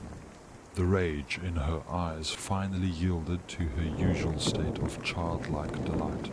"Such a beautiful thing to see a man's life's work and livelihood brought to ruin in so short a time. Do you think Mr. Sweeney will starve now, Daddy darling? Do you think the fire will leave him a useless and penniless cripple? He deserves a slow and painful death for his dastardly complicity in Petra's plot." "Oh, I don't know. I've had business partners who've done a lot worse than just stand by while I get shafted," James considered. "I can hardly fault the man for having a self-preservation instinct, considering how much it just cost him. I'm willing to call it even for now. Sarah, darling, I think it's time we retreat to higher ground before too many looky-loos come snooping about. We can still watch the fire for a bit, and when we get home, I'll play any game you want as a reward for being so brave and helping me today." "I didn't just help you, Daddy darling. I saved you." Sarah reminded him with a slight roll of her eyes. Now, let's not blow things out of proportion, James laughed. Petra caught me off guard and ran a sword through my chest, and that still wasn't enough to finish me off. Even if you hadn't been there, she still wouldn't have been anything that I couldn't have handled on my own. Though he said this with the utmost confidence, he could still feel the dull, receding but still all too present burning of the miasmic shards. The shrapnel of Petra's shattered blade had buried itself deep inside his chest, and it was an injury that would not let him forget that he was far from indestructible. Thank you for watching. If you liked this video, let me know and hit that like button. Subscribe to the channel and ring my bell so that you don't miss out on future videos and awesome spine-tingling, goosebump-giving stories. If you don't do these things, the like button will haunt your dreams and stalk your days forever.